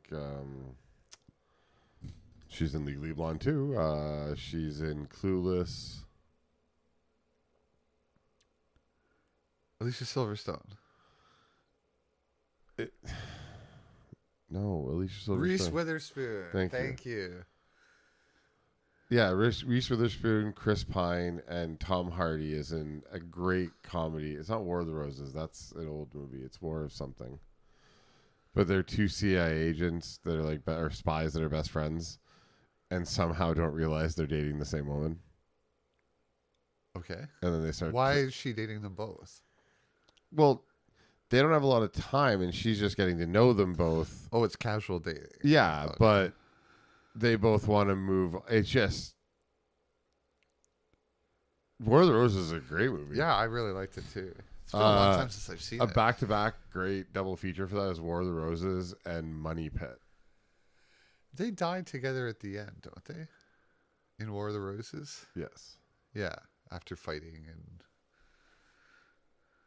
Death Becomes Her absolutely would be a great add to that as a third film. I love Death Becomes Her. I have picked it once as a movie for this channel. We've already covered it. I think it is brilliant for its time.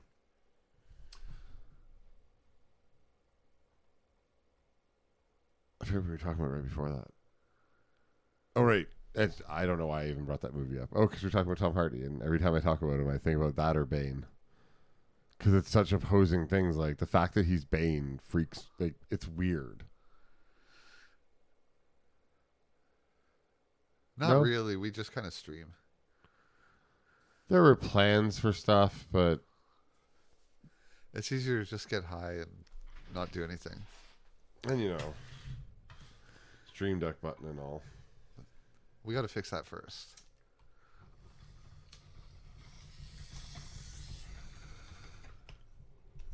I'm still upset that Carnage wasn't R-rated.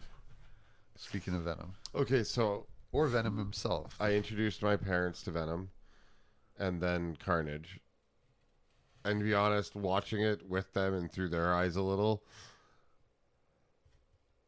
Marvel already did the hard work to make that shit acceptable, so they shouldn't have done it. But it was neat to see a new an old generation that would have been off put by Carnage's real form kind of enjoy the character. So like, oh, maybe they'll do it again. I agree. Direct eye contact. Carnage. I thought Carnage sucked. I wanted to see him ripping. I guess it made apart. me happy that my parents liked it. Yeah, I guess. Because if it would have been the way it should have been, like, there's no. Like, I wanted the Carnage story where he gives part of himself to the homeless people and creates his own people. I feel, too, the writing in that movie was so bad. Like, it doesn't even make sense when you're just trying to follow it as people talking. I don't know. There's just so many. It's just done so bad. And they had so many cool ideas inside there, like with the cartoon stuff and everything. Like, it really did work well. But the rest of the story is just fucking batshit crazy. Like, it had good elements.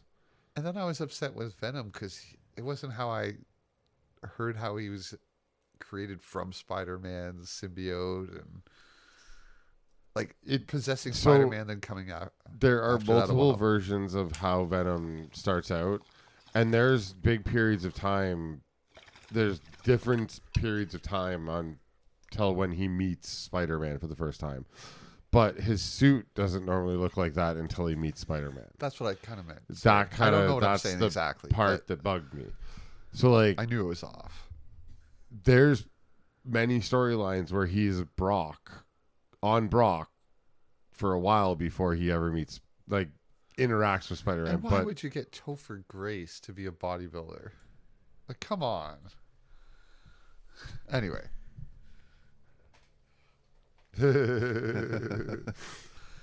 But if you want me to like Tobey Maguire, you have to not bring that movie up anymore. That movie doesn't exist to me either in the Maguire verse. Rolls his eye contact.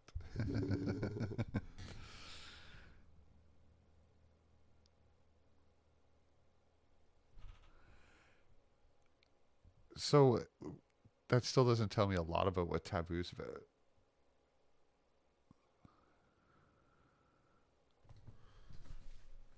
Well, I mean, could bring a bride back from Africa, could just have Taboo wants after that. There's a lot of setup that would happen at that era if you had spent that much time in another country.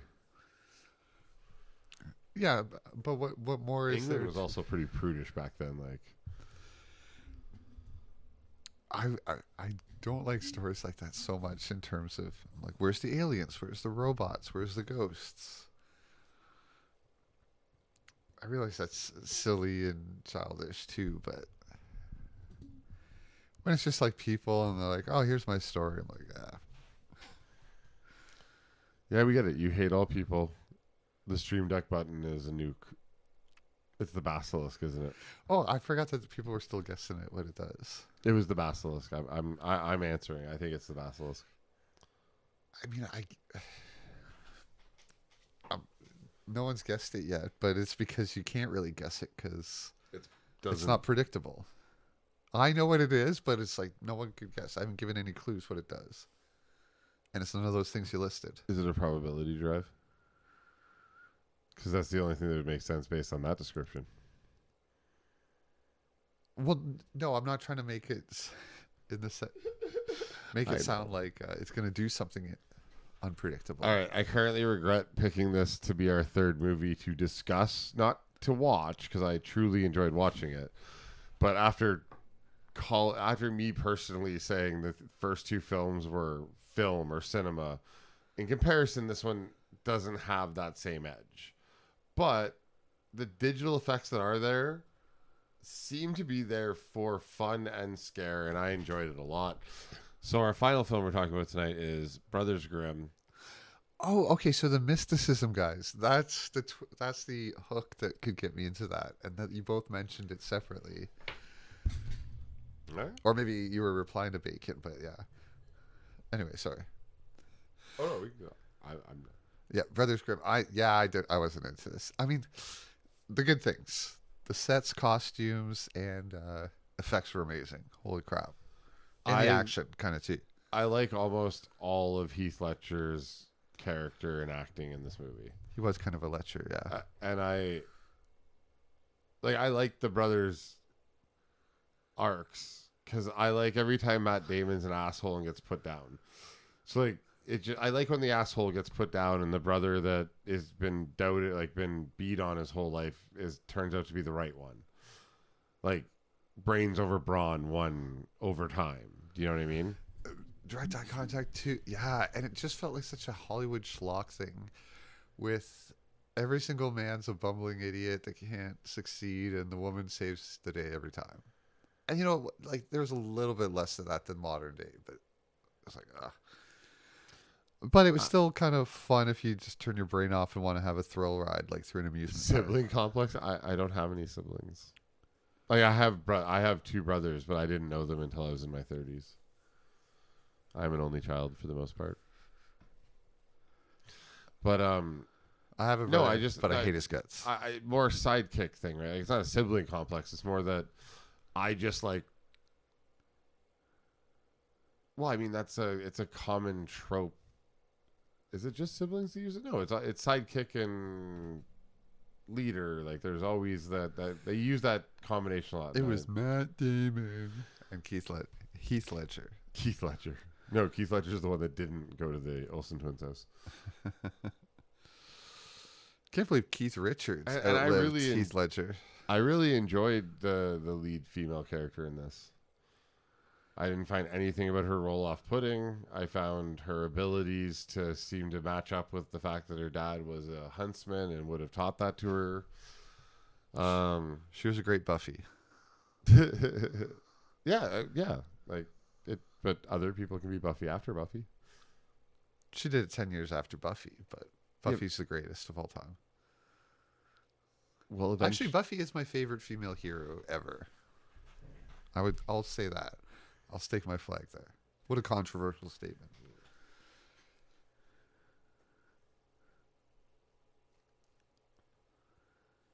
I just keep circling back to like the Holy Trinity. You're gonna say Sigourney Weaver, maybe who's the Scream Queen? Yes. And why am I brain pimpling her name too? Jamie Lee Curtis. Mm-hmm. And then maybe Linda Hamilton. I don't know. Yeah, literally. Like I like, and I'm not even trying to be cliche. It keeps. I mean, they predate Buffy for sure. Yeah.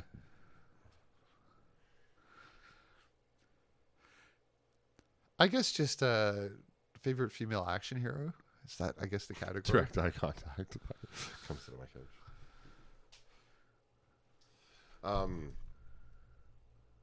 But I can't think of any decent current. Black Widow. I would actually say that her performances ones that don't some piss of me best. off or preachy too is like Kate Beckinsale in Underworld. She's Angelina a good hero there. Until the last 8 years, I mean, I'm sick of them all. They've oversaturated and done it to Yeah. death and shit on all the guys now. But who did Salt? Oh, that's Black Widow, right? No, it was Angelina Jolie, wasn't it? Yes, she did Wanted and Salt. Yeah, I really like Wanted, to be honest. Oh, you know what? I'm kind of back to Angelina Jolie on that one because Mr. and Mrs. Smith is fucking amazing. Which I haven't.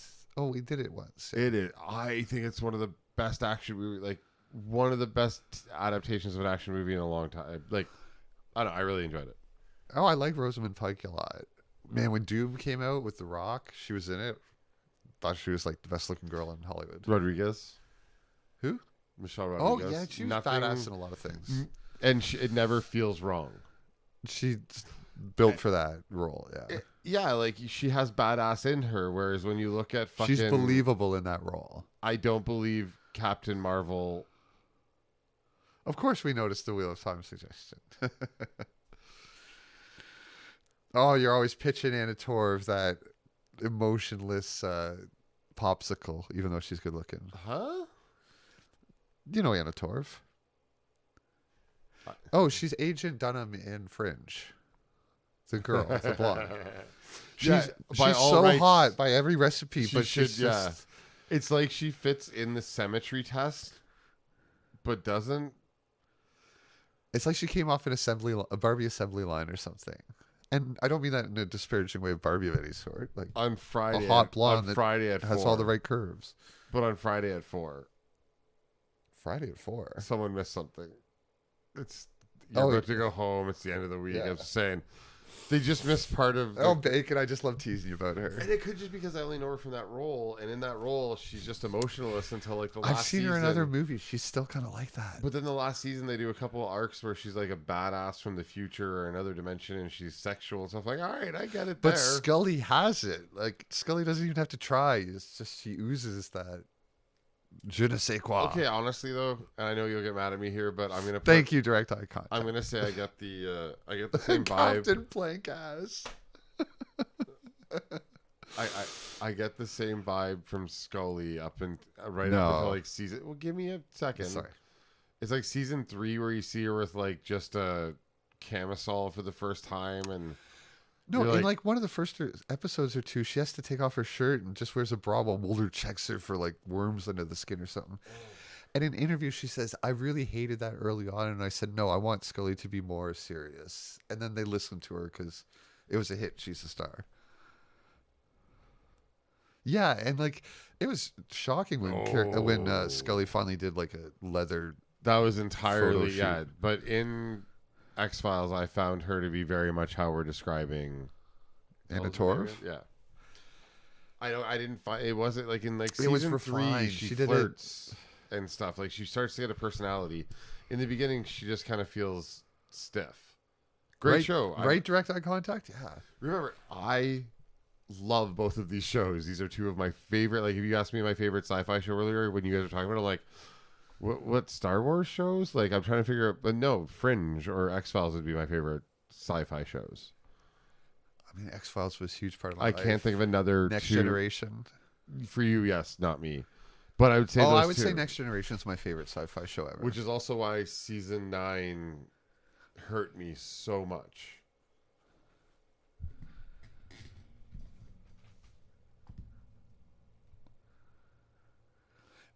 It got a little annoying though how Scully just couldn't accept all the cases they did. That might be a good that might be after a good 4 description seasons of.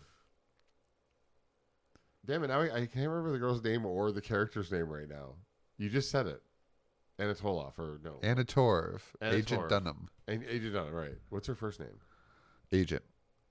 Is it Elizabeth? No, it wasn't Elizabeth. Was it? She's such a cold fish you don't remember. That's true. So Agent Dunham. And yes, it's direct eye contact. They're just normal people. Olivia, thank you. They're just. They're just normal people. Oh, and the other thing too is, especially if you especially watch non-American TV, but I mean now it's kind of everywhere. People are so good looking compared to when you watch old shows where people are just kind of normal. Even Scully, normal person, she's still a really good looking person. But just people that aren't all models and perfect skin and teeth and hair and everything.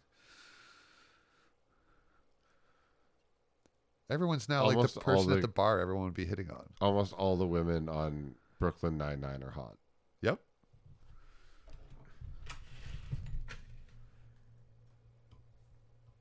I'm not really sure why I said that. It just popped in my head, and I figured I should keep talking. Yeah, X-Files does kind of feel like a lot like sci-fi Die Hard. And direct eye contact, that's kind of why I liked... I mean, I feel like I just pissed off every sci-fi person on the planet. Next Generation, you felt like you could be along with as just part of the crew on that ship in these, out of the ordinary, out of this world situations, but they were just exploring. Are you trying to say that you feel you're on the same sexual prowess level as number 2? Number 1? Number 2? That beard, that hair. His name's number 1. They did not call him number 2. They did not call him number 2. I'm just fucking stoned. Oh, this is apparently how little I watch the show. What's your favorite anime? Direct eye contact. Oh, we should cover, while you're talking about anime, we should cover the live action of One Piece. Sure. Because it's short, yeah.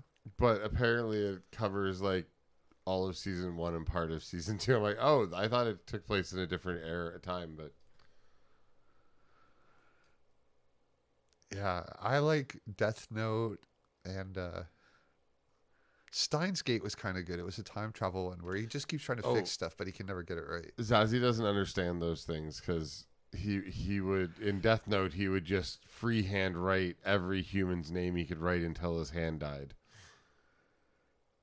I would order the planet and go down the list till a cutoff point.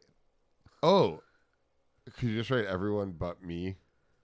Well, the cutoff point would probably be down to like 10 people out of 8 billion. There you go. And you know what? It's 9 viewers, so there's one person not watching this that would be included, and that's you.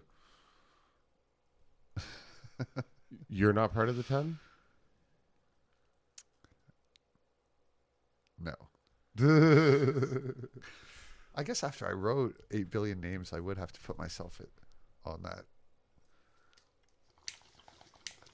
I know I'm a horrible person, so you can put my name on. Oh, and for those who don't know, Death Note is an anime where there's a magic book. If you write someone's name, they die.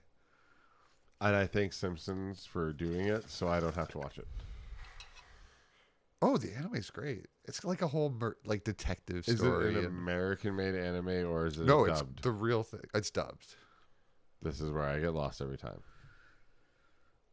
That shouldn't matter. Yes, direct eye contact. I don't know if I caught it when you said it. Or you were just describing the concept of anime where you can follow along with characters. I get it.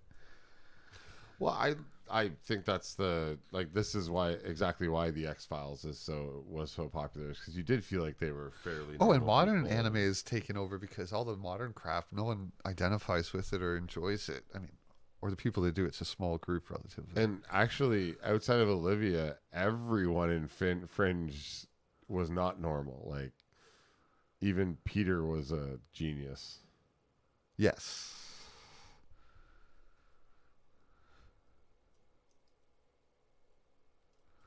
I'm not familiar with isekai, or however to say it, or Yawamushi pedal. Cool. Transport it to another world. I suppose you're right, Bacon. I could just get Chat GPT to do it for me, or Zazie GPT. But isn't part of the setup you have to create a unique death for every person? Nope. Oh. Well, Simpsons had rules that aren't in the anime. They had all these other things. I think in 200 that's for 8 billion, but that's hilarious. For 7 billion. 221 years, 222 years for 7 billion. To count to 7 billion. Oh, that was to count. Sorry. So just think how much longer it takes to write a name than to count. Multiple. Yeah. It would take way too long. I would not live long enough to do it.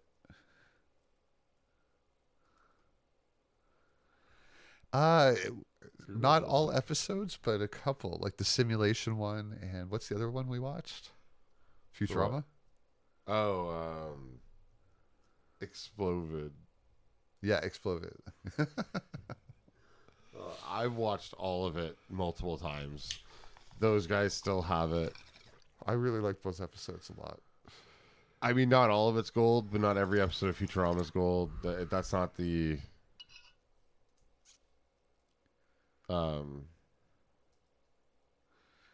That's always been my hope, Bacon. You know, if I can make it to 80, then they'll probably make it easy to make it to 100. But by then, maybe it'll be easy to make it to 150. And I know the billionaires aren't going to let us do that at all. Oh, but there'll be advances in stuff that help with that as well. And then at some point, upload your brain. Giving up humanity. I already did a long time ago. If nanobots rebuild your brain and they have to stay in there to make it work, you're no longer human. I gave up my humanity a while ago. How old are you now? I just turned 47 this summer. Oh, and I try and keep it flowing with lots of weed and Minecraft. That seems to keep it really active. Feed it a bunch of junk food. Seems to be working. I did that for a year and got a little sad. Oh, Fern, how you doing? Welcome in, Fern. He was never human. Fern knows you well. Allegedly, yes. Allegedly. I meant allegedly that I'm 47. I could be a vampire of some sort. Or the Man from Earth. Maybe that was a movie about me. Christianity is not based on you. But Satanism. And you know, I do oversell the unhealthiness of my lifestyle. There is definitely some unhealthy habits, but I obviously am not completely falling apart at this age yet, so. I'm 41.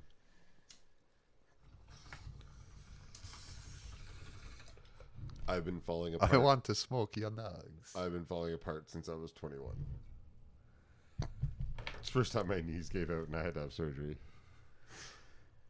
And I'm one of those people that always handled comic books by the edges and don't bend anything or leave fingerprints. And my body shows that I'm that sort of person. It's been very nice. It is starting to fall apart a little bit, but I hear that's what happens at 50. I competed in a handful of extreme sports and almost every other sport you can do. Never broken a bone. Martial arts. I'm a programmer, physicist, mathematician, and drummer now. I'm an idiot. Canpire. In another life, I did some engineering and some sales. Now I'm just a moron that smokes weed and talks about movies. I feel like I'm losing knowledge on films I had because we're consuming film at a different rate than I ever like. We watch a lot of stuff week to week. Added up over a couple of years, yeah. Yeah. And like, I never had gaming in there before. If I did, it was like, oh, I got together once every 3 months on a Saturday and everyone did it at the same house on the same internet connection playing like Left 4 Dead. So it does feel like I'm not getting, yeah. Well, we're going to pick movies for next week, right? Oh, yeah. That's, Why don't you start that up and I'm just going to go to the washroom quick because I'm kind of dying. Oh. Might just be information overload too big and for us. What? It's comedy. Comedy horror? Yeah. The whole it's month of horror, but last year I'm trying to avoid a handful of films that we've done 2 years in a row already because this is our third Halloween. We did kind of start around this time of year, I guess. Yeah. So. This week's picks. So this is what we've been through so far through this month. For themes. Our first week was, I got to look at the other page, so I wasn't writing it down at that point. Halloween favorites, which somehow got out of hand, and we picked two brand new Halloween movies and one very old one. Smile, Boogeyman, and The Crow. The next week we did cheesy, campy. We did Mars Attacks, Ernest, Scared, Stupid, and Spawn. And we did Dark Lore this week, which was Brothers Grimm, Idle Hands, and goddamn, I am high. Glorious. And now we're doing comedy horror movies. So that could range from anything that is pure, just really fun, laughing horror movies to parodies, stoner horror, stuff like that. So, yeah, the way we work it is Zach picks one, I pick one, and we usually let chat give a bunch of suggestions, and then Zach and I go through those suggestions and we pick one. And we have our first suggestion, so I will get that written down right away. This part of the stream, it gets a little less exciting, but it gets us to our next set of content. Our next week's stream.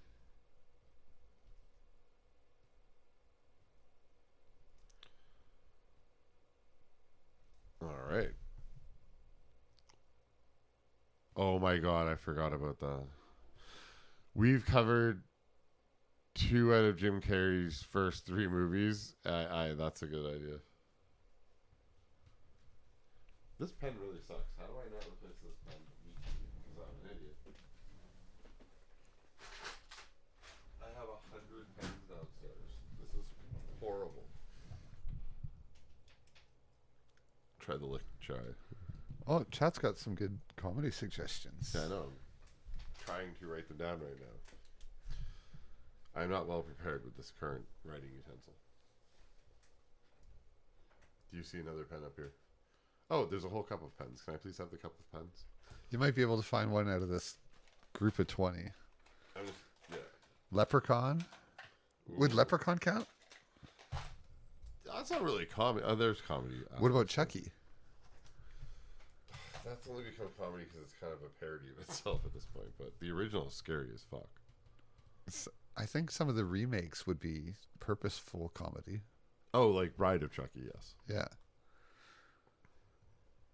This pen works great. Fright Night is wonderful. The second one tried to take itself too seriously. I wish they wouldn't have remade that. I love Fright Night. That movie is so fun. And it gets scary at points. That's why I was asking direct eye contact, because they didn't really mean it to be, I don't think. Pumpkinhead or Leprechaun? Leprechaun. Jennifer Aniston's first movie, I believe. Well, yeah, but then if you jump ahead 3 films in the series, then it becomes like, stupid. Yeah, like they tried to make 2 scary ones. Have we covered Frighteners? I don't know if was Evil Dead the first one meant as a comedy. Army of Darkness, 100%. The only one that was clearly meant as a comedy was the 2013 crap. I still like that movie. Even with the new one out, you're still going to stand by that film? Just in terms of a good... Because it could have been... gore porn. It could have been that. The newest Evil Dead is actually pretty good. It bothers me that you don't get mad about the drug addict, strong fucking woman character. I wish they had focused more on making it seem like for a while everyone's confused whether it's her drug trip or the Deadites. Oh, I mean, yes, I guess it's comedic, but it's eerie and off-putting. Like the first one's kind of a brilliant little movie. Yeah, it generally But is you've never scary. let me pick the first one. Because number 2 is a superset of it. It's the movie plus more. I know there's differences. And this is how like we were supposed to do all of them, and you wouldn't let me cover the first one, which is like my favorite one. Wesser, bongo time for Wesser. Definite bongo time for Wesser. We're picking comedy. And happy horror. Thanksgiving to you too, Wesser.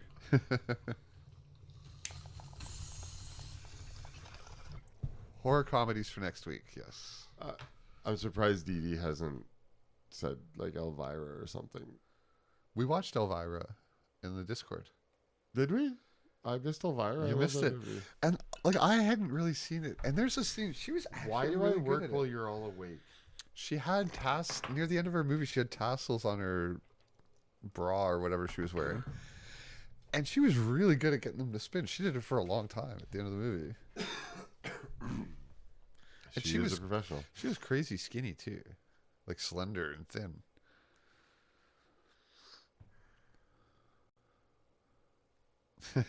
Fern. Bongo time for Fern again. Okay. Frighteners. I'm trying to see if I missed any of the other ones. Oh, Bacon. You're talking my language. Ed 2. Barry won't want that at all. What? Found footage movies? Isn't Ed a comedy with Woody Harrelson about like the Truman Show, but like reality TV? No. Ed TV? Oh, right. It was Ed TV. I saw Ed 2. No found footage movies. Yeah, they're all. Yeah, no, those are all comedies. Aren't they not meant to be? Stop it. Oh, I'm sorry. You brought one in that you liked. Again. No, but the other one that has a part. The guy steals the laptop, and then his friends start getting murdered in his group game chat, his video chat. And then he slowly admits, yeah, I stole his laptop. Fuck, it's like a dark web thing. And then the second one, it's like half of it's on his cell phone and he's riding a bike and it's not as good. I think you might be thinking of Black Mirror. No. Unfriended was yeah, that's it. Like number 2? Unfriend. Unfriended 2? Well, both 1 and 2, but 1 was really Unfriended good. 1 was they get a girl to commit suicide, and then she haunts them through their like Skype calls and Facebook posts. And... Right. The second one's the stolen laptop. Yes. Both were good. The first one was better.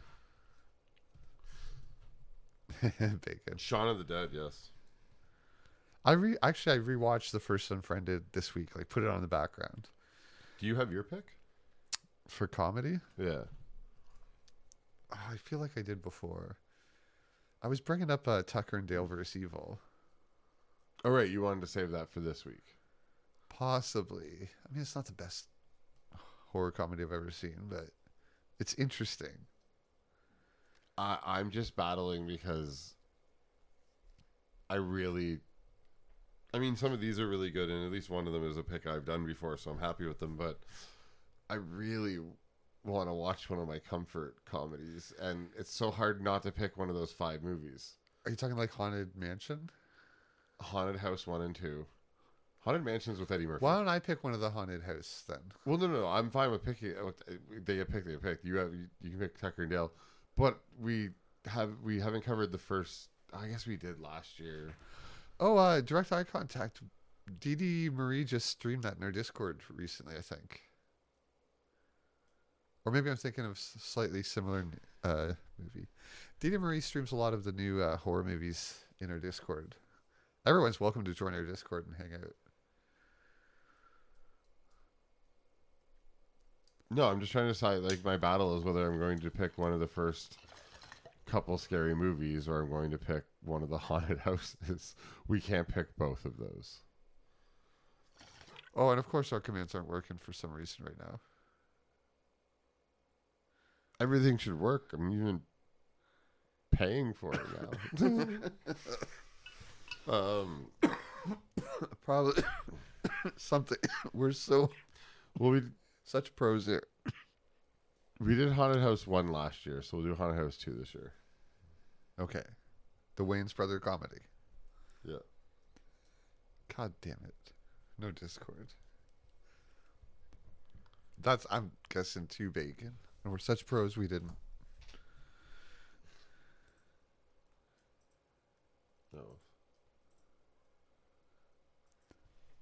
I guess Young Frankenstein would count. Oh, yes. Brilliant film. Oh. That makes... I'm changing my pick. Thank you, Bacon. Oh my goodness. Bacon linked our Discord for us. Thank you. Oh, well, thank you. Oh, and Fern, again, no pressure ever, but if you ever, and everyone's welcome to join our Minecraft survival server. But good God, Fern, we have farms for everything now. Like, it's basically creative mode in survival, just in terms of, all the best stuff is there. Farms for everything.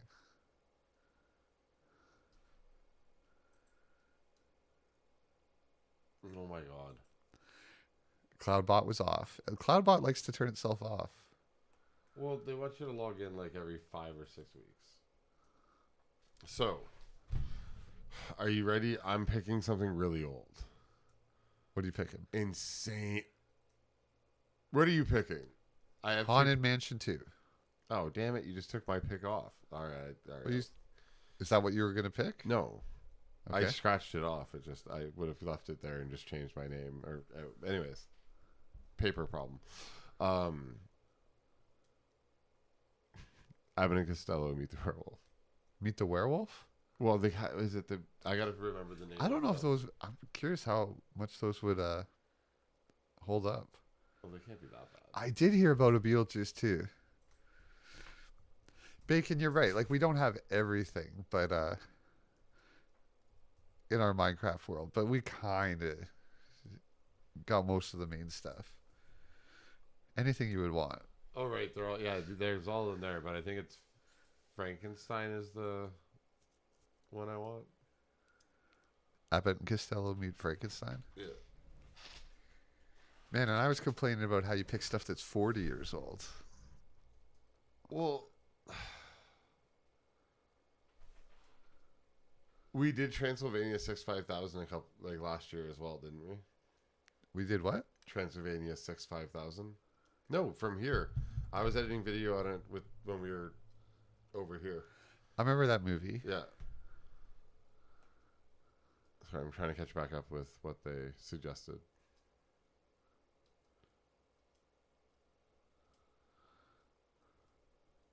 Is that too old for you? Like, it's flat out black and white. It's very You know slow. what? It's so old that I'm fine with it. It's just going to be a little weird, but yeah. We've never covered anything this old. This is I'm surprised. 1948. Little Shop of Horrors?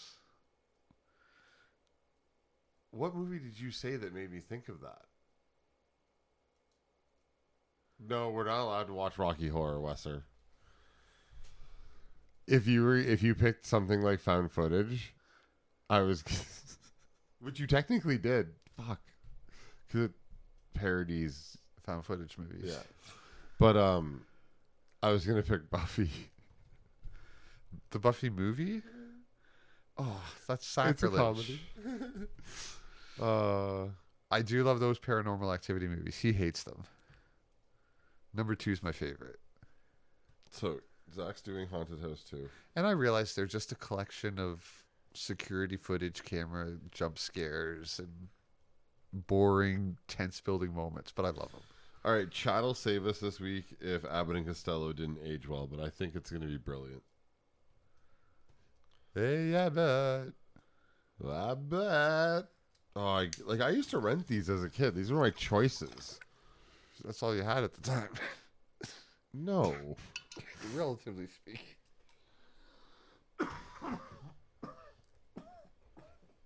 Oh, someone said Young Frankenstein. That's it. That's what made me think of it. Thank you. Direct eye contact. I remember waiting for that movie to come out for so long because it's their first one after Super Troopers, and I just didn't like it. I don't know. Like, it's funny. It just didn't hit at all like Super Troopers did to me at the time. Or, no, mind you, that was then. Or Beer Fest. Yeah, I didn't like that one either. Even Super Troopers. No, I love Beer Fest. I was saying that Oh. Club Dread didn't hit as good as Super Troopers and Beer Fest. What about Super Troopers 2? It grew on me a bit. Yeah. Yeah. Oh, Fern. You should have figured out immediately what it was. Yeah, a little bit. Although what's his name? Jay Deshara.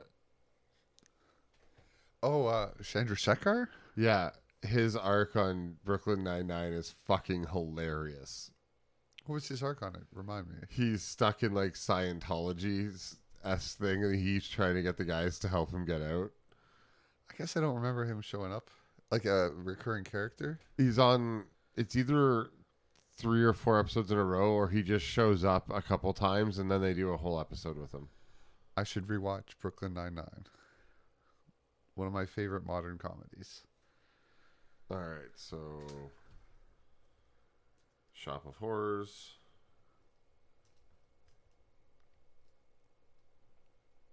And Young Frankenstein.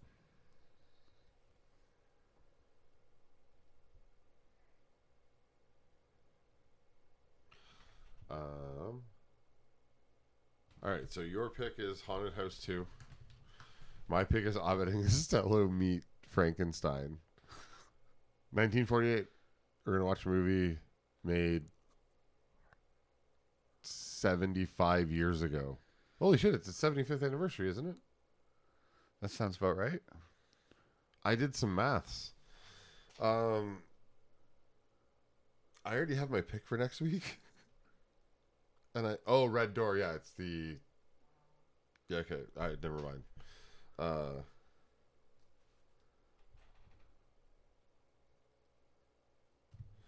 Right, because next week is only brand new. Has to be a brand new horror.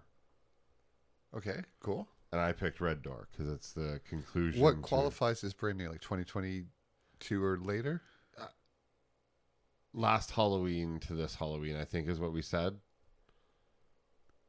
74. Wait, 1948 to 2023. Is that not 75 years? It does seem like it should be an odd number. Unless he's saying it came out in like December. Oh, did I say 49? Sorry, yeah. No, it's 1948. I heard 48. He's more sober than I think we are. Well, the reason I thought it is because I'm like, oh, that's the year my mom was born. So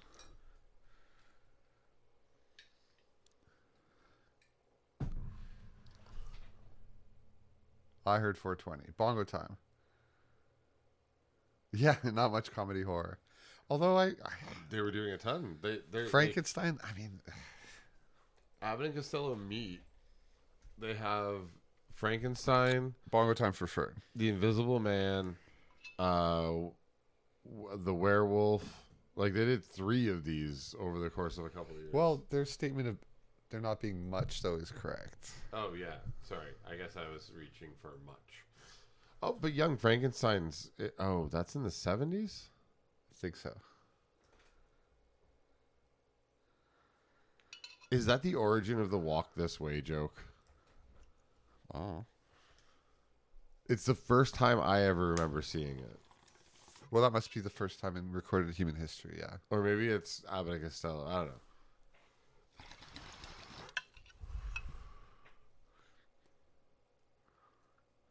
I guess we're classifying the Abbott movies with horror because it's Frankenstein. They got the monsters. Yeah, like it's Scooby Doo. It's live action Scooby Doo.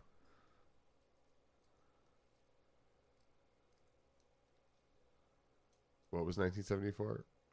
I'm really stoned. I forget what movie we were just talking about. Oh, he was referring to he even put a year.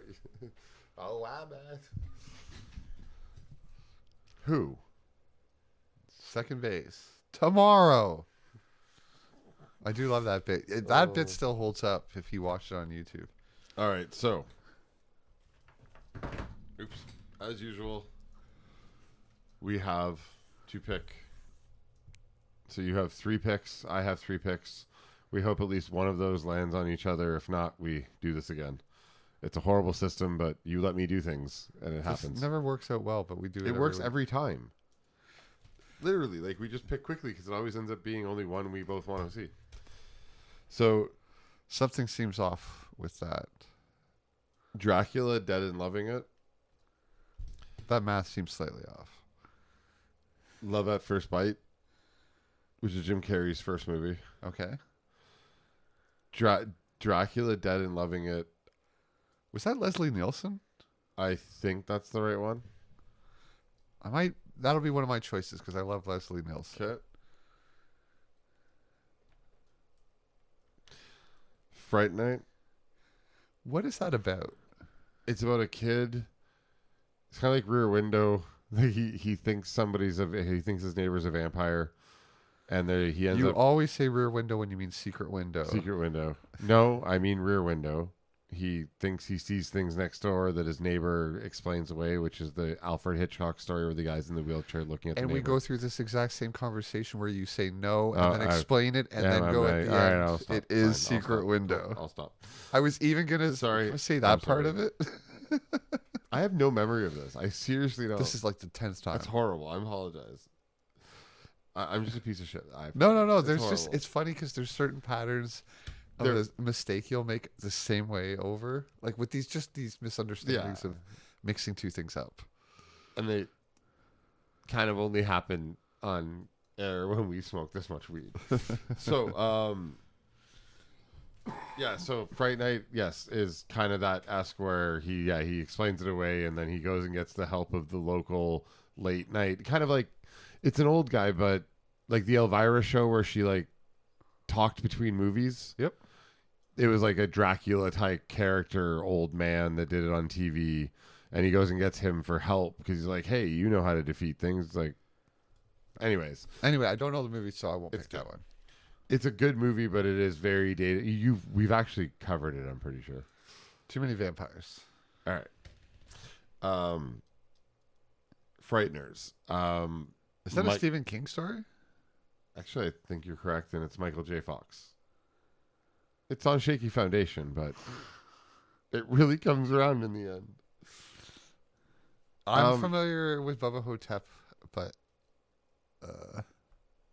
we got our list. We're just going through the final pick. Oh, Tales of Goes a good one. Frighteners is quite I think good. I'll put that as another choice. Okay. I have one choice left.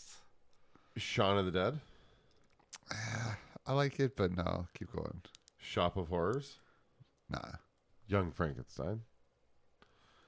Well, I would have gone with Shop of Horrors or Shaun of the Dead as my third pick, but we crossed over on only one, and it was Frighteners. Okay. And I'm excited because honestly, I've had this movie on VHS when I was younger. I've always loved this movie, and I have made you watch it already, and I love that you forget it. So I'm really excited. I love Michael J. Fox. It is really good. I really do love this movie.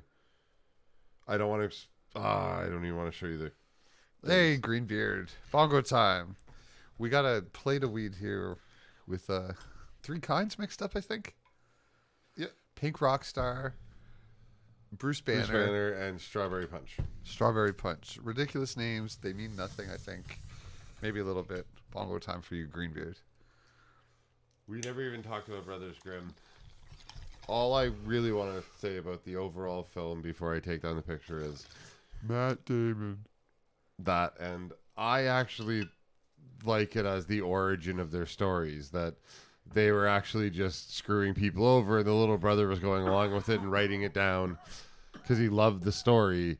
And then when he got to a real one, he had gained enough, lore and picked some stuff over time that he could spot a real. I don't know. I just really like this as the basis of the stories. Even the glass slipper was used. Like, they used every bit. It is true. They did work in it. I thought it was good writing. I liked most of the characters' arcs, and I get it. It's a Disney version of other things we've seen, but I think they did a good job on it overall. I was happy I picked it, but halfway through, I'm like, nah, I didn't think you'd. I thought there were parts you really liked, like the gingerbread scene. That was good. I thought that was fucking awesome. I'm not the greatest special effects, but it's also 2005. I thought it was still way better than Ant-Man. Way better than Ant-Man. No, that's fine. Direct eye contact. And I wasn't familiar with them having a bit with that title. But I thought Brothers Grimm was fairly well done. Queen kind of died quickly and easily. Like, the designs of all the costumes and stuff were great. She brilliant. was really crazy cool. And I like the whole mirror thing with her powers being in that. And I kind of like that the French and the Italian dudes seem like live action versions of like Beauty and the Beast, like the cartoon bad guys. Like, they really were cartoonish bad guys, but done well in a live action sense. Because I think this movie, it was geared towards an all age crowd or a younger crowd. But hey, I enjoyed it. Keith Ledger is pretty good. Yes, it was good for its time. Keith Ledger, yeah. Keith Ledger, no, that's the one that lived. That's the one that didn't go to the Olsen twins' house. He went to Jodie, I always forget her last name. Sweden? Yeah, he went to Jodie Sweden's house. There was no drugs there. He had a good meal. No, she had a huge drug problem. Separate from the Olsen twins. But wait, the oldest one was the normal one? DJ? I feel like she married someone weird or something. Maybe not. Maybe she had a normal Kimmy life. Gibbler. Little bitch Kimmy Gibbler. I fucked her. Sorry. Rest in peace, Bob Saget. We also talked about tonight, for anyone just joining us, Glorious and Idle Hands. Oh, and we should, because I'm Zazzy. This is Barry. We never mentioned that much. And this is my bong. And I actually, when we were picking it, Direct Eye Contact, I actually did reference the fact that it would share some feels of I A hate Knight's Tale. They have a rap dance number in it, or something. Wait, are you thinking about the Martin Lawrence movie or the Heath Ledger movie? The Heath Ledger. Greenbeard, thank you for following. Bongo Thank you for the bong, for the follow. Greenbeard. Thank you for the bong. We've been smoking for almost 4 hours. Pretty hard tonight too. It's been a solid night of hits, and that it was a great way to start off with hand rolled. Yeah, that was very swamp nice. weed infused blunt. And of course, all of our product is brought to you by our sponsor, Mad Dab Labs. Are you direct eye contact? Are you talking about that one with Leonardo DiCaprio, where it's in modern day, but they still use the language? I hated that movie so much. And he's got like the gun. He's like reading Shakespeare lines. With anger. You bite your tongue at me. Yes, I bite your. Yes, I bite my tongue. I don't bite your tongue. Yeah, that's listen, it. Listen. I was so angry as a kid with that. Don't want to rewatch it because I'm not sure if it's. I liked it because the chicks of my age liked it, and that's Probably. what we watched. So I mean, yeah. I feel like wait, but direct eye contact. Didn't you say we're the same age? Because I was gonna say I feel like might be an age difference thing, but yeah, it was like you agree it was when it came out. good. God, really hated it.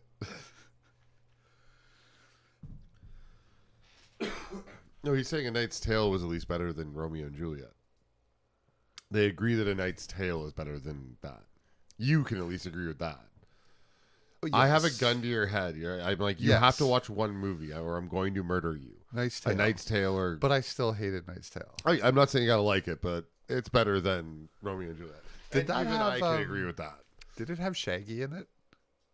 Like Scooby-Doo Shaggy? Space Bacon, I love you, man. You're awesome. No, I have never pretended to like astrology. I did not understand it my entire life, but... In high school, I used to go to this store, Green Earth, in the malls that had like crystals. And for the record, and spell astrology is books. just mentalism. I thought this stuff was real. Like, I'd be like, oh, this is the, and I'd try and figure out, like, I tried to cast a couple spells in high school. I'm like, nothing's working. And then I went to university and I got a degree in physics because I really wanted to figure out how this stuff works. And I'm like, oh, it's all bullshit. Yeah.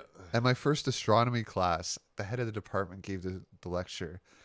And he's like, if you believe in astrology or any of that stuff, get out. It's all complete bullshit, and I'm going to show you how. And then he did. I mean, after becoming skeptical of it and then confirming it over and over again, I have listened, and obviously long before I was married, I've listened to attractive women talk about it and not corrected them. There are no corporations that have an astrology department. There are no stock trading methods that use astrology. No governments have an astrology department. Just that alone. I agree.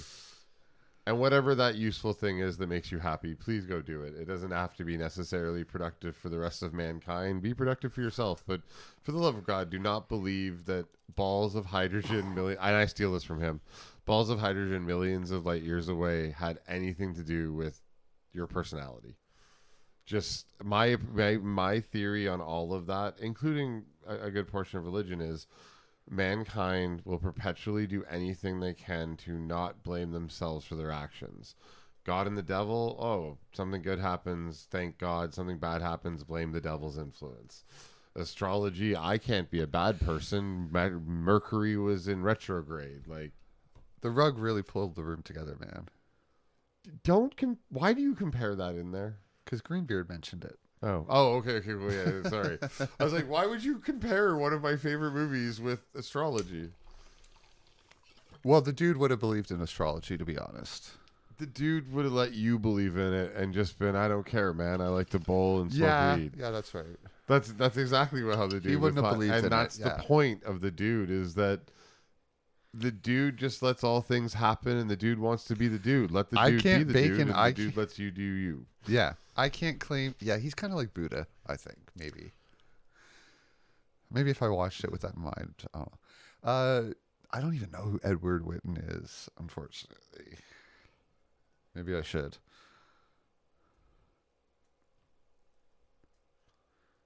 I try and keep up on some modern physics. Or current, I think Bacon outwitted me with that one.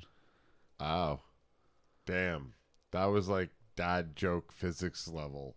I had to throw something out.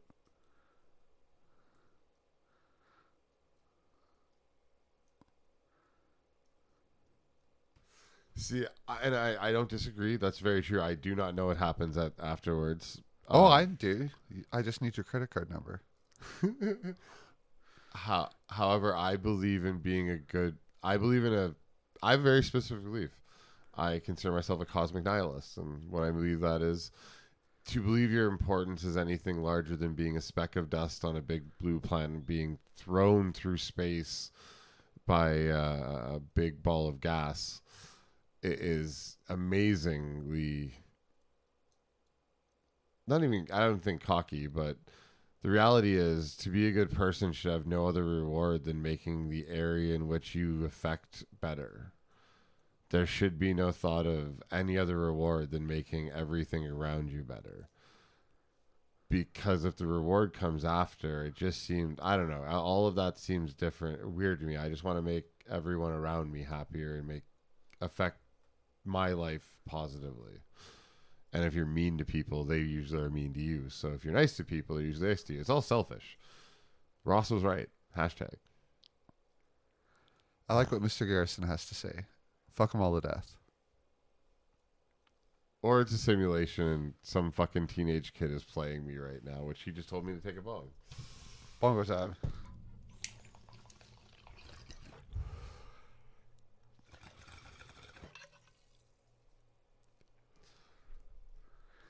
Or sorry, I didn't mean to say crazy. I mean, I think thinking that we're more important than just that and being an accident in the universe is too human-centric. The universe is too massive for us to believe that we're an important part of it. But I like those arguments too, where consciousness, without consciousness, the universe kind of wouldn't exist. And I kind of get that. The observation. Yeah. So, but sorry, I always forget to finish the rest of the thought in there. Shit. Now I lost it. It's almost like I smoked too much weed. That bong water is looking pretty delicious.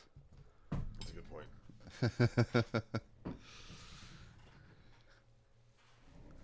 Second bong.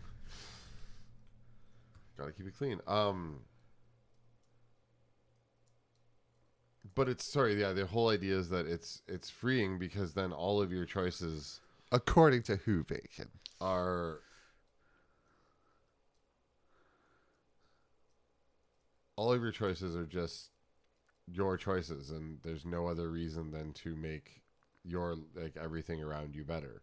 And it's freeing to not think that there's any sort of punishment for bad behavior after you die. That type of tally seems too dreadful. Why would you know what I mean? I don't know. We are way too high. I usually have a very well-worded explanation of my theory on this, and I feel way too high. I like the idea that we're all the same person experiencing this planet, simultaneously or from a greater perspective, or just aspects of it, or maybe we're the same person that goes through time, even though that makes no sense physically, but you know what I mean. So treat everyone like they're just another copy of you. As best you can. And I think that idea is just considered learning. I don't believe anything happens next. I believe you just end and it moves on. Yeah, and I feel like you have a duty to not be willfully ignorant and to learn as much as you can. Yeah, I've heard people say, learn as much as you can about the universe and ease the suffering of others. That's a good life goal. Or, you know what, Pookie? Let's just burn this motherfucker down. Treat others the way you want to be treated. That sort of thing. Golden rule. And now I always step back and say this as someone that actually used to be a youth pastor. I always try to think of it as if we're all uploaded in the computer one day, how could you write the best computer program to treat every single entity as equal, right? Because then you can actually do it mathematically pure. And then just try and project that down onto our reality, even though it's impossible and idealistic, but it gives you a goal to strive towards. I mean, a beautiful thought, and I've taken enough hallucinogens to want that spiritual connection to be real, but the reality is I can trace the chemical reaction in my brain. So we kind of have a joking saying on the channel, which is, well, it's your saying, I've just co-opted it. So neuron, photon or a neuron, the joke. Oh, you mean if you're seeing a ghost or a demon or something? Well, I mean, it applies to everything. It's either recordable or it's happening in your head. That's kind of my now like a measurable synapse thing, or you can measure the photons happening in your head in physical space. Yes, and I think it's beautiful that mushrooms and ayahuasca and all these drugs give you an experience that feels larger than yourself, but the reality is it's happening inside yourself. It's messing with the programming of your brain, so things don't compute quite right, and your brain interprets it in new, interesting ways. And I think that has its own beauty, and I'm not trying to take and away Greenbeard, from like, I always like to play devil's advocate, and I mean these in playful ways too, but if consciousness is energy and energy can't be destroyed, I would say, well, entropy increases though, so the organization of your consciousness could still degrade while the energy is maintained. But that's just me being devil's advocate. And these, actually, I kind of think that's part of the concept that's handled in the Metamorphosis of Prime Intellect. A great short story, yes. By people just degrade over time, like Local Roger. Neuroplasticity, even when managed by a super intelligence, seems to degrade over time. The people just did more horrible and horrible things to each other. I think you're way over talking on a complex story that people don't know anything about. I apologize. But a great story about the nature of consciousness and the universe and AI and physics is a story called The Metamorphosis of Prime Intellect by Local Roger. And it's like a 2-hour read. Maybe a 1 hour read. Please don't take me as argumentative or contrary. I know nothing. As I stated at the very beginning of this conversation, I'm an idiot.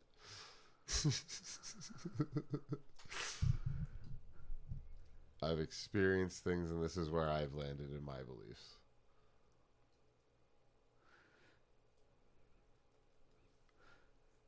I agree, Greenbeard. Like, I know what you're saying. I'm just being... But you were... I didn't see direct eye contact's comments. Kind of saying what I was saying to you. Energy's never destroyed, just changed.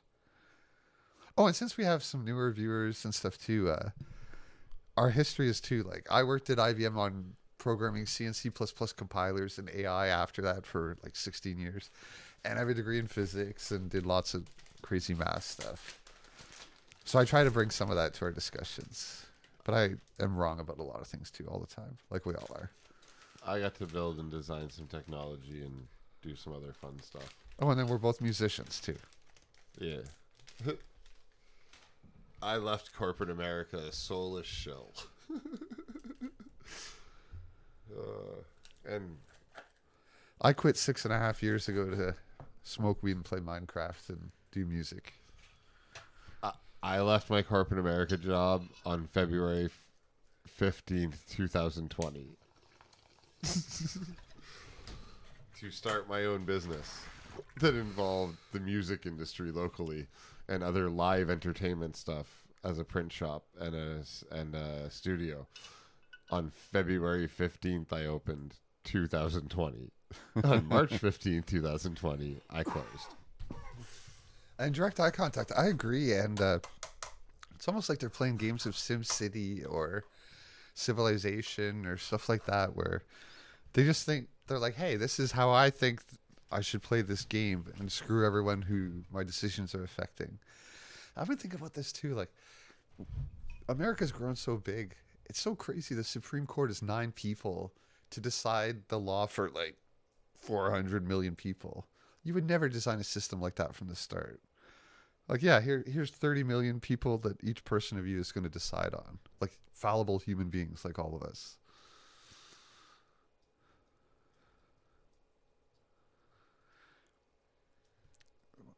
But eye contact,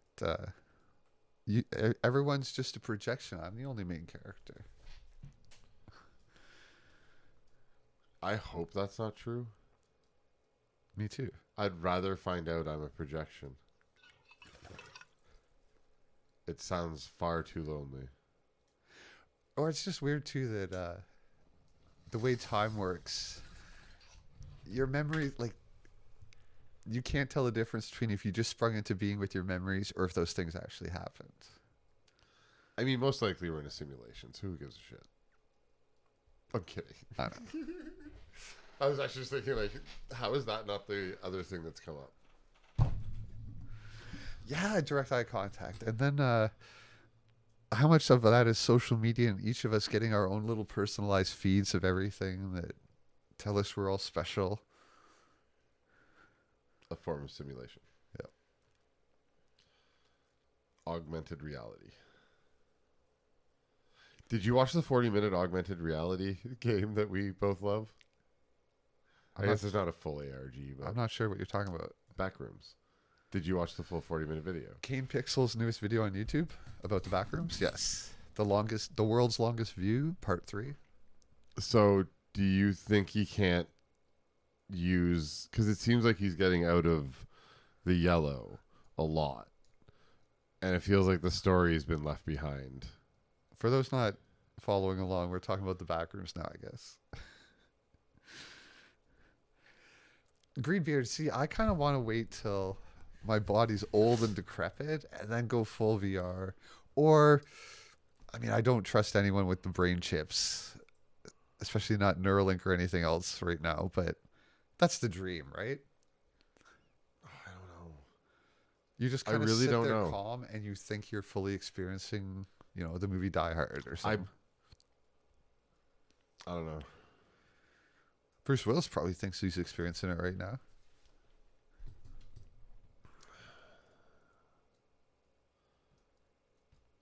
Everything I've read and watched, I mean, we watched a lot of movies, and we got into doing this because I already watched a lot of movies, you know what I mean? Like, and we both read a lot of this stuff, and everything warns us, and I tend to heed more and more the moralistic warnings of the books and movies I read and watch. Because, like, again, we're fucking with AI, and we shouldn't. We shouldn't know. It's too late. We're done. We've opened like 20 Pandora's boxes over the last few decades, and we're screwed. Yeah. And that's the one that I don't... Like, we're warned about what happens, and we should Total agreement, direct eye contact. That's nicely put.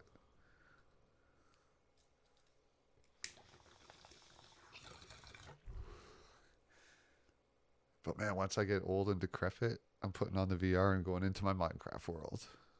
And I don't want to do it too early. That is I'll throw my life beautifully away. written, and I agree. I like it. Yeah, I guess mine's just a conversation piece I've been having for a long time. The whole idea of nihilism is I don't really care what happens next. I just want to experience what I'm doing in life.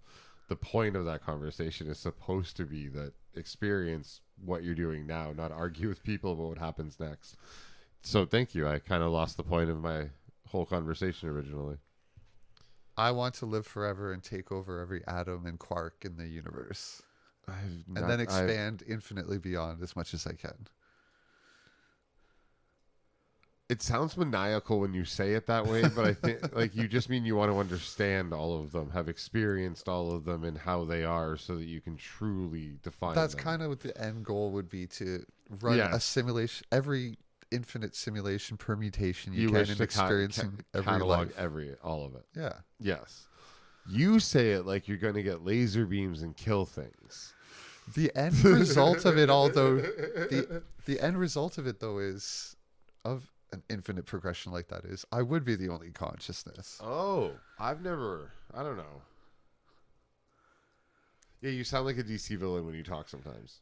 I love Dr. Doom. He's a benevolent dictator. I would want to be Prime Intellect from that story. That's who I'd want to be. That's who I do want to be. Let me tell you all about Zazi's Basilisk.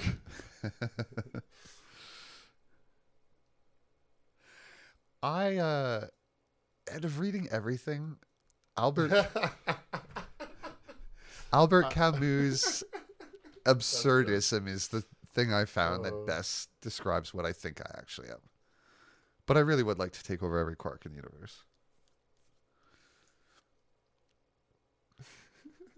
Well, I mean, Apocalypse or Darkseid, because they're or Dr. Manhattan, right? Like any god figure. Okay, Dr. Manhattan and Dr. Doom are very, very, very different moralistic characters. Oh yeah, I'm just talking in terms of power, and I mean they still want to save humanity. In some storylines, Doom typically just wants to save his country. He's usually I trying thought to his destroy end goal everything else. was, if I'm in charge, then I can fix everything. Much, much later. That okay? Well, that's the version that I like. Much later Yeah. storylines. There's some that go, yes, Doom is not always evil. In fact, he's sometimes even good. I guess not even. He's not good. Like the. I always kind of think of him as like lawful evil or lawful neutral, but he wants to do good. He wants to save Do you remember I humanity. showed you that like He's just Doctor Strange blows up that magnet monster and he dies doing it, so like all the power goes away, and Doom kind of becomes a good guy for a while. I don't think we're talking about DC, have we? Oh, White Lantern. That's why. I don't know the Lantern so much. I guess you do. I'm trying to. I can't think of an actual DC villain that fits you.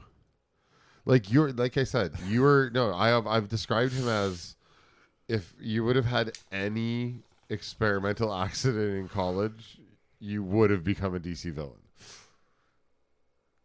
Lex Luthor's cool. And sometimes he's doing it for the good of humanity. I mean, most times, I guess.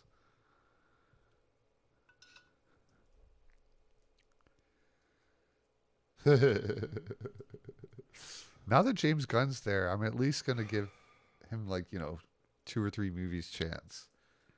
I don't know. I've liked most of his stuff, so. If the recasting of Jason Momoa's as Lobo is real, it's actually signed. I'm like, come on, like there's other actors. Like he's in, and yes, they've done this, but that's back when they couldn't get all the big names for Marvel movies. Who has a hate boner for Superman? I wish they'd just done Injustice instead of. I mean, I don't hate Superman. He's just boring as fuck. He has one great arc. Well, first of all, Invincible season 2 is coming soon, and stories like The Boys with Homelander and Invincible with Omni-Man, and then there's like the Irredeemable story comic books. Like you can do Superman characters really interesting, and Injustice. It's just they didn't in the DC stuff. Well, we need to Lex hurry. Luthor has the hate. We can't be out in the open much longer. He'll come for us. For the record, this is the only good thing. Let him come. Let the bastard come. This one. I'll stab this through his heart for what he did Arthur. I want to make him pay. I understand how you feel, Mira. You have no idea how I feel. All right, I'm not playing it. I have to cut that fucking scene. I just want to show the Joker interaction every time, and we have this. I know we have this conversation too. Well, they weren't fans of that clip anyway. Barry thinks that's like the greatest scene ever. Not her part, just from the Joker conversation on, which is only the last part. It's the best thing Zack Snyder shot and did, and I want the whole movie. And direct eye contact. I think we missed your follow, and that's crazy that you've been here the number of times you have and didn't follow. But thank you. I missed Famish Edits follow. Oh, I thanked them. Oh well, bongo time for all of them for being first couple of. Oh, yeah, coming along. Thank you. I can't talk. We've been smoking weed for 4 hours. I need to do a dab after this bong. That doesn't sound like a good answer. I mean, it does, but not to solve your problem. I do this all the time. This is how I straighten back out. In your own mind. It's not a performance-enhancing drug. Diamonds are definitely a performance-enhancing drug. There's diamonds in there already. I should put more. So Wednesday, again, we're going to talk about The Boys Gen V, newest ep. Yep. Loki's newest episode. Yep. And what was the third show? Rick and Morty. Rick and Morty. Season 7. Episode 1. Episode 1 premiere just happened. And I'm really excited to talk about all of them. I've enjoyed the first 2 episodes of Loki so far, so cannot wait to talk about them. I never got that much into Dragon Ball Z. I watched like the first whatever season that he's fighting Frieza, and they're changing. You know for more like than me 6 then. episodes. I'm telling them. Anybody that's watched the show knows it's like the end of season 1 and the end of season 2.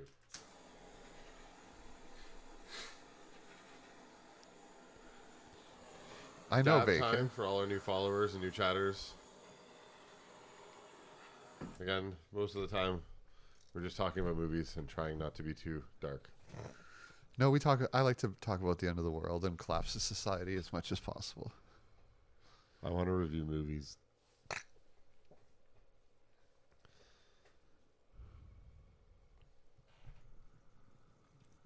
But possibly in the coming weeks, we may cover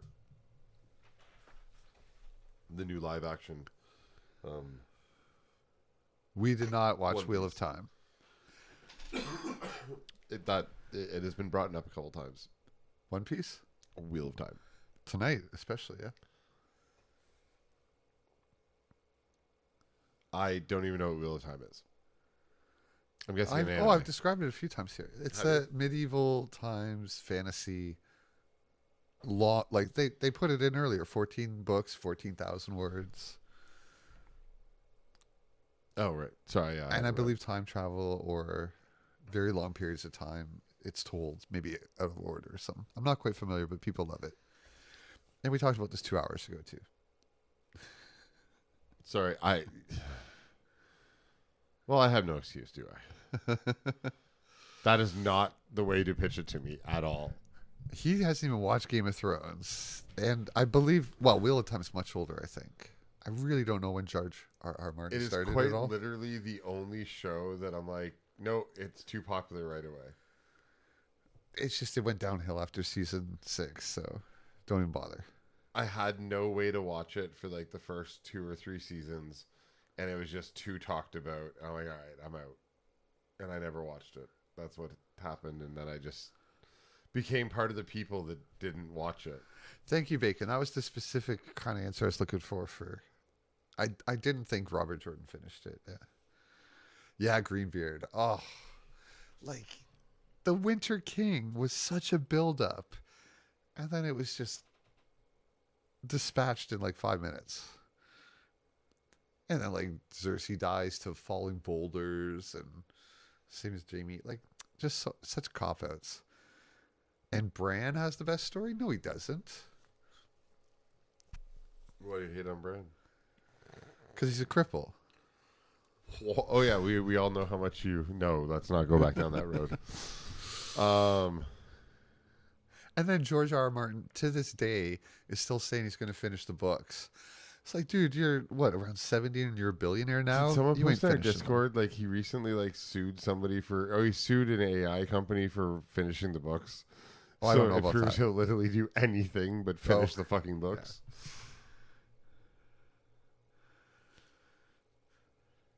Like, he's a billionaire in his 70s. He's not going to finish these huge amounts of work. And even if he does, they're never going to live up to the expectations he's built up. And then, like, what happened with Jon Snow? McQueen. He was like one of my favorite characters, and then he just becomes this idiot who doesn't do anything except says McQueen. While Khaleesi's just doing insane things, and he's just, no, gotta follow her. Barry doesn't know any of this stuff. He barely knows these character names. And I do have a love for fantasy, some forms of it. And the problem is, like, I've heard enough about it that it'd be great, but now knowing that it comes out that end, I can't. No, I agree. Even no, you agree, should. Like, you should not watch it. Do not watch it now. To be fair, and that's the same thing. Yeah, Bacon. And that's the other thing. Leading up to the end, George R. Martin promised. He's like, I'm going to finish it before the show catches up. Don't worry, guys. You mean like when Lucas handed Star Wars over? Like, hey, this person can finish off my vision, I'm sure. Yeah, he made promises, I'm sure. Was George R. R. Martin actually writing for the show on the team? I believe he was consulted a lot too, but that was like once the show catches up, whether he agrees or not, they're like, well, we got to do something, right?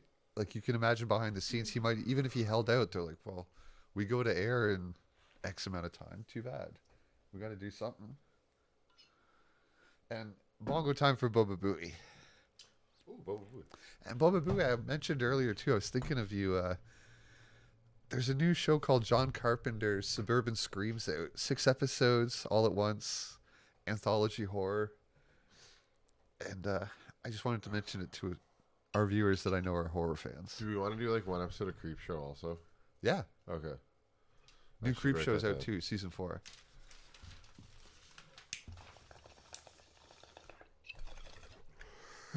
Good to see you, Boba Booey. I don't remember Gen V.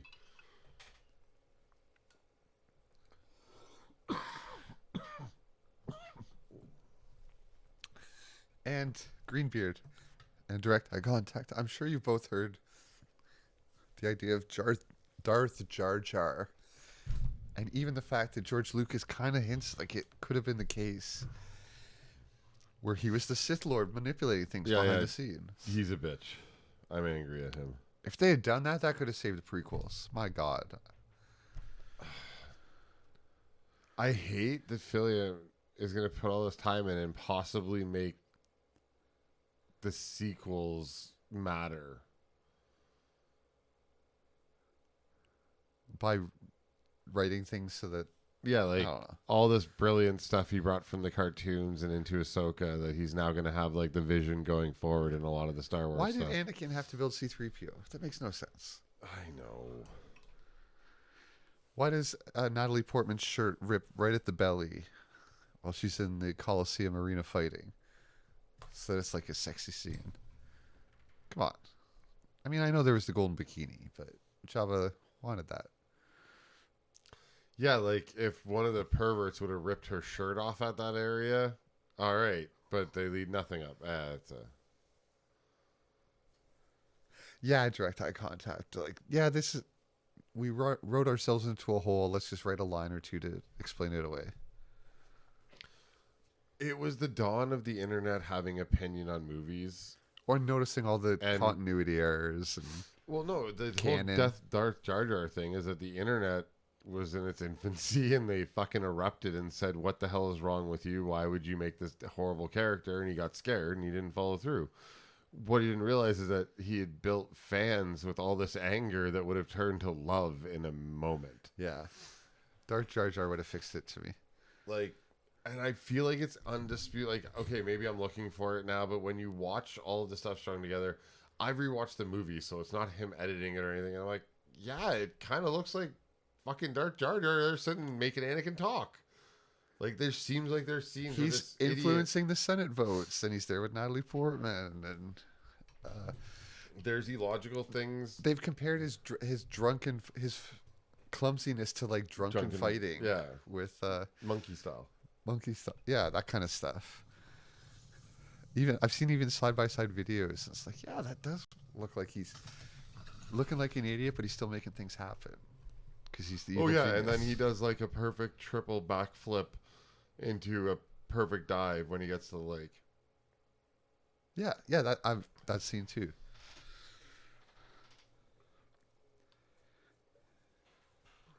Monkey paw. Oh, they're getting heavy now. I don't feel like the prequels really had a good story, but maybe they could have. Yeah, they could have. Oh, Darth Jar Jar would have been the best story ever. For the record, Revenge of the Sith is my favorite Star Wars movie. I have the high ground. I don't care. I think it's an awesome telling of how Darth Vader started out a Jedi and went that way. He was corrupted over time, and he was a selfish little bastard. I think it's a great showing of that, and it makes... I don't think it sullies the visage of Darth Vader at all. Number 2 and 1. 1 and 2. Yeah. I agree with you. They not great. It is the best out of those 3. And like, if we have to cut them into trilogies, obviously the 4, 5, 6 is where it is. And I have so much love for those movies. Just Revenge of the Sith has something in it that explains Vader, and I think they did a good job in it. I don't know. I think Hayden Christensen actually pulled off what they meant to do. The only thing that kind of convinced me along those lines is when you look at Luke in like New Hope, where he's like, "Oh, I want to go to town, and, like get the power converter." Then you realize Hayden Christensen's kind of doing that. Yeah, and you're like, "Well, yeah, that is kind of how Luke was."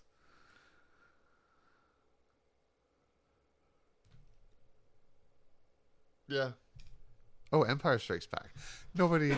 That's like The Godfather and a few other movies that people consider almost perfect.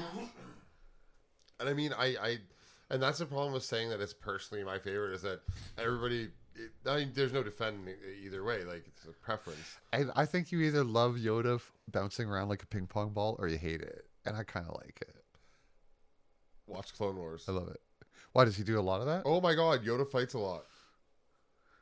And he trains and he learns more.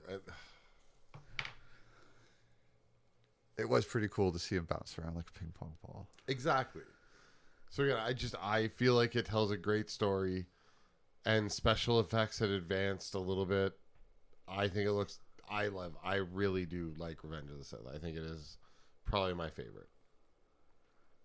And I've seen out of those three. No, it's my favorite Star Wars movie. Out of 9. I've said this before on air to you. We've talked about it. I don't even feel like you could. The ones from our childhood are in another league, and then you just rate the other 6.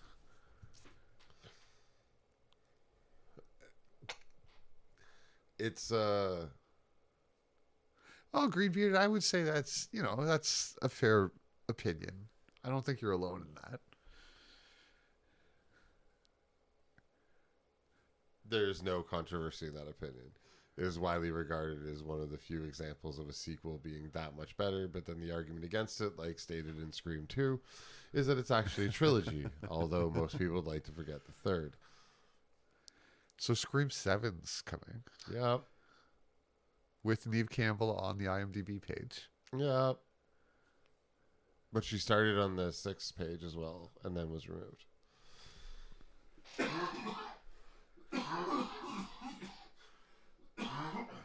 I'm better. I can't say I noticed any problems with Stephen Jackson's stunt double as Mace Windu. When did he do any stunts? He barely had a sword fight. I don't remember a lot of action from him myself. Oh, and I really liked the making of the Emperor. And actually, I liked his character all the way through from the episode 1, 2, and 3. Like, the Emperor's pretty steady character right up to 6. Do you not agree? Can you say it again? The Emperor is pretty decent character all the way through all the movies. Like Senator Palpatine? Yeah, I like all the iterations. Yeah, he's good the whole way Even through. when he's like the angry little child, like, ultimate power. I'm like, yeah, that's how this fucker would probably act, because he's taking over the universe. Yeah, I just think when he was hooked up to the machines, that should have been the root Emperor, like the main one. Oh, I said up to 6. Oh, okay. Yeah. There is no other Emperor storyline. There shouldn't be, and I really hope he's going to have to work it in. See, direct eye contact. We've talked about this before. I think at some point in Scream, Neve Campbell should become the killer. And, it's gotten to her too much. And we were kind of right, though. We went with cult also. And there was a threesome. Well, I think Baba Booey or Huba introduced the idea of it being a cult in the future. Was it? Yeah. Was it Baba Booey? No, it was Night. Oh, right. Nightmaster. Yeah. Yeah. That would have been better for 6, I think. So, I think... A cult of copycat Ghostface killers. So, I mean, they kind of set up the idea that there could be cultish-esque things going on because they could buy all that stuff. So, that cult could probably expand a little bit. And I would say my favorite Robert De Niro movie was Casino. And I normally like sci-fi or fantasy or anything like that, paranormal. Meet the Parents, too. Those were pretty Meet the funny Fockers? movies. Those are pretty funny movies. No, I don't know. Yeah, Direct Eye Contact. I kind of forget Bronx Tale. I like De Niro's early stuff, like, you know, like even shit. What did we just watch? Cape Fear, like Taxi. I don't know, but I can't pick a movie that just stands out as his best work. I would say mine's Casino. I mean, everyone's listing great movies.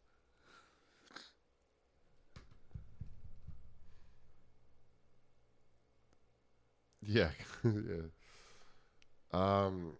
Oh. Well, Goodfellas. Hands down.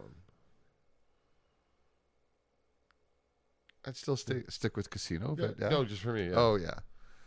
I mean, then I love Donnie Brasco. I kind of grouped those movies together. That's not because it's his movie. It's just that's my favorite movie that Not he that is he's in. even in all these, yeah.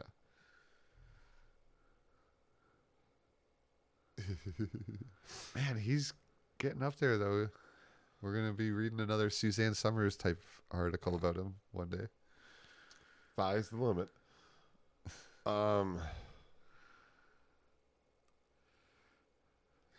It's actually pretty much my favorite movie that any of those actors are in. Which like one? It really sits at the top ranking of Goodfellas? films. Yeah, we've talked about this. It's my favorite gangster movie. It's my favorite. But Joe Pesci's in Casino, correct? Like, yeah, they're all in the same. Like, am I funny like a clown? How am I funny? Yeah, but that's Goodfellas. Is that Goodfellas? I always forget which one that's. I'm kind of thinking mixed your these favorite together. movie would be Goodfellas. I'm just saying. Wait, which is the one where he ends up beaten with baseball bats in a pit? That's Casino. That happens to people in both movies. To Joe Pesci. Goodfellas. I don't think so. They end up taking him down in the trunk of a car and then burying him. Is this in Goodfellas and not Casino? Oh Ray my goodness. Liotta. See, now... There's drugs. Now we're getting people disagreeing even about... Okay, Casino. Thank you. Where Joe Pesci is beaten up because him and his brother's Oh, no, thrown in he's... alive. Sorry, yeah, he's just shot in Goodfellas and then buried. Yeah. And I'm funny like a clown. That's Casino. No, that is Goodfellas. Guys, which one is he funny like a clown in?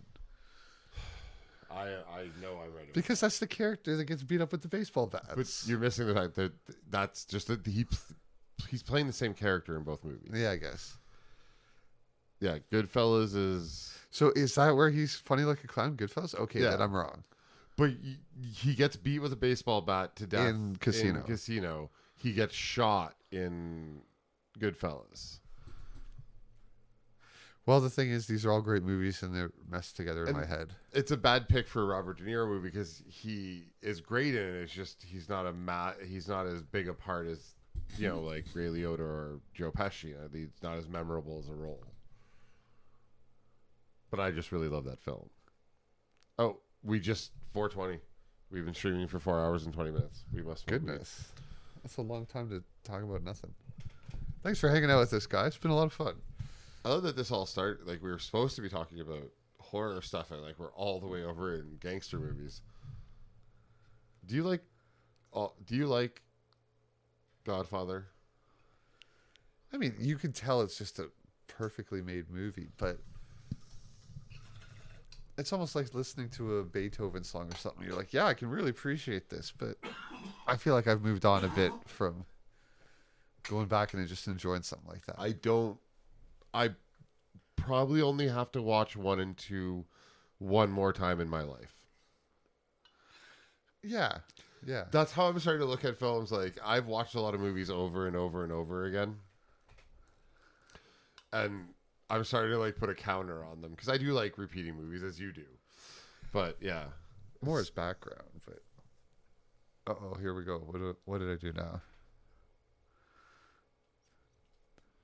I do love My Cousin Vinny as well. Oh, I find 1 in 50 things acceptable. I mean, that's really high number there. Space Bacon, I don't disagree. You know what? I wasn't thinking about that. But if you were to pick Joe Pesci, that is a great role. I really love him as Leo Getz. Add a few zeros to that. Direct Contact. Get it? Leo Getz. Whatever you need, Leo Getz. I don't get it. Did you not watch Lethal Weapon? No. Oh, Joe Pesci plays this slimy little fucking greasy dude. His name is literally Leo Getz. Okay. What do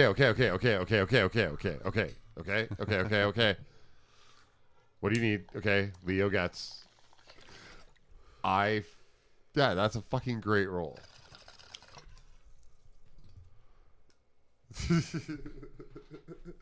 And they are just so horrible to him. Like, they beat him. He's the perfect heel comedy relief.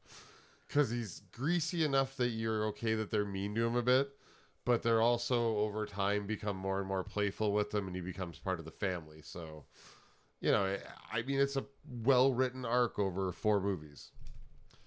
People cared a little more about story, but I thought, like, we got to rewatch all of those. Have we ever done Lethal Weapon? No, because I haven't seen them. Well, I love basketball.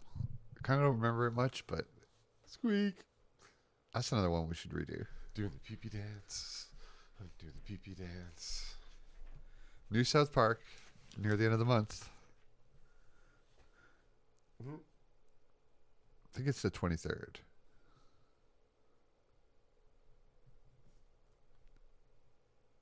I just had an idea. Sorry.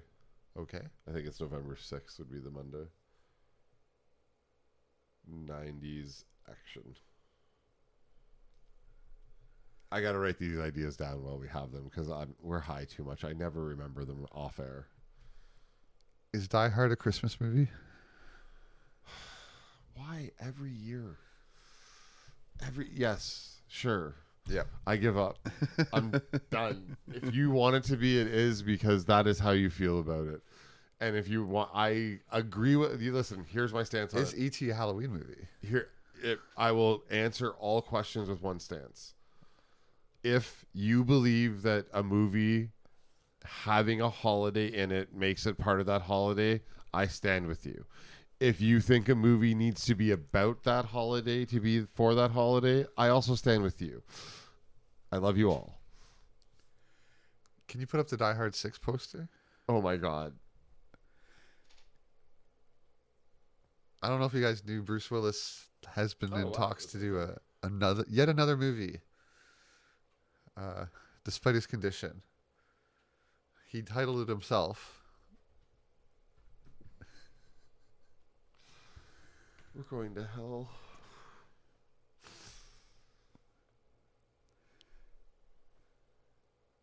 Nine. It's not Christmas until Hans Gruber falls off, and now that's a line from Brooklyn Nine-Nine, I thought. But I used to actually fight this battle. But I mean, it's a legitimate idea. The first 2 films take place at Christmas. Do Christmas the other ones get brought in? No. So if it's your family's over, you don't have a marathon of all the Die Hards? I don't watch it at Christmas. I have no association with Christmas other than I remember the second one takes place at Christmas. I always forget the first one does because it's at a Christmas party. You know. What about E.T.? Yeah. Oh wait, we got Will Smith here. Have you guys been keeping up with the last couple days of the Will Smith news and what Jada's been saying? Where it's like, I didn't even really realize he slapped him. And like, I haven't called him husband and he hasn't called me wife in a long time. And now he's still being supportive of her. And she's like, yeah, I didn't cheat. Oh, it's so embarrassing. So terrible. Do you think in 1 week we could handle trilogies?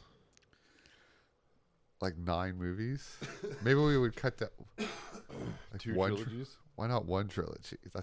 We normally I was do thinking 3. the first. Oh, we've already done all the first 3 Die Hard, so we're not going to redo those. Because I'm definitely picking Lethal Weapon, but I want to do I want to do the original 3. What's that bitch got on him?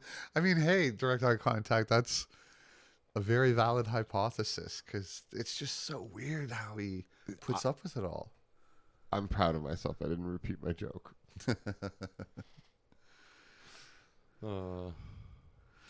Oh, you fence sitter. Very fancy of you, Bacon. I mean, it seems like she loves lording it over him. It seems like she's going out of her way to find ways to make him feel bad or let him say something publicly, and then she'll just contradict it or make him look bad after. Picture this. 10 years ago, Will can't get it up. Having trouble. Okay. I don't want to picture that, but okay. Somebody does the first, let's go 15 years even. Someone does the first Tupac. Oh no! And Are you her saying tweet, he gets off on a tinkle. watching? He gets a little tingle. Don't do this to my childhood hero, Will. So they start just planning his public cuckdom. Are you saying he wants to see his wife get fucked by white men? Or teenage boys that they mothered. Oh my god. Please don't say it. That happened. I know. What? Whoa. I know. I loved him growing up, so he's got a soft spot in my heart of coal. She cared for a child and then had, yeah, she's a bad person. And he stands next to her through all this, so I mean... And like on her birthday, she posts... She did it. I just got to finish it. She posts a picture dancing with Tupac to a Will Smith song.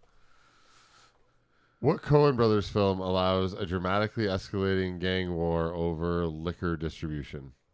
I'm too high to even follow any of those words. Will Smith. Miller's Crossing.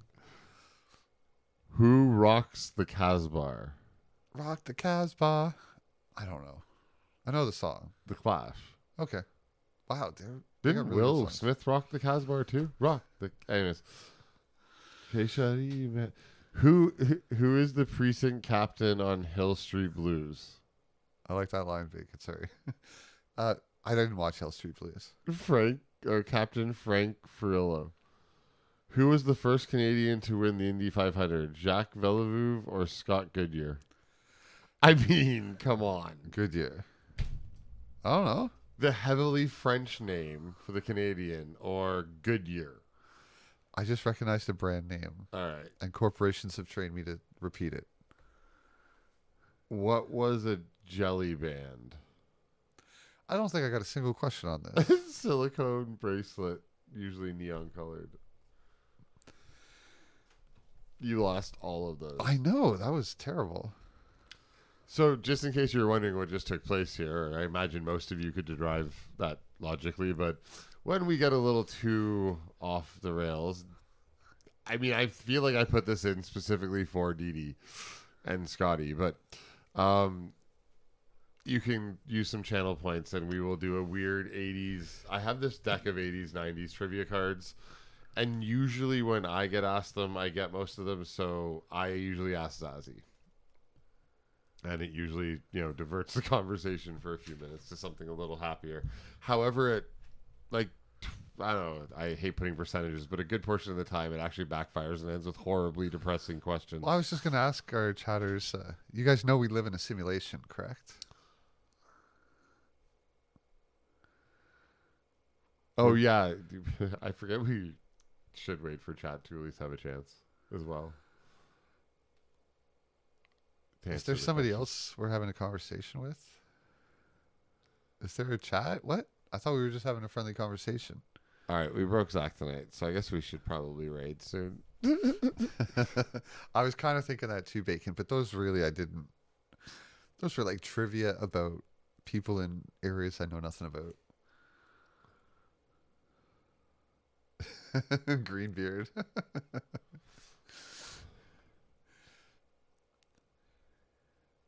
Well, so far, I haven't thought that at all. Been enjoying talking with you. Is your beard actually green, though? Maybe it has been at some point. Have you ever had a green beard? Must have for like St. Patty's Day or something once. I've had spray color once or twice. I've even allowed my wife to decorate it after she saw an Instagram post. Once, my sister-in-law and wife decorated my beard, and that will never happen again. Yeah, he's probably spilled enough weed in it. Yeah, I was gonna ask: is it like Dr. Green Thumb, or is your beard Aging actually Dr. green? Green Thumb? Here's Dr. Green Thumb.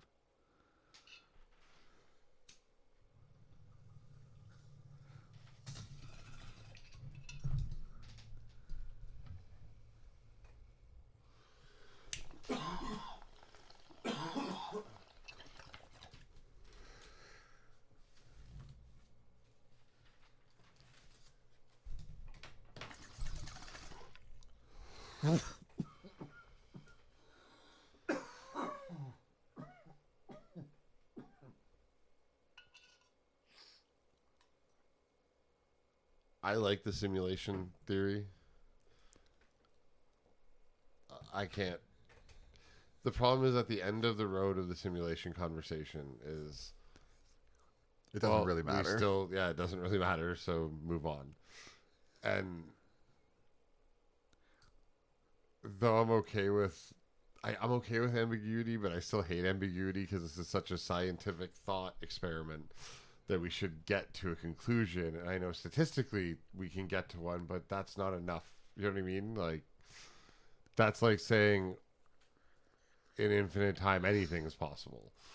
So simulation is, so we're in a simulation. I know it's not, I'm really simplifying it, but if I get to take over the whole universe and every quark, that's what I'm saying. Then I can pop out to a robot body in the outer simulation. Unless I can Neo this shit, it's really irrelevant. Yeah, eye contact. At the end of the day, it doesn't matter either way. But that's what I'm saying. Like, listen, if you ever can come to me and like, listen, I figured the code out. We can Neo this stuff. I'm like, all right, man. I'm into simulation theory. Let's do it. That's not a theory. But until I die, I'm going to try and take over the entire universe. Yes. Why do you say things that way? Because it's true. Oh. Good podcast name.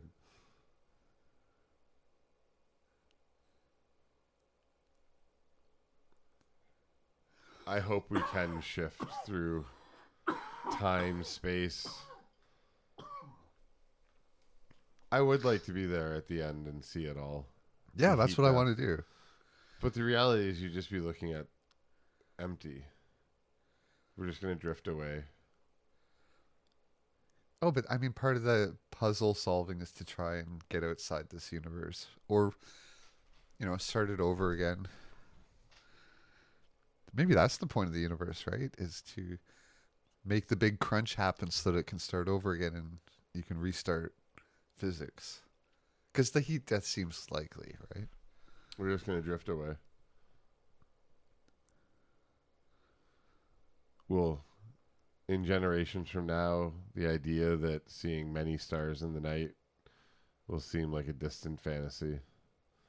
We'll be too far away to see anything. Yeah, that'll be crazy. Hundreds and hundreds of thousands of generations from now, if they exist, they will see nothing in the night sky except our own planets in our solar system. That's fucking crazy. Well, math tells us that. Our current understanding tells us Well, that. I'm not sure if Earth will be around for that, but certain planets... The idea, yeah. The idea of planets being around with nothing else around. I don't think except their own star. I don't think our sun's making it that far, but everything will be that distant at some point.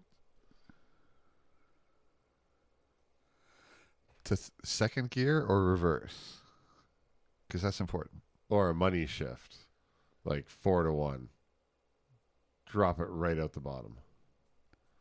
Oh. Because it costs a lot of money to rebuild your transmission. Never heard that money shift? No. 1-to-4, eh? Yeah, that could... 4-to-1. Oh, 4-to-1. Oh, yeah. No, that'll wreck it. I mean, 4-to-2 if you think you're going into 5 will also... Or no, if you think... Yeah. I'm fucking high. I can't talk.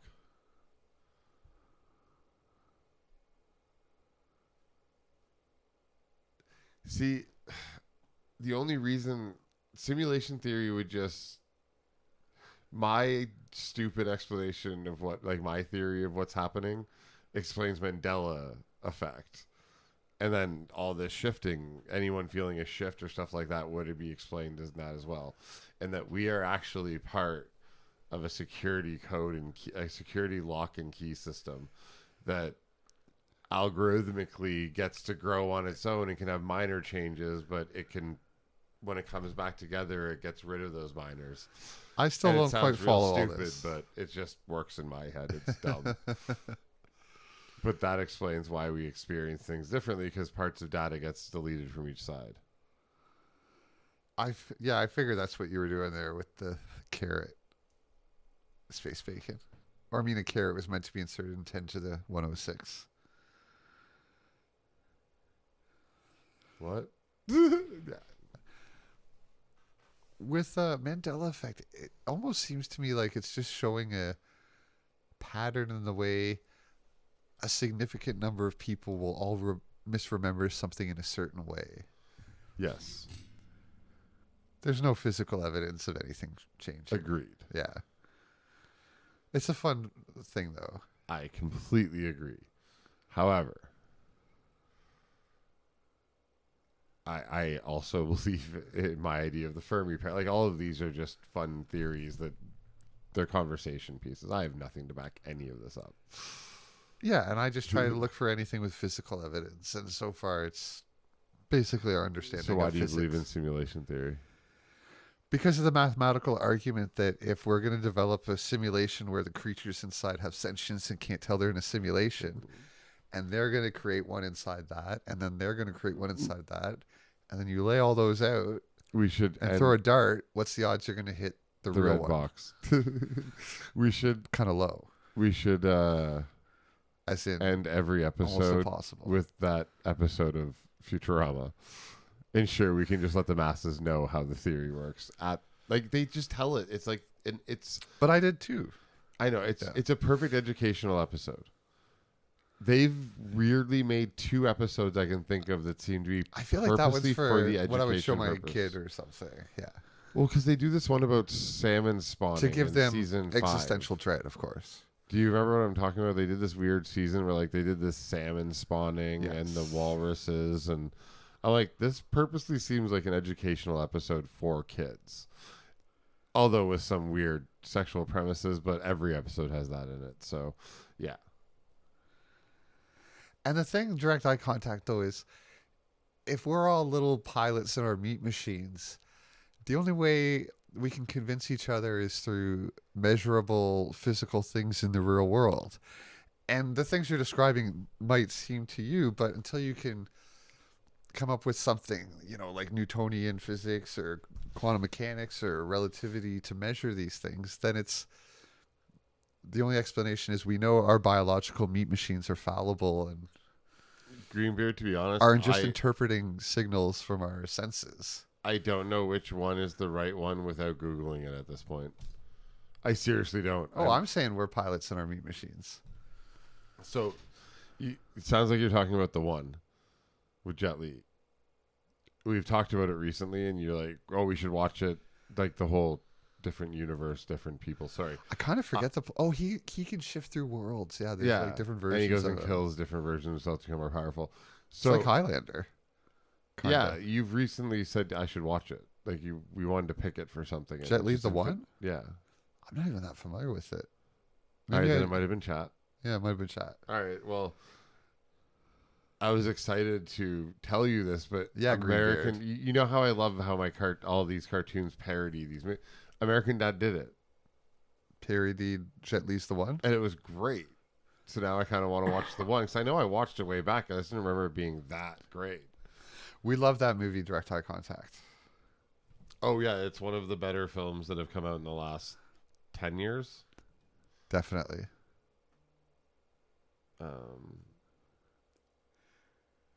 And this is how much of a fan we are of this film, that it has permanent place here. With the dongs of everything, everywhere, all at once. We noticed a theme of movies having a lot of dongs in them these days. This wasn't the only one. So in this year, this conversation, should I go all the way back to how this conversation started? Sure.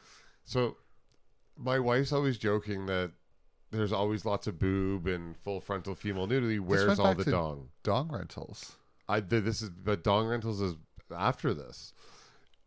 Then 2 shows in a row showed different forms of dongs directly right after that conversation. Then I brought that up on air, and that's where we started into dong rentals, and it got really weird.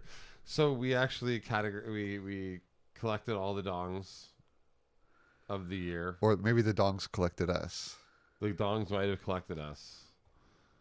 Oh no, that's not dongs. Sorry. Every show, every day, every time, direct Dongs of eye the boy. contact. I was complaining about that from Brothers Grimm. Anyway, yes, Dogs of the Boys. I'm just letting everyone breathe those in. My favorite was what was it? The Star Spangled Banger. Yeah. All right, sorry. The next one we did that. Dongs of Not Another Teen Movie. Oh right, that's why we had America's Ass. I love this movie. And then a little more somber, Dongs of the Watchmen, a serious collection. So yeah, these are all things that came out in the same year that heavily depict dildos. And yeah, direct eye contact. This is something I talk with Barry a lot about. And it's something I'm saying is growing to the point where, like, I loved Buffy the Vampire Slayer when she came out. She was the best. But now it's just every single ordinary girl is Buffy and everyone else is Homer Simpson. Or a villain. Or some combination. I agree with your statement. However, I do feel that there are a certain sect of film, all like before the 90s, where yeah, women are depicted differently. But like, I felt like we've made strides through the 90s and 2000s, and we've now jumped way over the other end. Greenbeard and eye contact with me. I'm just putting. I agree with you guys. I think it started around the aughts, and it's gotten really bad. It just makes stuff hard to watch because you just can't relate to it, and it stands out. It takes out of the story.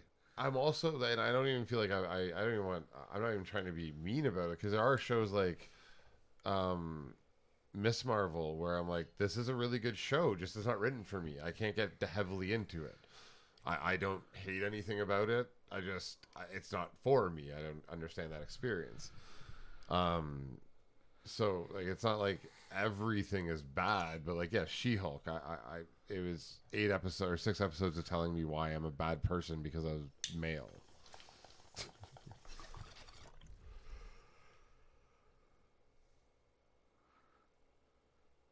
Agreed, Bacon.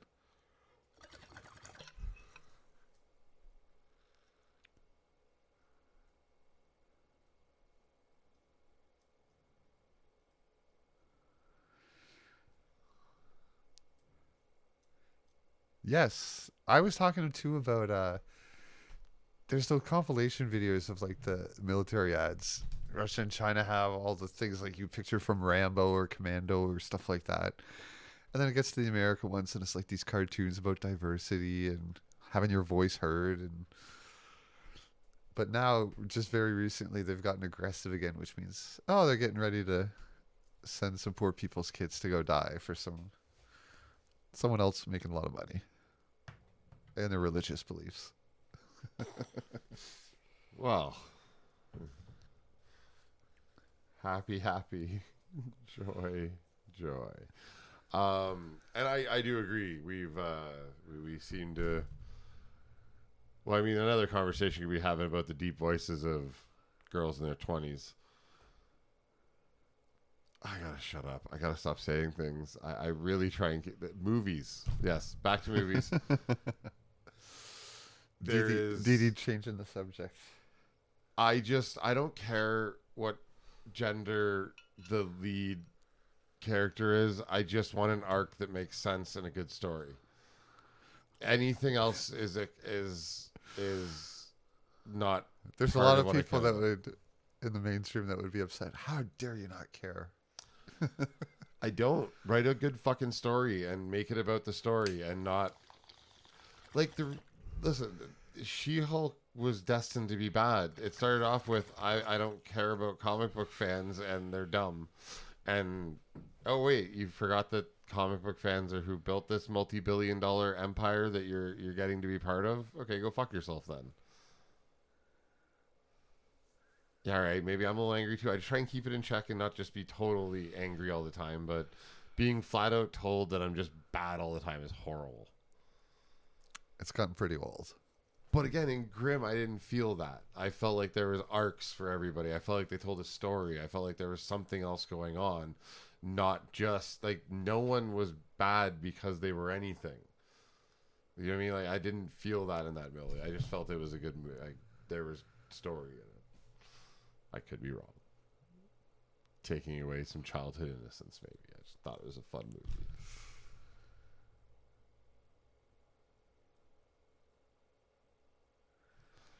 Well, we need distractions and ways to hide the complete collapse of civilization, the economy, all our institutions, and then lock us into a techno-dystopian prison run by globalists. All hail Jeff Bezos.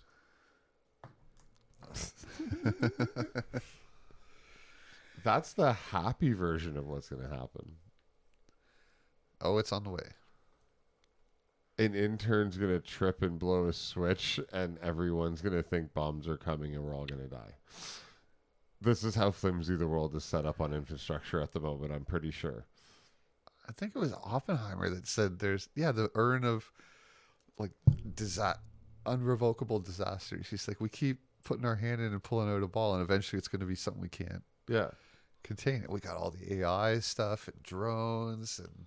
Although everything that's scared us so far hasn't killed everyone yet, which is weird. Like the temperature experiments, CERN, all these are like, hey guys, maybe just take a step back for a second. But no, I gotta go full force. AI, go ahead. We're not dead yet though, so keep going. Me too.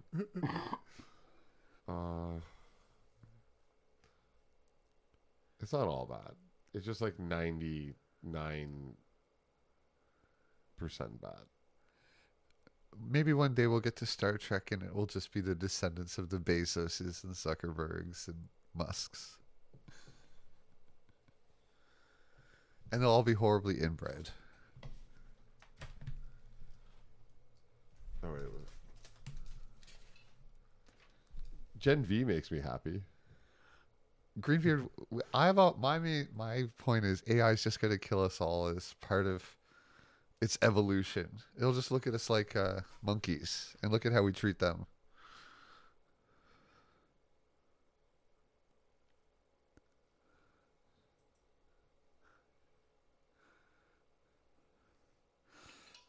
Speaking of Zuck. Hey everyone, we are live from my backyard where I am smoking these meat like a brisket. I'm making meat now. Someone asked me, do I smoke meat? That's gonna be delicious. Yeah, if I smoke meat, that's what I'm talking about. Yeah. Give me the sock, give me the sock. C sock. Say my name, baby. Give me the sock, give me the sock. C sock. Smoking meat, hello to you. Thanks for hanging out with me in my backyard while I'm smoking these meats too. The thing about smoking meat is it takes a long time sitting around with my Wi-Fi. I like racing. Grilling meats, racing cars are two of the most fun things that you can do. Manual transmission, I enjoy that. Do I hunt? Yeah, smoking these meats. Mr. Zuckerberg. Mr. Zuckerberg. Zuck. Oh no, it seems I was daydreaming again. That's why I made clear that you have had subpoenas. Is that correct? Mr. Zuckerberg, what is Facebook doing to prevent foreign actors from interfering in U.S. elections? We are smoking these meat like a brisket. I'm making meats now. Someone asked me, do I smoke meat? That's gonna be delicious. Yeah, if I smoke meat, that's what I'm talking about. Yeah. Give me the sock, give me the sock. C sock. Say my name, baby. Give me the sock, give me the sock. C sock. Smoking meat, you smoke lemon chicken, smoke salmon, you'll love it. Bison sirloin, ribs and sausage. We got some more pork ribs. We got a brisket. Yeah, that's right. You don't want to miss it. We have just applied the sweet baby rays. I want my baby back ribs. You know, it's a weekend, man. Break out the purple shirt. I wear the gray shirt to work. While I was smoking meats earlier in the day, I started a triathlon. Swam about a mile. It's a long way. Biked about 20 miles. And then I had to go deal with something. So I had to abort. Smoking these meats. Signor Zuckerberg. Signor Zuckerberg. Mr. Zuckerberg. Oh no. Once again, thoughts of smoked meats have caused me to drift into a land of imagination. In fact, a genius will create a digital monster that is destroying our democracies and our societies. Oh no. That's a question that you have to put yourself for yourself. And you have to ask yourself how you will be remembered. For smoking meat, meat like a brisket. I'm making meats now. Someone asked me, do I smoke meat? That's gonna be delicious. Yeah, if I smoke meat, that's what I'm talking about. Now, yeah, smoking meat like a brisket. I'm making meats now. Someone asked me, do I smoke meat? That's gonna be delicious. Yeah, if I smoke meat, that's what I'm talking about. Now, yeah. Give me the zuck, give me the zuck. Z-U-C, zuck. Say my name, baby. Give me the zuck, give me the zuck. Z-U-C, zuck. Smoking meat, baby. Give me the zuck, give me the zuck. Z-U-C, zuck. Say my name, baby. Give me the zuck, give me the zuck. Z-U-C, zuck. Smoking meat, baby.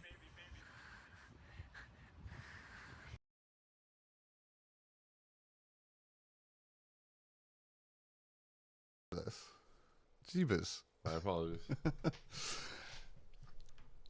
That's the point, Greenbeard. It gets stuck in your head. Give me the zuck. Give me the zuck. Give me the zuck. Z-U-C-C, zuck. I can't even sing it. It literally, I'm just laughing the whole time I listen to it. And we should explain, too, that we have a line of smoked meats. Oh, my God. We shouldn't explain. Well, we started out with a line of suicide booths. And then we realized recycling is all the rage. And, you know, some people believe the planet's overpopulated, so that's a market.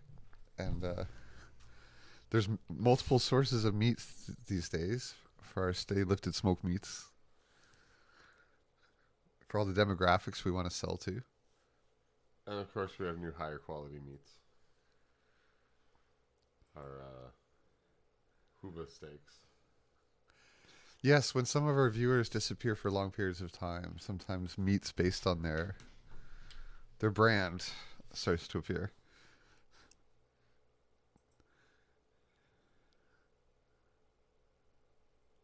Anyway.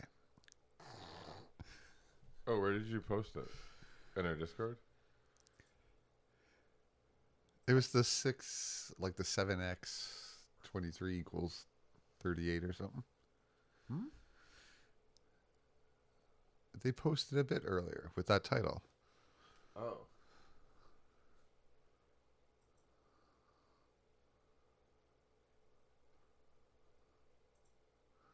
They said in movies. Oh, my apologies.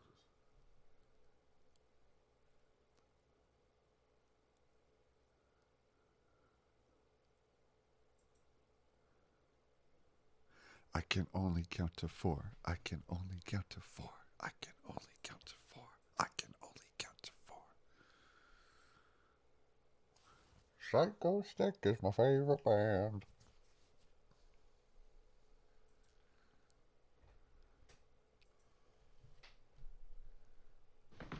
Hey, wait a minute. You owe me back room rent. Now, don't get excited. How much is it? You owe me 13 weeks at $7 a week. Tidy sum, isn't it? Pardon me just a minute. Sure. Lou. Here's $28.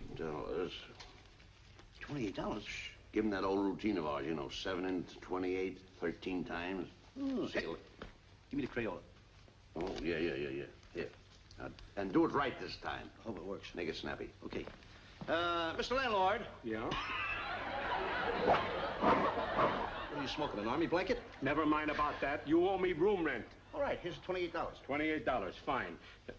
Just a minute. You owe me 13 weeks at $7 a week, and that happens to be a lot more than $28.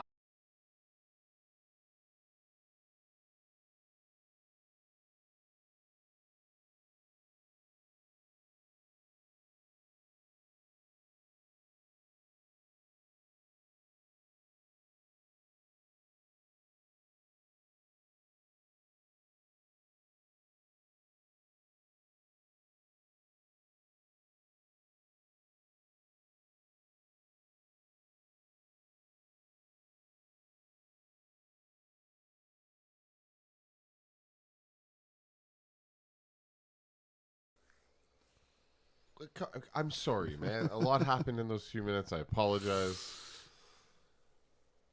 Yeah, sorry. That happens once in a while. Like, a lot. I'm a pro. That's what pros do. I'm a professional. Look it up in the book. Total pros.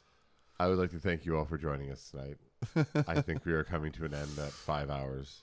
We were going to play the clip, and then we disconnected. We're like, no, we were getting ready to. I also didn't realize it was a full 4 minutes. I didn't pay attention to the time when I hit play. I thought it was going to be shorter. I am going to watch it as soon as we get off because I love Abbott and Costello, and I can't wait to watch the Frankenstein movie. Thank you all for the new chatters that came. Zach, can you please thank everybody that was in chat tonight? Why did you do this to me? Because I really enjoy doing it. Thank you, Dee Dee, Bacon, Greenbeard, Boba Booey, Direct Eye Contact, Fern. Huba's been here. Leahy. Our new follow, Famished. And Greenbeard and Direct Eye Contact. Thanks for the follows, guys. You are ready to fight that dragon, and you must ours... fight that dragon. Is the sound still out? They still can't hear us. Then something else is wrong with the stream. Because we are moving. We are not muted. Well, they can't hear us. Then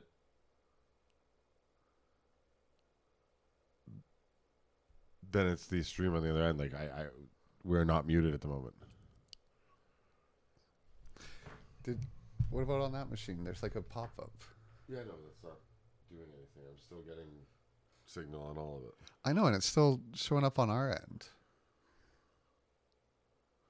Oh, like on Kick, it's a Twitch thing. Beef Nip, thanks, Beef Nips. Thank you. Oh. We should put something in chat and just sign off. Say sorry, guys, and we'll read it. DD just did. Okay.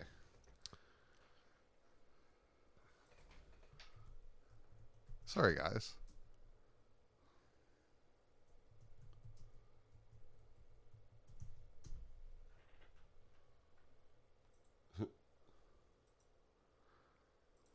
Yeah, that sucks. Weird way to end. Although Kick's still live, technically. Well, Beef Nips, man, thanks for listening and chiming in to let us know that. Much appreciated. I can hear you here, but not on Twitch. Thank you, Dee Dee. And thanks, Dee Dee. Yeah, thanks for posting everyone that info. Here. We appreciate you being here. Good night if you can hear us, or if not, we apologize. Timothy and Flusku. Yeah. But on Kick, if anyone was